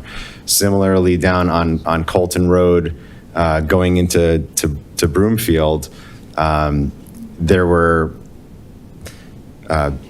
was two-way traffic going on the roads where the evacuees could have been put on both sides of the roads. There was issues with the lighting signals and the coordination between the first responders. I'd like to hear kind of a response to the specific experiences and why those wouldn't be likely to recur in terms of modeling this going forward.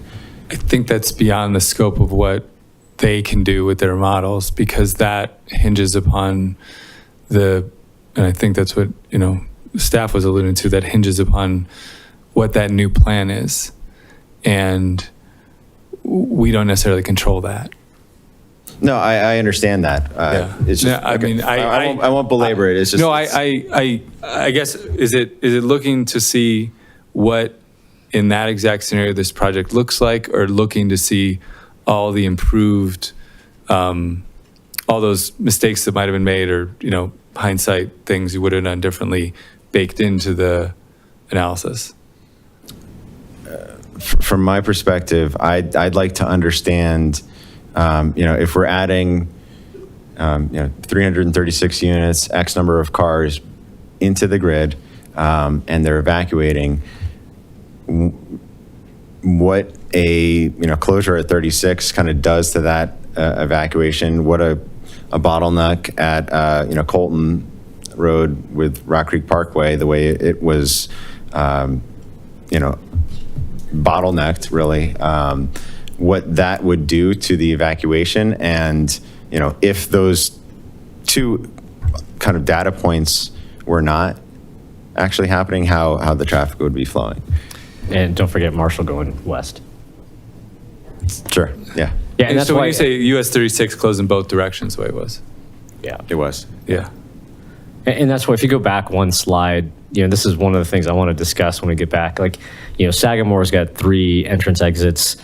Coal Creek Crossing, you got multiple routes. We haven't talked about the fact that this project is a one entry exit. This is something that came up with the concept, and we kind of asked you to go off and buy this other piece of land so you could try to get another way in or out. There's 2 emergency accesses, which we haven't discussed about who can use those and when and who makes the call. But at the end of the day, this is 400 cars trying to come out a one-lane road onto a one-lane road.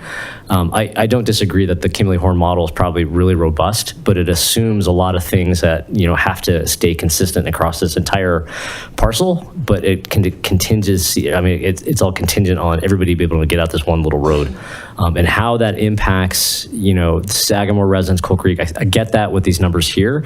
The aggregate for everybody is up by a few more minutes. Like every single person now leaving is going to take an extra 3 minutes or 4 minutes, but it's not clear to me what the experience is for the folks in this project if they're trying to get out that one road and all 400 cars are trying to leave at once and somebody T-bone somebody else. Like I just kind of need to try to understand that a little bit better rather than these high models of aggregate impact.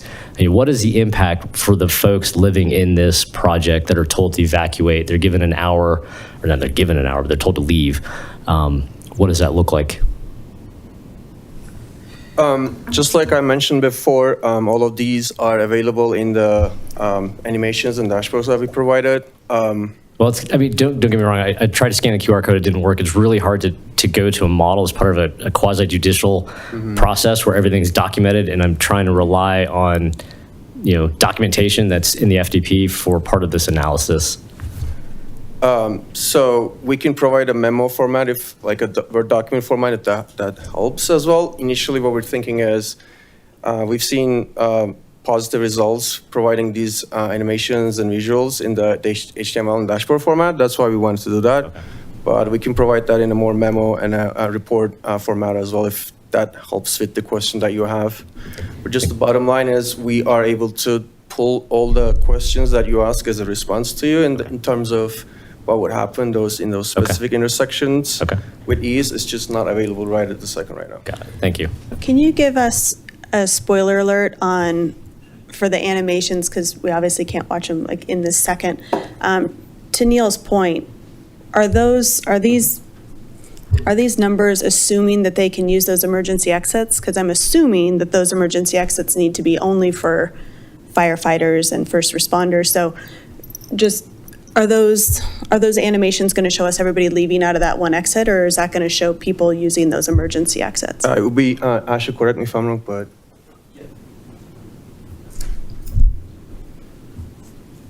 for the purposes of this scenario, we were looking at minor usage of that northern emergency access and primary utilization of the main access. Okay, that helps. Thank you. Can I just say, this is all like very technical, but like from the human aspect of this, and we're working with you in the downtown Superior area, so you have a relationship with this community. And if it's a matter of working with the Boulder County emergency folks to come and explain those variables that you don't control to our community when you're asking for a project like this, it may not be the way things are normally done. But I think it would go a long way for this community for you to bring a lot more relationship part of it around making everybody feel better about what you're asking for. So. Yes, totally understood. All right. Please continue. Yeah, I'm just going to layer in a few other things that I've been listening, but I just want to try and respond to a few questions and comments. Maybe I'll just start with yours, Kaush. That's okay. We've been talking with Martin and team, and we requested Allison be here tonight. I think maybe there's a benefit to having Mike Shard, who's the director of Boulder County, here as well. But he's a wealth of information, was very active on all those calls.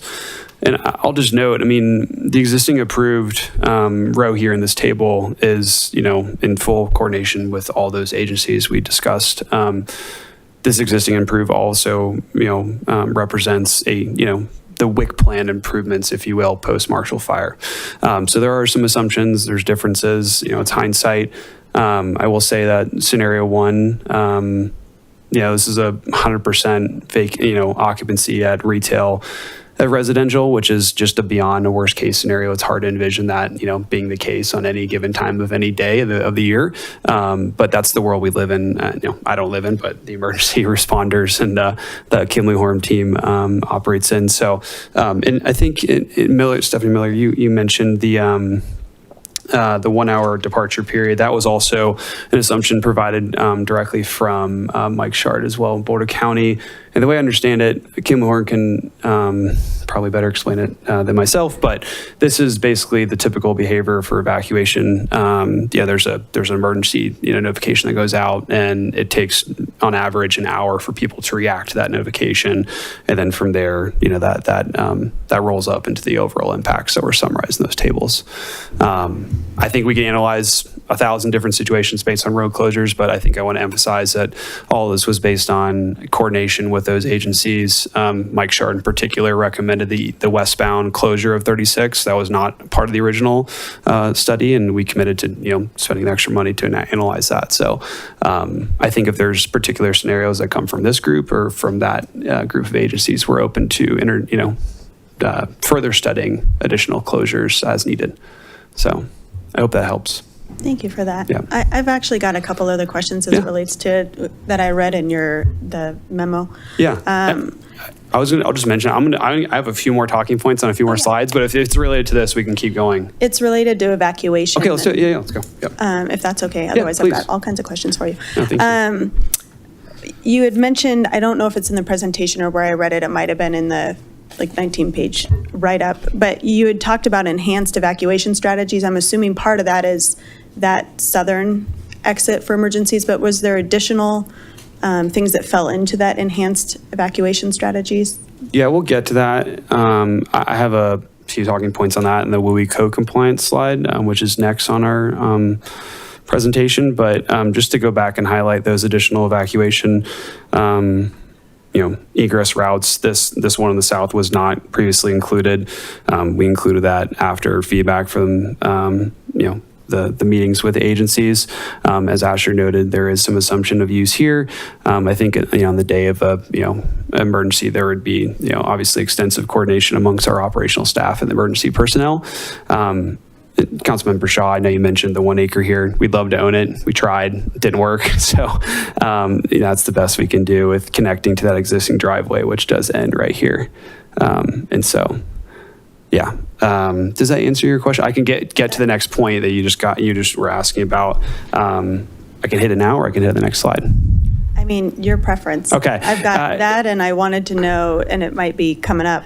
You had talked about an emergency alert system. Yes. Part of the materials that'll replace door knocking. I was just curious what that looks like and when that's enacted. Yes. Okay. I'm going to hop right into that next slide because this is where we talk about it. So this is our, wow, I'm really close to this mic, sorry. This is our WUI code compliance table. There's a lot going on here, but this is meant to demonstrate all the different categories and areas, whether it's interiors, exteriors, landscaping, exterior improvements, that, this is our WUI code compliance. In addition to that, based on that discussion, with Mike and David Solomon, the sheriff, we did talk about that centralized system. And so what that is it's unique to multifamily. I'm not sure if it'd be an offering for single family or townhomes, but there's a central panel that would live in the clubhouse. And so on the day of an emergency, the emergency personnel would be able to go to the clubhouse, central location, and notify across the community into individual units. And that's above the WUI code and the building code requirements. And so what does that mean? It means that it saves on door knocking, just going door to door as they would be required to do in other neighborhoods, and just, expediting evacuation times as well. Yeah. Any other questions about evacuations, or I'll keep rolling? I'm sure more will come up and we can keep talking about it. Yeah, this is an important topic. So, so what else did I not talk about here? I mean, there was a comment about MEP openings and embers. We can't stop embers from flying, obviously, if there were a future fire, but the WUI code does talk about eaves and soffits, which is about quarter way down, and ventilation openings, and the compliance in building requirements regarding those to try and eliminate spread of fire. We talked about the centralized emergency communication system, and I think, with all these things considered, we believe this proposed WUI compliant development will be more fire resilient than the vacant grasslands that exist there today.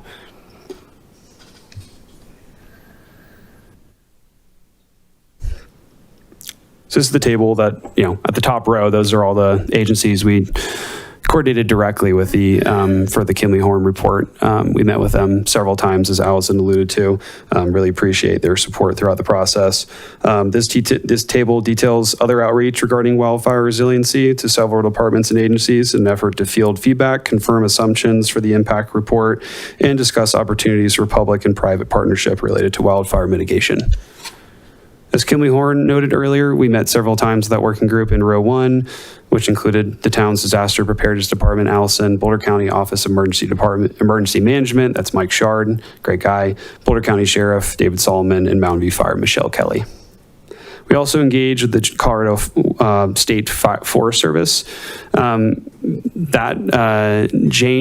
Janae is the local or the state Firewise liaison. Firewise is a wildfire mitigation designation that's available to single-family homes. Fortunately, there's not a designation or compliance available for multifamily just yet, but we would commit to doing so upon its availability. We also met with the nonprofit and Boulder County Wildfire Partners requesting feedback and to further our understanding of public-private partnership there.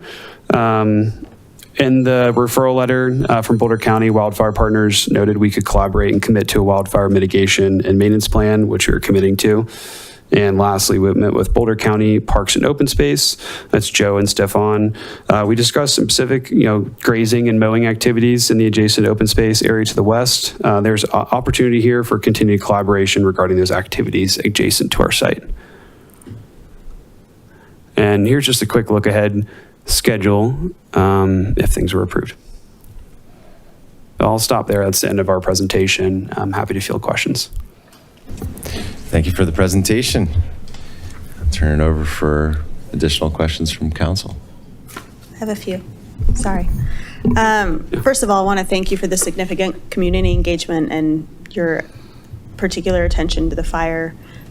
Really appreciate that. And I appreciate the changes that you've made based on previous feedback, adding the dog park, adding the playground, adding a little bit more open space.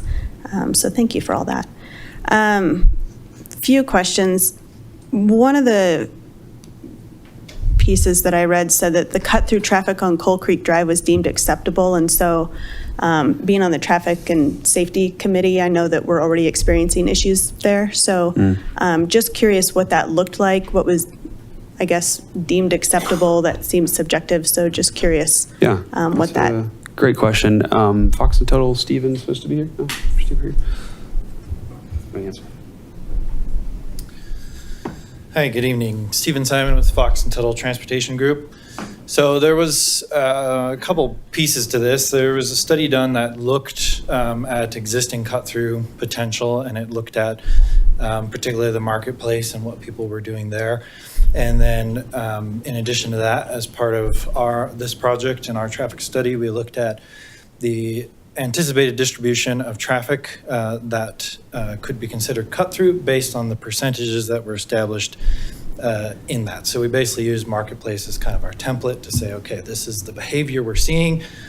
We would expect that that would just increase potentially based on what we're adding.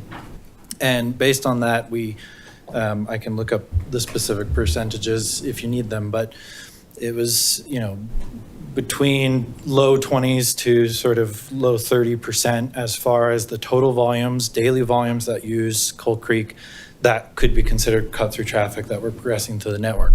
As far as what's deemed acceptability, it really comes down to looking at operations and level of service.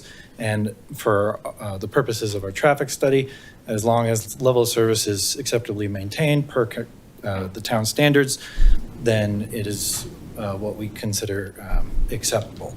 I might also mention too that the other study also looked at things like speed and potential for traffic calming measures and things like that, and those certainly could be things that could be looked into more as needed per resident concerns and things of that nature. But to answer the question, as far as acceptability, it's maintaining acceptable level of service operations.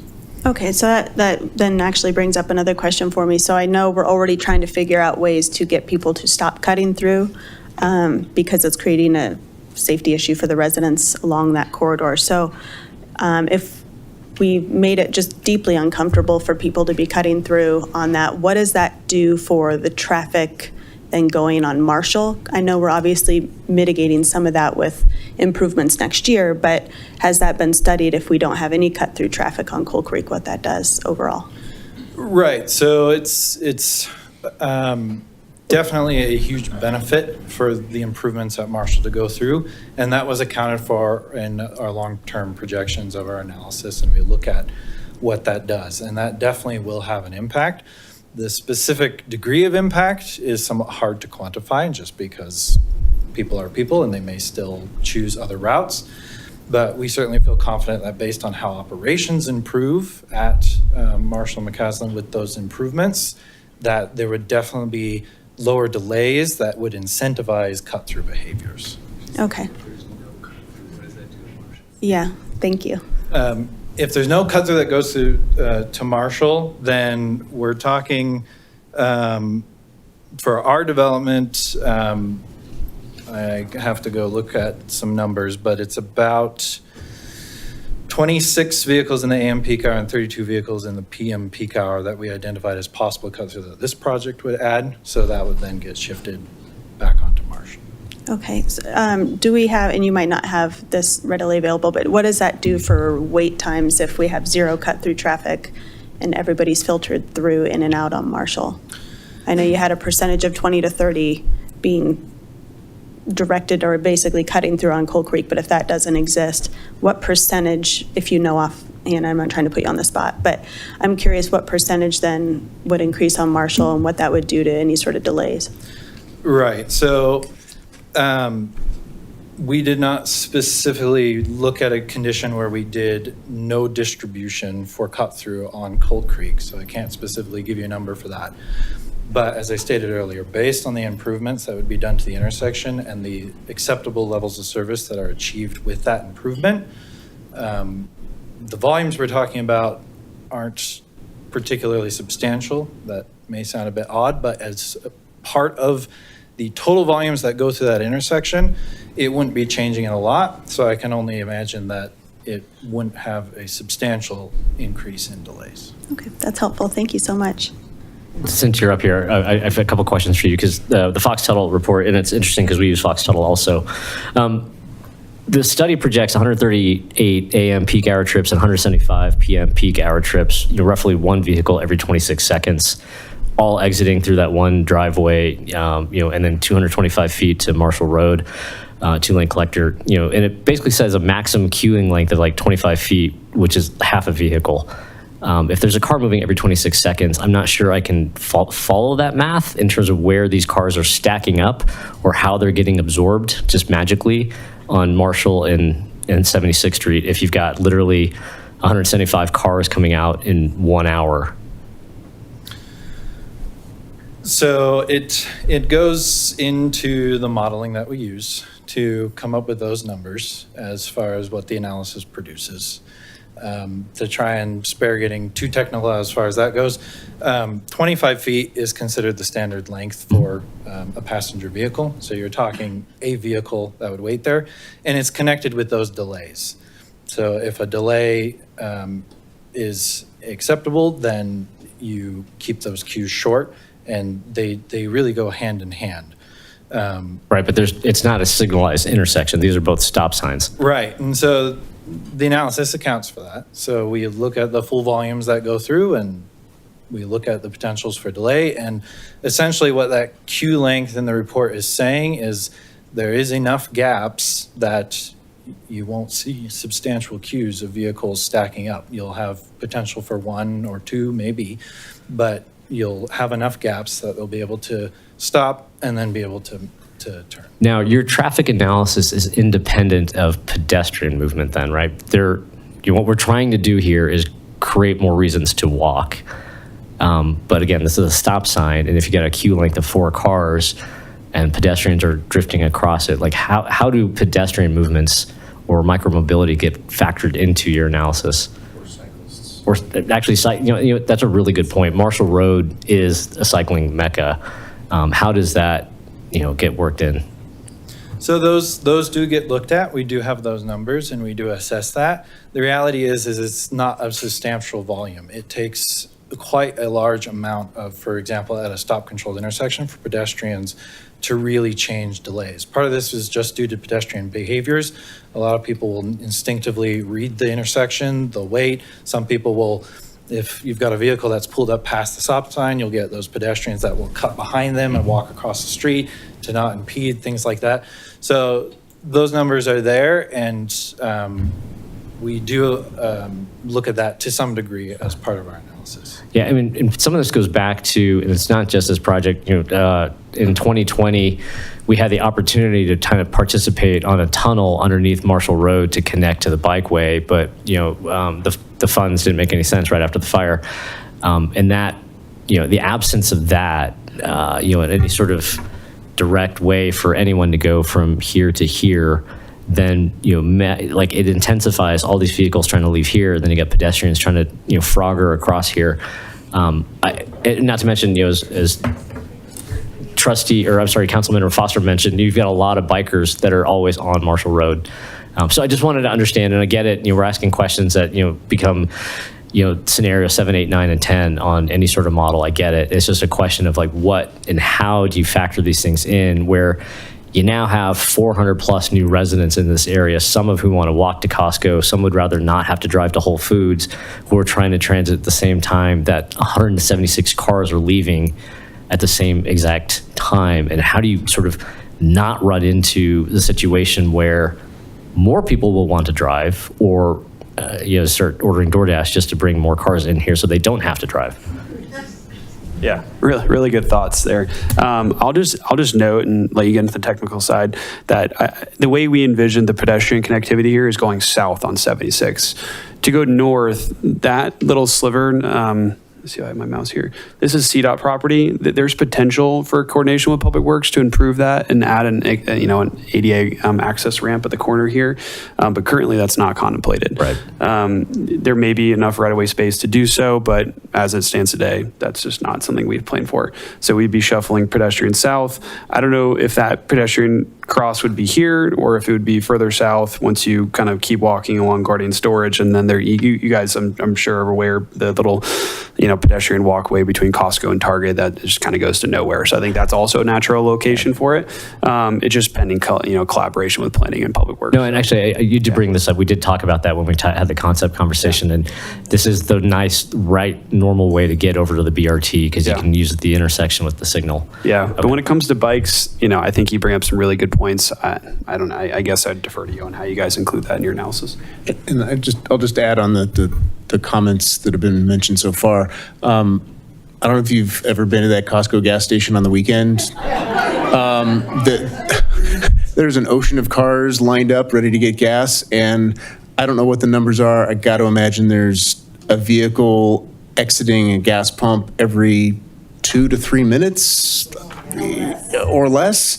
And so I'd be really curious if any of that has been factored into any of your models of other traffic exiting the proposed development onto the road. Yeah, I mean, as part of this Fox and Tuttle study, I understand you guys do a traffic count, so maybe you can speak to the location and how those traffic strips would have counted those counts. So. Right, so I guess addressing the Costco access, can't talk. Specifically, yes, so as part of our analysis, we go and collect traffic count data, typically using camera technology, and we do that during the peak hours. And so that, I think, is an important consideration to realize, is that the focus of the traffic study is during typical peak hour operations, as these are usually the most impactful times for the network as a whole. Now, that doesn't exclude the possibility that there could be, for certain accesses, higher activity outside of those peak hours. But what it means is you get the trade-off of, okay, there's higher activity at that access, but the rest of the network is lower. And so because of that, we do have those numbers, and we can give you those numbers for what comes out of the Costco gas station, and there certainly are some during the AM and PM peak hours. But it is really subject to the nature of the use. And so I can only speak to the numbers that we collected and what we saw out there. Maybe others have experienced more, but I can certainly see the scenario because I've been to Costco gas as well, not this one specifically, but there's one near my house, and I know the situation. But a lot of those hours don't necessarily line up with the peak that gets looked at for the network as a whole. So that, I think, is an important consideration just to be aware of as part of the assessment that we do for that. And then I guess just, as part of the pedestrian and bicycle activity goes, to some degree, there's no good metrics really to estimate what pedestrian and bicycle generation will be for a development. We defer for traffic generation to the Institute of Transportation Engineers, which is the nationally accepted standard. There's not really good data on that because it's highly subjective to location, demographics, all of these natures. So the best I can say as far as that goes is just ensuring that adequate facilities are provided, the sidewalks that are being provided. And as things like pedestrian crossings get put in, those specifically can have further analysis done to make sure that they're put in safely and account for the volumes that would be estimated to use them. Let me just jump in for a minute here. Time check. So it's 10:35. We've got a lot of people here who came, who I imagine want to give public comment. I want to be respectful of everybody who came here. So maybe this is an opportunity to allow public comment. Our stopping time is 11 o'clock unless the council makes a motion to continue to extend the meeting. So do we have a sign-up sheet for this hearing? How many people do we have signed up? A lot. Front and back. How many? Is this a lot for you? Yes. Front and back. So what did you say? Yeah, so what I don't think that we're going to finish kind of the back and forth with the applicant and get to a decision tonight. But what we can do is we can extend to allow everybody who's here to give their public comment. And then we would continue the public hearing until a future meeting to finish the discussion with the applicant, deal with anything that was raised tonight, and then get to a vote at that point. In terms of how many we have tonight, should we limit it to 3 minutes per person? No? 5? All right, okay, we'll keep it at 5. It's just a proposal, relax. Okay. All right. Why don't we start with public comment now? Thank you for the presentation. Do you want us to? Public hearing is still open, so we'll continue. Should we hover on this, or what should we do? Site plan? I'm just going to go to the site plan. Yeah, there you go. All right. We appreciate your patience. And first up on our sign-in sheet. Sasha Stiles. Sasha Stiles. I'll just ask if you hear somebody saying the same thing that you wanted to say, you don't need to spend your full 5 minutes. You could just say you agree with that person. I will shut you off at 5 if you go above 5. I could take an hour, but it'll be less than 5, I promise. Okay. I'm a resident of Superior for around 20 years. I'm MD, MPH double-boarded physician, and I work practicing environmental medicine and conducting research in environmental medicine. Can you hear me? That was okay. All right. Hi, guys. That was part of the 5. So the most important thing I would say after listening to the detailed observations by the great people who presented this conversation is the first thing I learned in my training going to the Masters of Public Health School at UC Berkeley was that tell me what you want your study to show and I'll give you the research. Now, that doesn't demean what they said, but it's my contention that you need a heck of a lot more research in order to understand what's going on, both environmentally in terms of the traffic traffic control. Environmentally, you don't look at just the one research study that you may have done recently. You need to look at all of them back from when people who were alive even before me, and I'm pretty old, wrote research on what was going on in the wetlands there that did exist, that supposedly don't exist anymore, etc. So I would vote for that, and I'd be happy to help on that if anybody would have me, but I don't have to. In terms of the evacuation, I went through the Marshall file. Most of us probably did. I would say it took me, about 2 hours to get out, and I didn't even live in Sagamore. I would say also that we're probably all who have been there, it's sort of PTSD time, because we didn't know whether we were going to get out. I knew at any moment, if the fire breached over the road that I was trying to get to, that I was going to run for my life. And the feeling that I got from understanding these models does not suffice me and understand what would happen. I was not on Marshall Road, but I do have good understanding that Marshall Road was a roadblock. It was a catastrophe. There were people and there were animals that were running for their lives, and I hope they all made it out. I could say more about that, but I don't have time. Let me talk about the environment. I believe that there are endangered species. If you were there once and you didn't see them, that doesn't mean that they weren't there. There's a lot more research that goes into it. My brother is an ornithologist, and he's one of the most renowned ones in the country. And I could say when he was here a couple of weeks ago, he was very concerned about what's happening with the birds around us. We need to conserve what we have and not try to build more. I think in terms of in any event, I would say that there's more environmental studies we need to look at. Go back in time, just don't do your one by the one researcher that you think was going to tell you what you want to hear. Please look at all of them. Please be much more diligent and realize that the town of Superior was built as a small town community. By putting these kinds of things into our community, it might look good for certain people, and I totally understand that. I mean, I really do. I'm a Democrat. But I would say that probably in that position where it is now abutting our wetlands, I really beg you to keep Superior the way it is and not put this community of more high rises that we see all the way from Denver Airport, from IDA, and coming out here. We see it, all these communities of all these big residential areas. And I always say once I get home, thank gosh, I'm in Superior. We don't have to deal with that. And I would prefer we didn't. I would prefer that we keep it the Superior we have and not congest our roads and really look at the environment that is probably going to go away unless you do something to help it. Thank you. Thank you for your comments. Chris Houghton.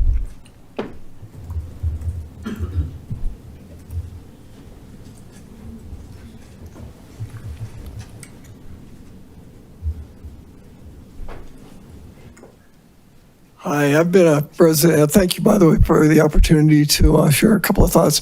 I've been a resident of Superior since 1991, and that's the year that Superior won the national award as the best planned community in the entire country. And the reason it has stayed the way it was, which is a phenomenal community to live in, is due to council like yourself, very sharp, who make sure that the moves that the council, the town makes are in the benefit of the residents. And so very briefly, my two points is that I think we really do need to maintain whatever natural environment we have. I mean, that's why we all are here, I believe, is because of the environment that we're living in, you know, the South Pitkin Pond, East River Bend Pond, those environments are kind of maybe replicated in the small wetland that's available at this current building site. At any rate, so that I think we need to maintain, and then the evacuation, excuse me, the evacuation is really an issue. Obviously, I still remember the ashes blowing behind my glasses into my eyes, and then the hour and a half it took to get out of town. So that needs to be a consideration. Thanks for your time. Thank you for your comments. William Simmons.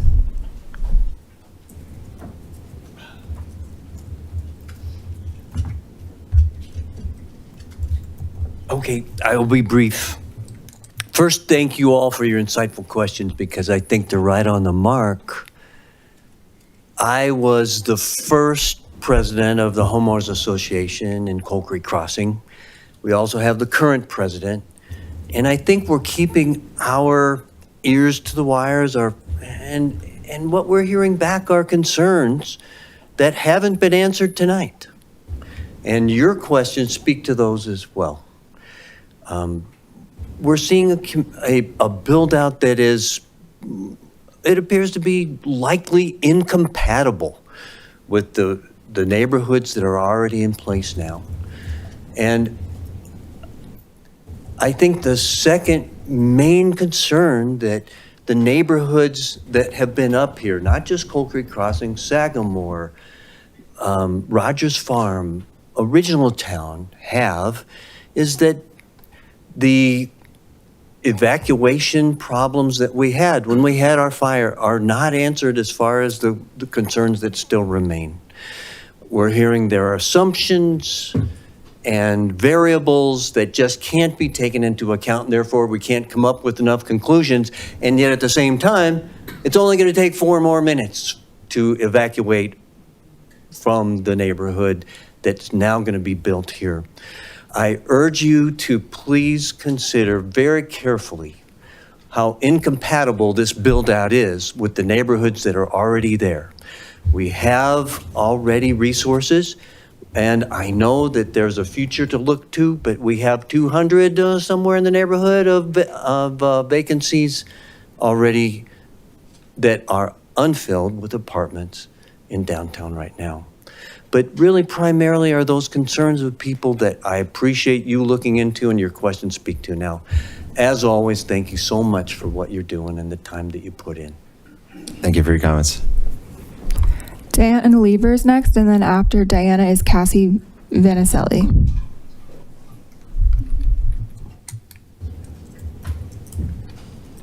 Hello again. Thank you for the opportunity to comment. I submitted a pretty substantial letter and copied a bunch of my neighbors. I hope everybody takes a good look at that. I think I'm speaking for most of Sagamore. Just a couple of quick things, like the comprehensive plan really focused on medium density and conserving the open space property. So it's disconcerting that the pond and all of that space is now gone. Open space is not slivers of ground. It needs to be contiguous. As a biologist, I will tell you what you guys have planned is not open space. Having one park for 400 people, they're all going to be in Sagamore, right? So I think looking at the comprehensive plan, and please look at the density, 26.2 compared to Sagamore's 6.2, that just looks incompatible with building in a wildland urban interface. I think I've said that over and over again. I don't believe medium to high density belongs in an area with high fire risk. I'll just reiterate too, I definitely have concerns about the analysis used for the road planning. I'm a biologist. You can make input say anything you want. I think there was extensive analysis, but I will tell you, did you guys look at when you're leaving if you can't see? So when I evacuated, I couldn't see. I hit my neighbor's bumper because there was so much smoke. So what are the conditions that you're analyzing? Are you assuming it's clear? Are you assuming there is no fire currently on the ground? Also very disappointed that 76th Street is not a focus of the transportation analysis. Sagamore has been complaining for years that people are blowing through the stop sign. I almost got hit literally 2 weeks ago with my dog in a crosswalk. I'm pretty sure everybody here has had that experience. Love my neighbors in Coal Creek, but we also need to focus on 76. It's going to add a significant number of folks. And yeah, I agree with the biker issues as well. So I would just ask council, please put our safety ahead of profit. Please, I recognize there's a lot of unknowns with the wildfire modeling. That's also what I do for a living, but that doesn't mean that we can't make meaningful decisions and really look at the risk of this proposed development. Thank you for your time. Cassie Venicelli and then Jay Slater.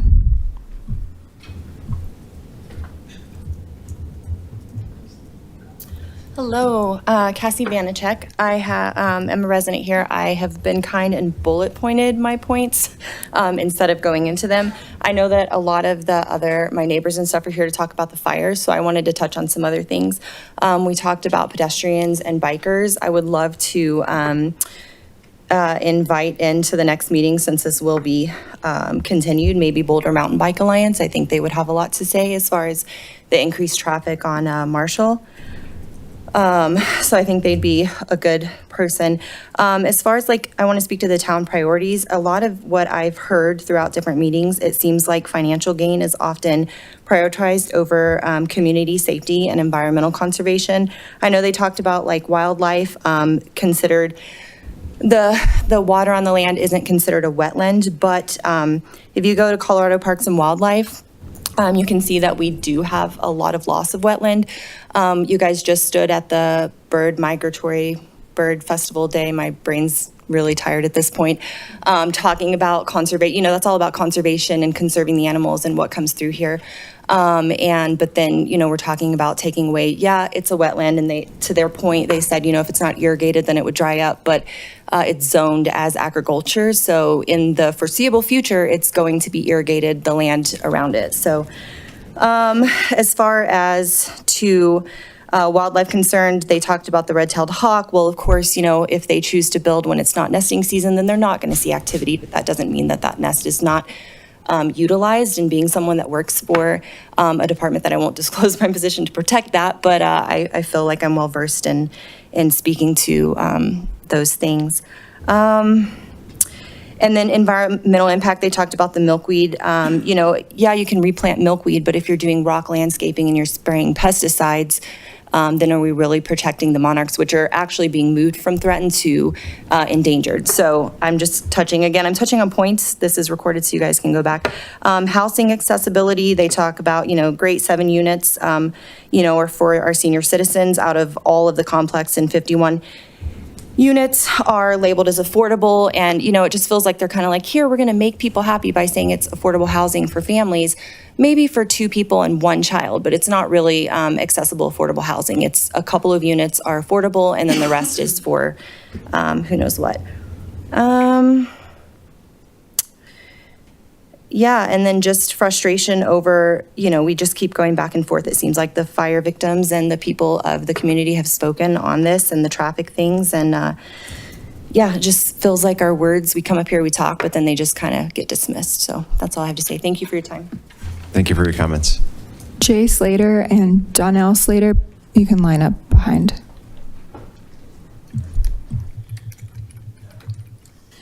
Good evening, and thank you for the opportunity to speak.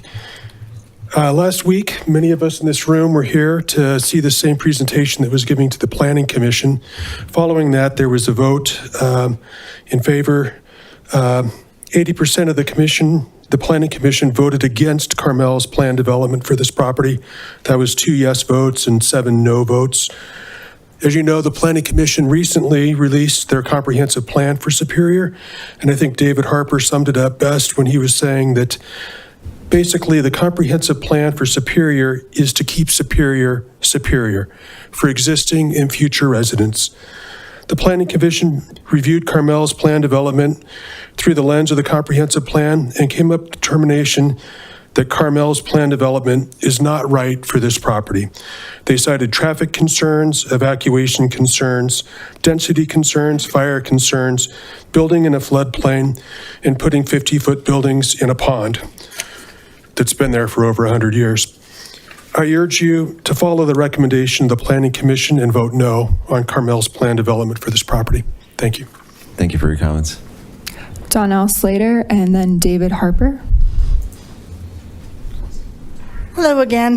Thank you for being here and listening to your residents and hearing the voices of all of us. I live right next door to the proposed building. When I saw the survey come out in November of 2025, it showed that property as being the front part from that emergency exit. The front part was scenario A was medium or low density housing, and the back 20% where the pond and the wetland is was going to be open space. Guess what I voted on? That. Great. Leave the pond alone, that whole area, fine. Put some homes on it, I guess we all need that, and that's fine. It's not gonna really hurt us if it's low density. But wow, how do you go from 6 to all of a sudden 26 per acre? Open space is gone, I don't know where that went. And as much as we've talked about the open space and in the environment, I'm still not really hearing it coming from a lot of places. That railroad track, railroad grade that is behind there was built in 1895 with a culvert right where the pond is. Why would they have put a culvert there if there wasn't water there? So to say it's a man-made pond is wrong. If you also look at aerial photos of the open space back there, it goes down into a wash. It comes straight up into that property, past the pond a little bit, and in the floods of 2013, it was a lake. So water comes down there when it needs to. As far as the irrigation not happening anymore, so therefore it's going to turn into dry upland anyways, is incorrect. They irrigate that property every year and have for the last 20 years that I've lived there, every year. And that pond fills up a little bit, which is also a year-round pond, which is one criteria of a wetland. It might be a small wetland, but with the half of the country on fire, a drought so severe across our country that people are rationing water, and fire risk, how a community could take the gift of having this space annexed into its town, not be good stewards of the land, bury a pond and a wetland to put apartments on top of is beyond irresponsible, in my opinion.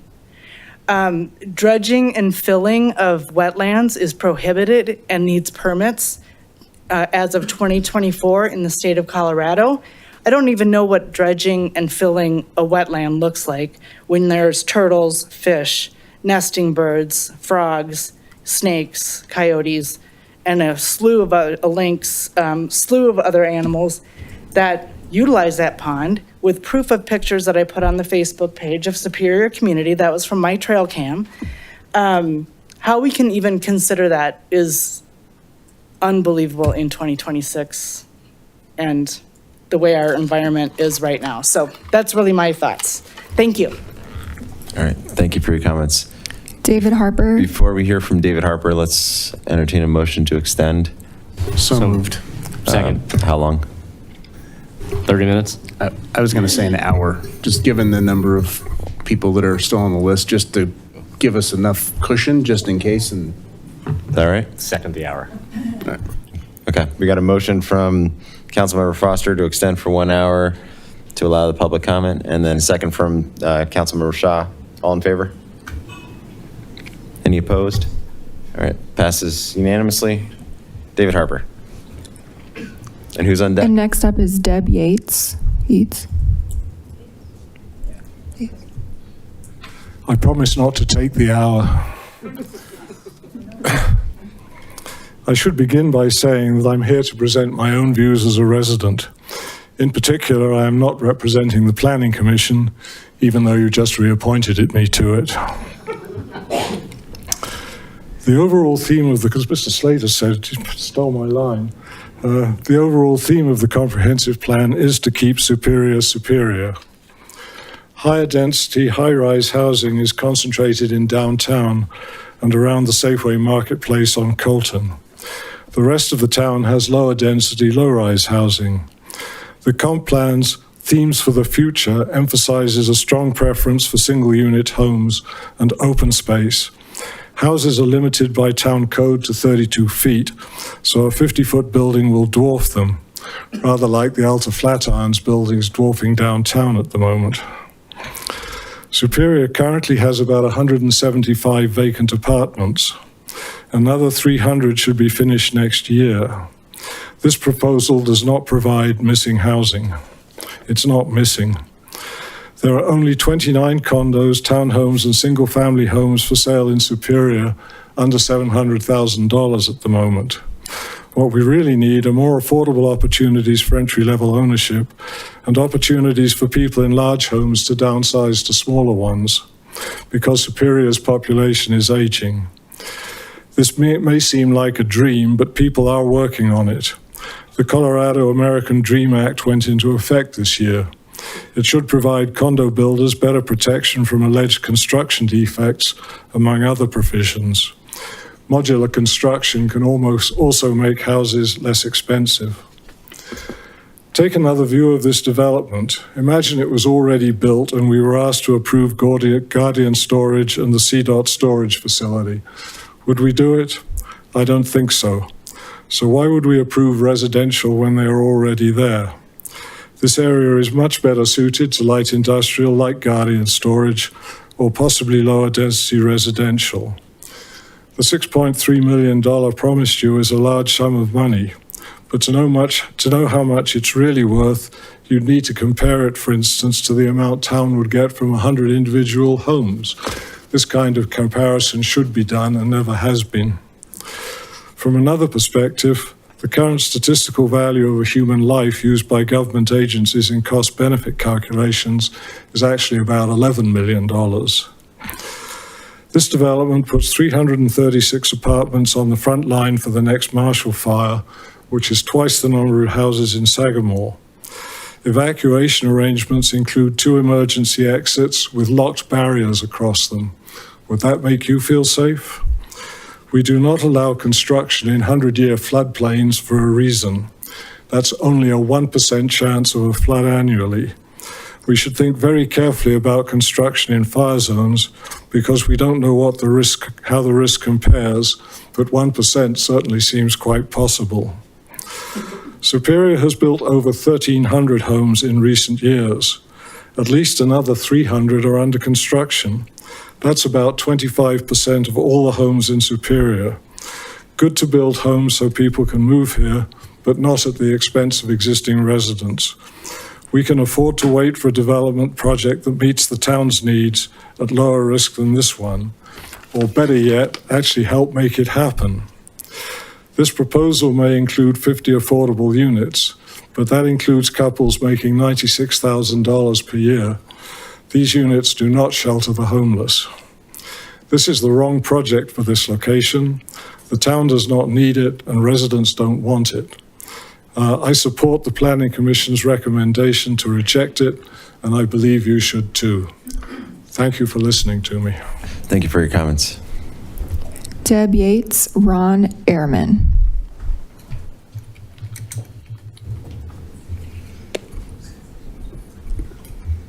Debbie Yates, Coal Creek Crossing, Superior. I am not anti-development. You know I've worked for the downtown, the Coal Creek Crossing neighbors, and others' developments. This is not, you as a town council are the leaders for a future Superior for our generations going forward. This is a task not to be taken lightly. There is a town staff for all the management details, but you are the visionaries, you're the guiders of future Superior generations, building a community that is thriving and growing. This development does not meet any of the guidelines established by all of us. See page 11 in the 2026 comp plan. Superior has been researching, discussing, and pondering how to achieve attainable and affordable housing. Superior needs a mid-market for purchase development, a neighborhood community that will build equity ownership in our town, not more expensive rentals in a saturated market. And by the way, that page 10 of the presentation does not appropriately meet most guidelines for what is considered mid-market housing. David touched on the rentals and adding up my numbers. It's around 400 empty rentals that are around Superior, and this does not include all the private rentals in Saddlebrook, Summit, and Rock Creek. And now we have 76th Street with 336 rentals. Brixmore has in the past proposed in the marketplace 400 rentals. It has also been proposed for an RTD of 280 rentals. That is over 1,000 rentals in our area of Superior. This is not a way to build a community. And by the way, all the kids in those subdivisions and those apartment rentals are going to Louisville schools. FYI, when we were looking at the numbers, there are somewhere between 25 and 34 purchase units under $700,000 in Superior. Superior housing is expensive and 1 million plus homes for purchase. Where is the middle housing market to build ownership and equity in our community? The teachers, the nurses, the emergency responders, and business staff. The younger people who want to purchase and stay in their hometown.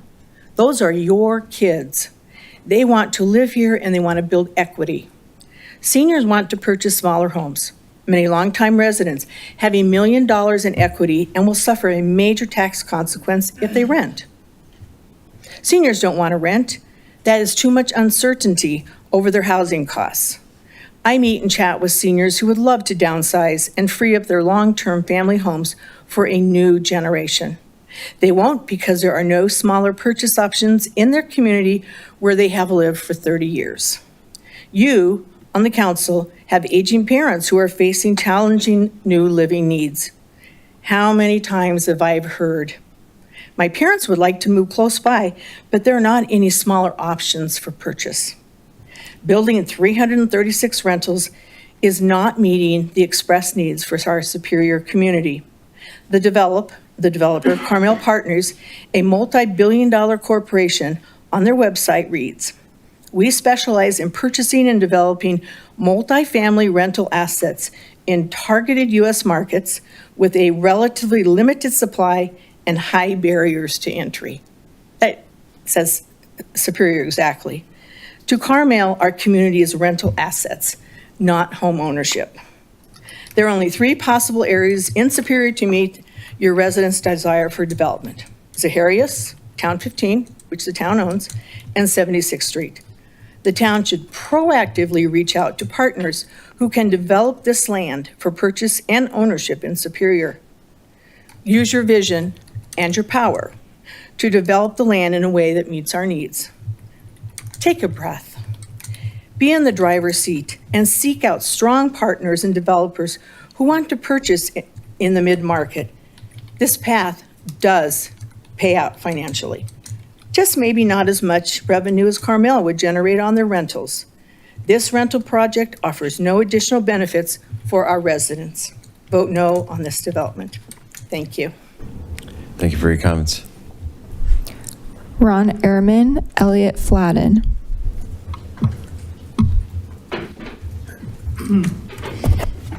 I'm Ron Ehrman, and I live in Cold Creek Crossing. Used to live in Sagamore. As I reviewed all the materials, I found that there was something missing that was glaring to me, because I remember during the Marshall Fire, the fire hydrants were all dead.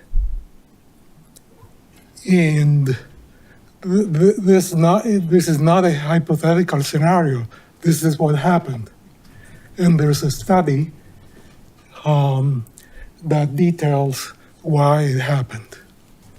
So, I don't want to be all negative, but the community has done many things right since the fire.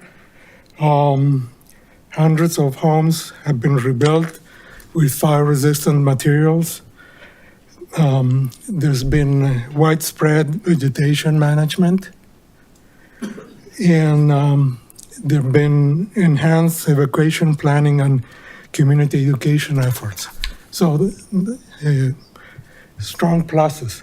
But to me, that's glaring, that it hasn't been addressed, not in the developer plans or in the city plans. It looks to me like it's been put in the back burner. And so why did it happen? Why didn't the fire hydrants have water? It was a catastrophic water system failure. It happened because there was simultaneous high demand from firefighters plus activated sprinklers, in the houses that were burning. Treatment plants lost power for hours. Backup generators were destroyed or could not operate natural gas was shut off.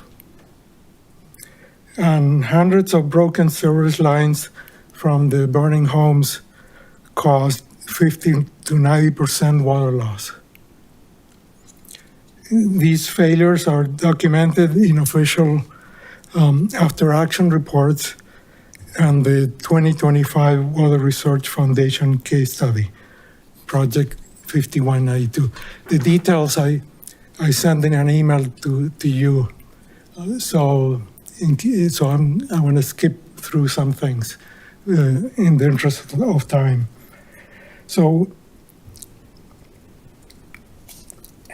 I asked myself, if another Marshall fire would happen today, would the city be able to cope with it any better than 5 years ago?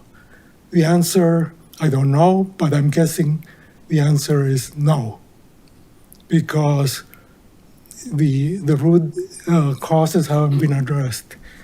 And so I put together a list of questions that would need to be answered to have a greater assurance that if another fire happens, that the outcome would be any better. Number one, has the developer provided an independent worst-case scenario hydraulic model providing adequate fire flow pressure when all grid power is lost for 4+ hours? Backup generators are unavailable or inoperable. Multiple structures are burning and leaking water simultaneously. Fire crews are drawing from hydrants at peak demand. Number two, what dedicated on-site or immediately adjacent fire protection water storage, like elevated tanks, cisterns, or dedicated reserves, are required to ensure supply independent of the municipal system during a prolonged outage?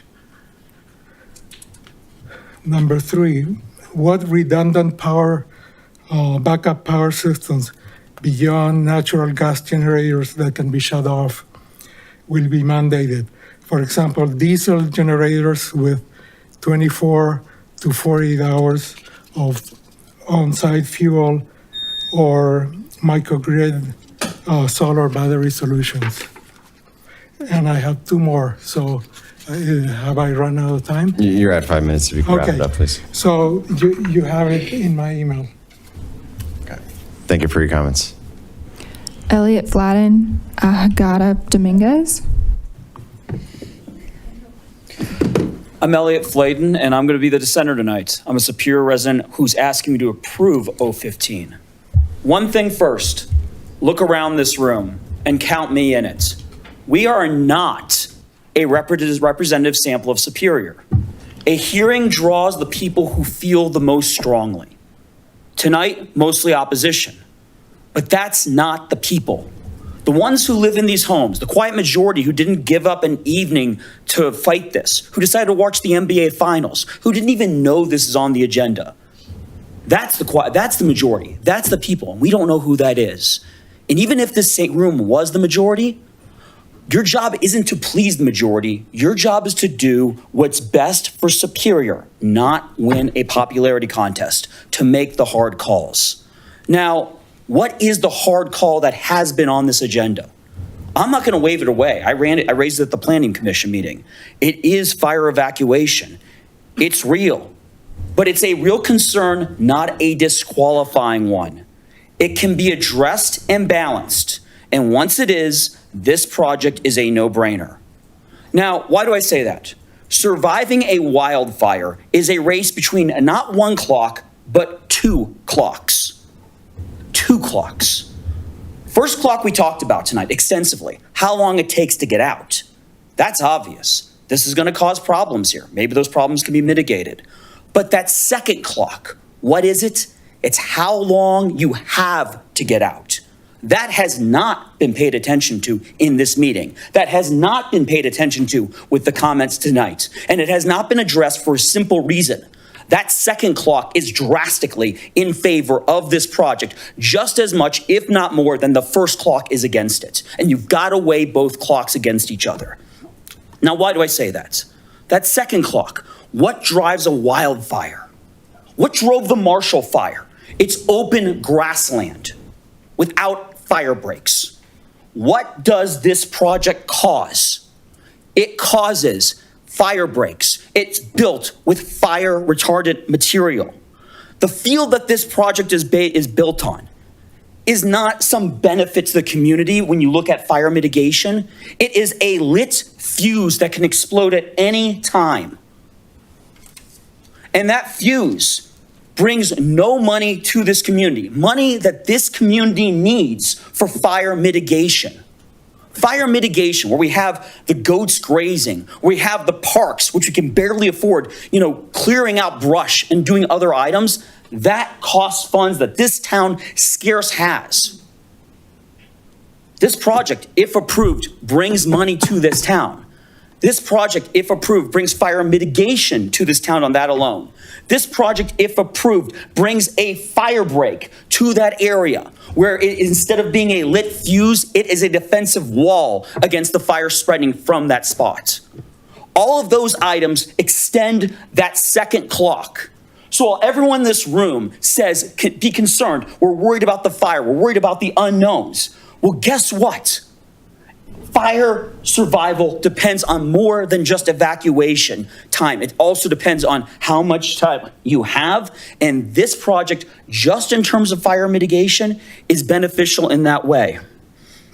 Now, but getting back onto that, because if you can address the fire mitigation side of it, and I do believe properly construed, properly developed, this project helps that.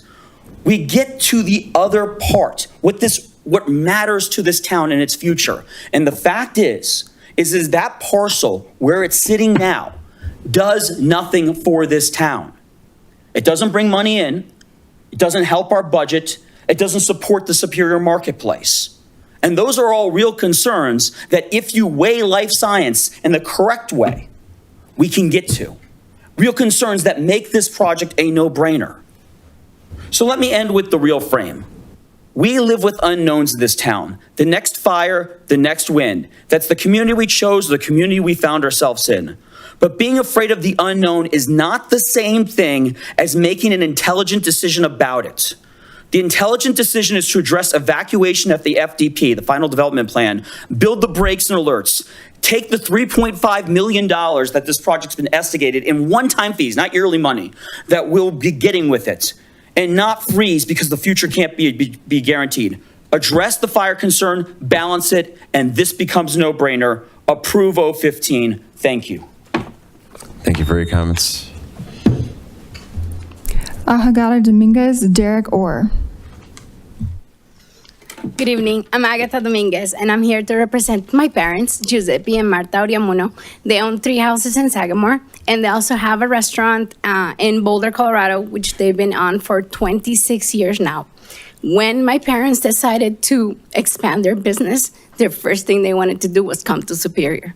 We looked everywhere, and we couldn't find a place to own. We couldn't buy our own place. Everything was for rent. Everything all around us, we were the first ones in there when you guys were building that brand new building. And we said, we want in, we want to make our place here. And they said, sorry, rent only. And we said, why? Why couldn't we live here? We want to give our money to your town, to our town. That was the dream of my family, who's been working very hard for it. We ended up back in Boulder. Now we have to drive all the way to Gunboro just to make our dream come true. So I beg you to think about maybe giving us another chance to the community who want to invest in this and giving us a light industrial. So maybe families like mine could come back to our Superior and build our dream here in our own homes. Why do we bother building RV houses? Why do we bother? Because we love this town and we want to live here. If not, we'll be in New York, Miami, it doesn't matter. When I came to the United States, I was like, great, I lived in Miami. All over the world, I lived in big cities. And when I retired with my husband and I, we were like, Superior is the only way to go. because it made the dream come true. So we were here in August, and in December, everything was gone. So we lived it by chance. We weren't even supposed to be here, and we did. And now our dream is coming true, and we're giving our money to some other town in Boulder. And it's because we have spent over $2 million in rent in 26 years. This is $2 million we can give to our community because we love it here. We want to continue living here, hopefully for the rest of our lives. And if we can even make light industrial or a little tiny houses where my parents would retire and, make their own, it would be fantastic. So thank you for your time. And I'm going to have to go because I have to wake up really early tomorrow to feed everybody again. So have a good night. Thank you. Thank you for your comments. Derek or Kim or. Good evening. My name's Derek Orr. Been a resident here 20 years. Live in Rock Creek. My wife and I raised all of our kids here. There's not a lot that I can say tonight that hadn't been said incredibly eloquently, and I'm very proud to be a resident with everybody in this room. I think, and the mayor said I can't say what they said, so I can't, repeat a whole bunch of stuff, and I won't take. You can say whatever you want. But really, everything that I've heard tonight, I feel I had it written down, and I just checked them off one at a time. But I think, the one point I would like to make is I've never been to a town council meeting before in 20 years. So I think this does show that this is really important to the community, and we care about this decision. We care about this decision you're making. And I disagree with the previous speaker. You won based on a popularity contest. That's why you're here. So we need this to be taken seriously, and you to think about this from the perspective of the community. We live in a community that has a lot of well-educated people. We live in the community of NOAA employees, of in-car employees. We live in a community with experts, scientists, engineers, and many of them right now are being ignored. Their opinions, their expertise are not being considered appropriately. We have a planning commission who has spent far more time than any of us in this room looking at all the details, going over all the information, and they overwhelmingly recommended to turn this down. So I can't say much more than what they said. I can't do any more work than they do because they're the experts. And I hope that the council relies on that expertise to make the right decision, which is to vote no on this. Thank you. Thank you for your comments. Kim or Robert Ludge. Thank you. I live with him. He's a hard act to follow. I wanted to first reference the community survey. What's being put in front of us does not reflect what the community asked for. The density is much higher than anyone asked for. So I'm not sure why we're considering this. As has been mentioned, and I'll mention it again briefly, we have this kind of housing already available in our community, and there's lots of vacancies. Why are we considering building more of this at this time? A lot of our talk, rightfully, has been focused on fire and evacuation, and that's very important to all of us that live through that natural disaster. This is all the result of climate change and increased natural disasters that we face. And in this discussion, no one has mentioned what this community or this development will do to water consumption on a daily basis. No one's factored in or mentioned how much water is this development going to consume? Does Superior have that water on a daily basis? We're currently in phase 3 water drought restrictions. So, and this is our future. So why are we adding this many more units and this many more people? Do we have the water to do that? And how much is that going to cost? Water treatment is a very expensive endeavor, and I haven't heard anything address that situation. On top of it, we're talking about taking out natural spaces and filling them with paved areas. That reduces our community's ability to serve as a climate barrier or adaptation. We're paving surfaces means more runoff. We're creating more urban heat islands. And we're reducing our land's ability to absorb the carbon that is generated, and it just feels like a wrong choice, given the situation we're in right now. And as my spouse mentioned, we have a planning commission that deeply considers these things, and they overwhelmingly agreed that this was not the right plan for us. So I hope you all take that into consideration and follow what they suggested. Thank you. Thank you for your comments. Robert Ludke, Leslie Levinson. I'm Robert Ludke. I live in Coal Creek Crossing, and I'm the current president of the Coal Creek Crossing HOA. First of all, I'd just like to second what David Harper had said, as well as all of the other speakers who have come to the, with the exception of one of them. But as a industrial systems engineer, I've been trying to comprehend as to why the town has looked at this particular property as a suitable site for high-density housing. It borders on Marshall Road and on 36. It is also borders on the storage unit as well as the CDOC property. And so, to me, it just doesn't seem to be the right place. Maybe the proper place for a car wash, but I don't see it as a place for high-density housing for a number of reasons that have already been given. But I also believe that this town has a goal of protecting the safety and enhancing its residents. And when I look at that goal and look at the safety risks that this development poses and the impact it would have on the well-being, and not so much, I think, in terms of the overall community, and people talk about Superior, overall community. That's fine to some extent, but also you have to focus in on these neighboring neighborhoods and the impact that that will have on the safety and well-being within those neighborhoods. So that I hope that you would take that into consideration in terms of, you can't just look at this from that global Superior perspective, but you really have to look at, how is this going to impact on individuals that live relatively close by. And I'm also trained in operations research, in particular queuing analysis.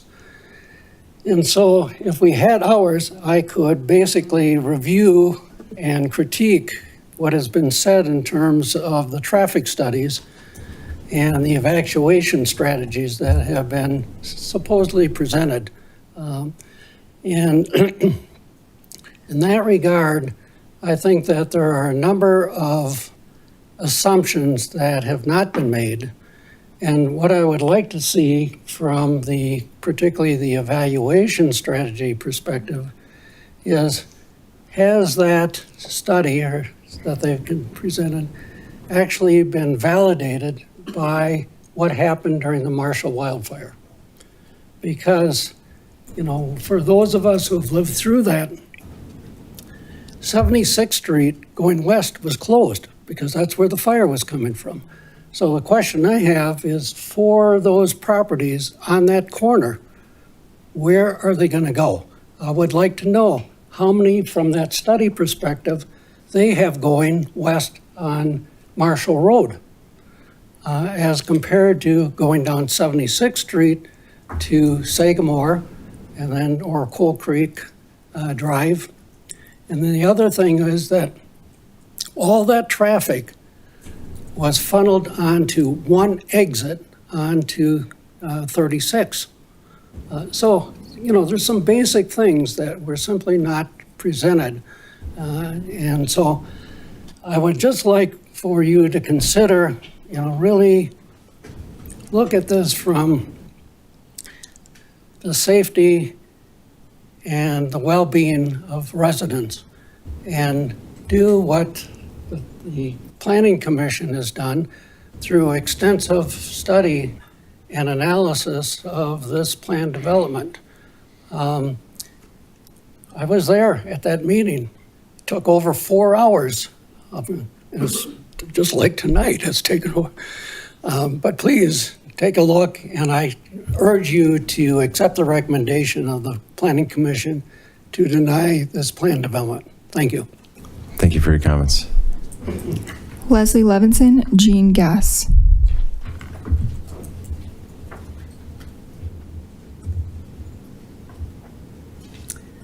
Hi, my name's Leslie Levinson. I live in Coal Creek Crossing. I've been there for 10 years, minus 18 months, compliments of the Marshall Fire.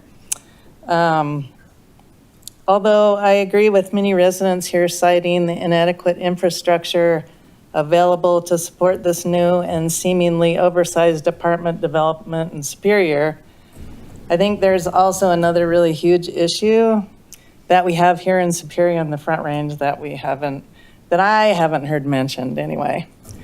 So Superior already averages about 30 to 40 high ozone days per summer due to our proximity to Denver Metro and the major highway US 36.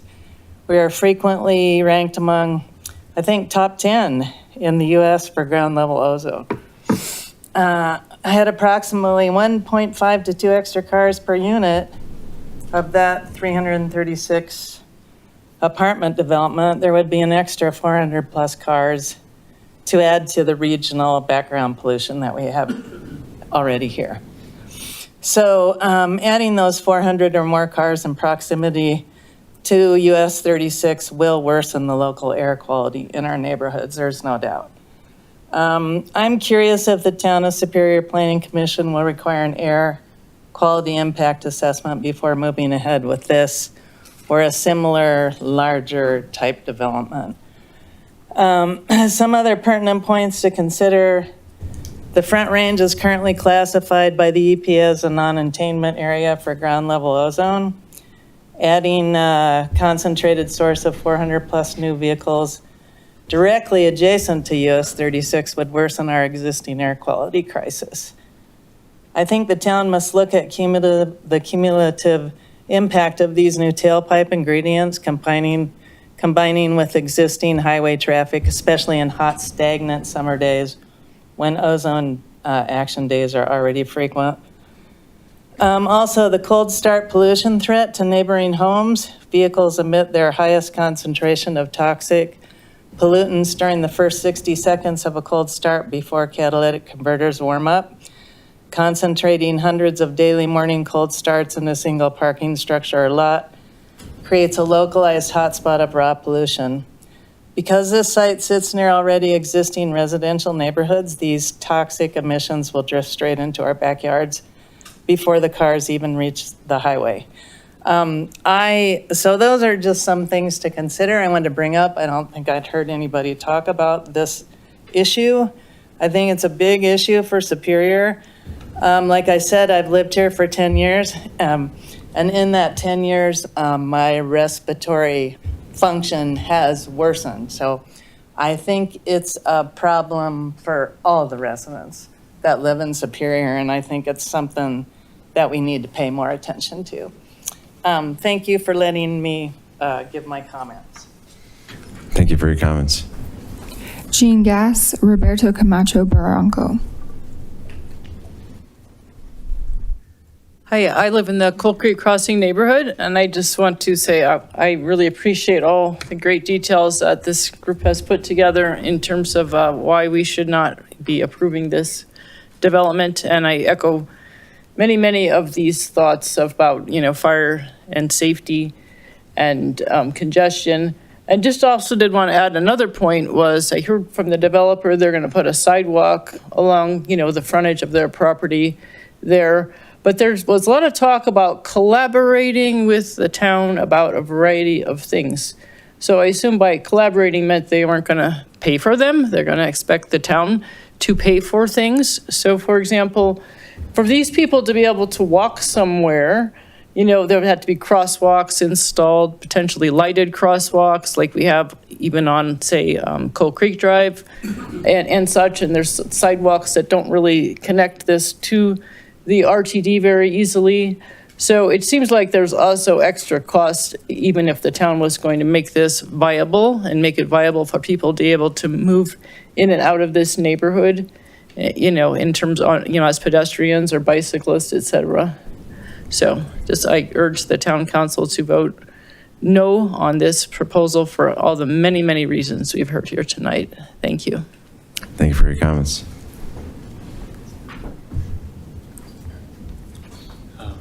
Hi, I'm Roberto Camacho. I live in Sagamore. I lost my house in the Marshall Fire. I mentioned it last time at the Planning Commission. I really wish I wasn't here.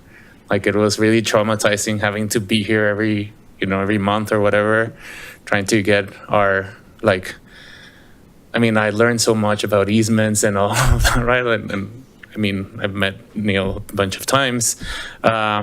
But anyway, here we are. I agree with everything almost everyone said. I think a couple of things from the planning session discussion. So during the planning session, a lot of people brought up the point of the closed streets during the evacuation, and there was no update to that in the study. So take it how you will. It's interesting, in more technical details. So the study compares 20,000 cars going out versus 21,000 cars going out, which, it's, for the whole zone, right, of Superior, but for our little, tract of land, right, it's we have maybe 300, 400 cars in Sagamore, plus 400 cars in the new development in just one street, right? Yeah, I think that would be a ton of a difference. In the actual numbers, there's 4 minutes plus, right? With the rapid moving fire, 4 minutes could be the difference between life and death, right? And also we didn't have an hour to get out, so that's another thing. Yeah, during the planning commission session, there was this analysis that was made of the income that the city would receive, and they compared rentals versus ownership, and it came out actually that having 100 houses or whatever houses there would give more income to the city than this rentals because of the special tax treatment that rentals have. What else? The assigned neighborhood school for this is Centauros in Louisville, so it's not really Superior. I kind of go through Marshall frequently, and I don't know how you would put a lot of houses right next to the CDOT facility, which has this smell, when they have the pavement, it's really, you can, but anyway, another couple of things. So they mentioned that these are family-oriented houses or apartments. So it's interesting to me because there's 1 and 2 bedroom rentals. I don't know if that would encourage families. This kind of assumes that everyone is just with 1 kid, right? Is having 1 kid, maybe. There's also no elevators, which means this is not really friendly for seniors or children. And last point, I'm probably being nitpicky, but the monthly cost graph of renting versus buying is really misleading because it starts at $2,000, and that's a big no-no in data visualization because you kind of distort the scale. So yeah, anyway, thanks for listening. Thank you for your comments. That's all. That's it. Anybody else here in the boardroom? Yep.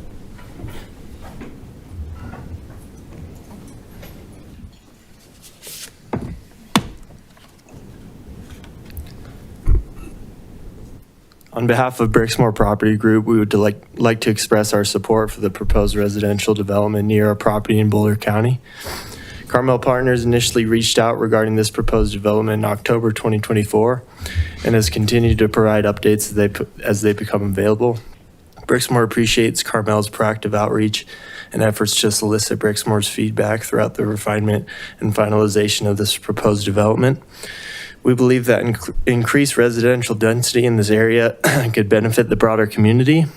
More nearby households could strengthen the area's economic vitality and help create a more walkable, pedestrian-friendly neighborhood. Additional housing options could also support retail employees who currently commute from outside the area, potentially reducing traffic and providing more local housing opportunities. We are encouraged by the broader benefits that this type of development could bring, including improved pedestrian connections, increased property tax revenue, and new or enhanced community infrastructure.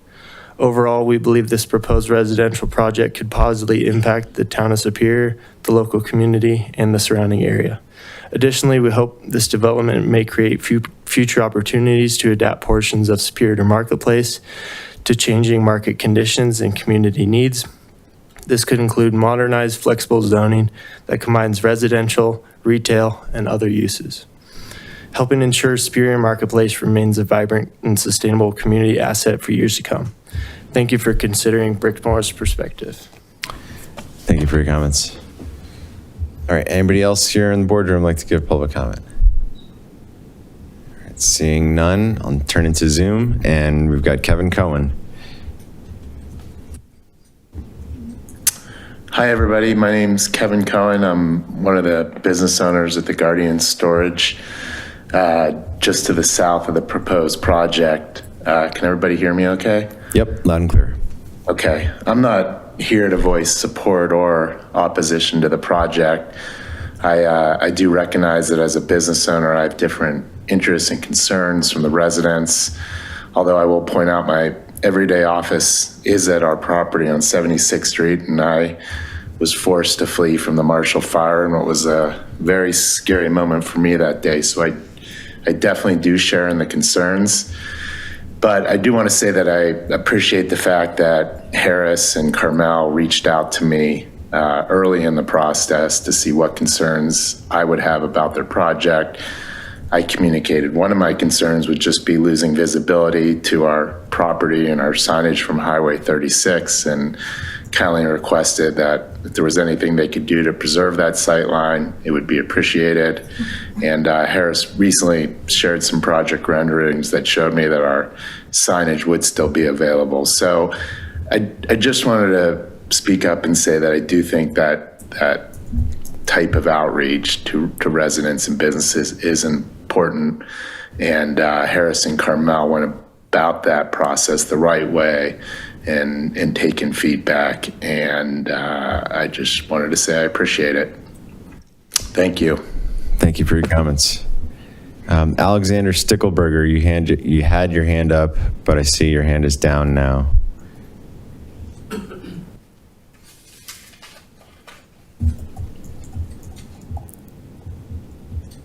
Yes, I would like to have a public comment. Is this okay? Yep.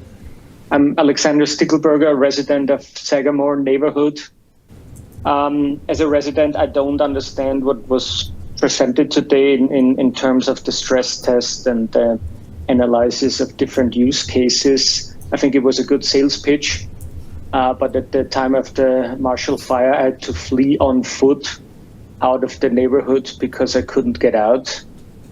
And the things that were presented today, I don't think are related to reality. And not only in evacuation routes, but also in terms of bicycle traffic. We have buses going to schools, and it was BBSD mentioned as a sale in the sales pitch here. If you see how many cars are waiting on stop signs when all these buses come and pick up their kids, that's a factor where people cannot turn out of the neighborhoods as well. So all the numbers that are presented today with like one car every 20 seconds, whatever, I don't think that's reality. And I think the proposed development here is way too high in residencies. And I would like you to oppose this and shrink it down to low density housing. Thank you. Thank you for your comments. Anybody else on Zoom like to give public comment? Going once, going twice. All right. We're done with public comment. It's 11:42. thank you all for your patience tonight. Thank you all for being here, for participating. We should entertain a motion to continue this hearing until our next meeting, which is June 22nd. All right, so at this point, any additional questions for the applicant before we entertain a motion? Anything the applicant wants to say before we continue this until next? Okay. So I'll make a motion to continue this public hearing until June 22nd. Second. Got a motion from Mayor Lasis, second from Councilmember Foster. All those in favor? Passes unanimously. Thank you all for being here, and we will be back on June 22nd, and we are adjourned.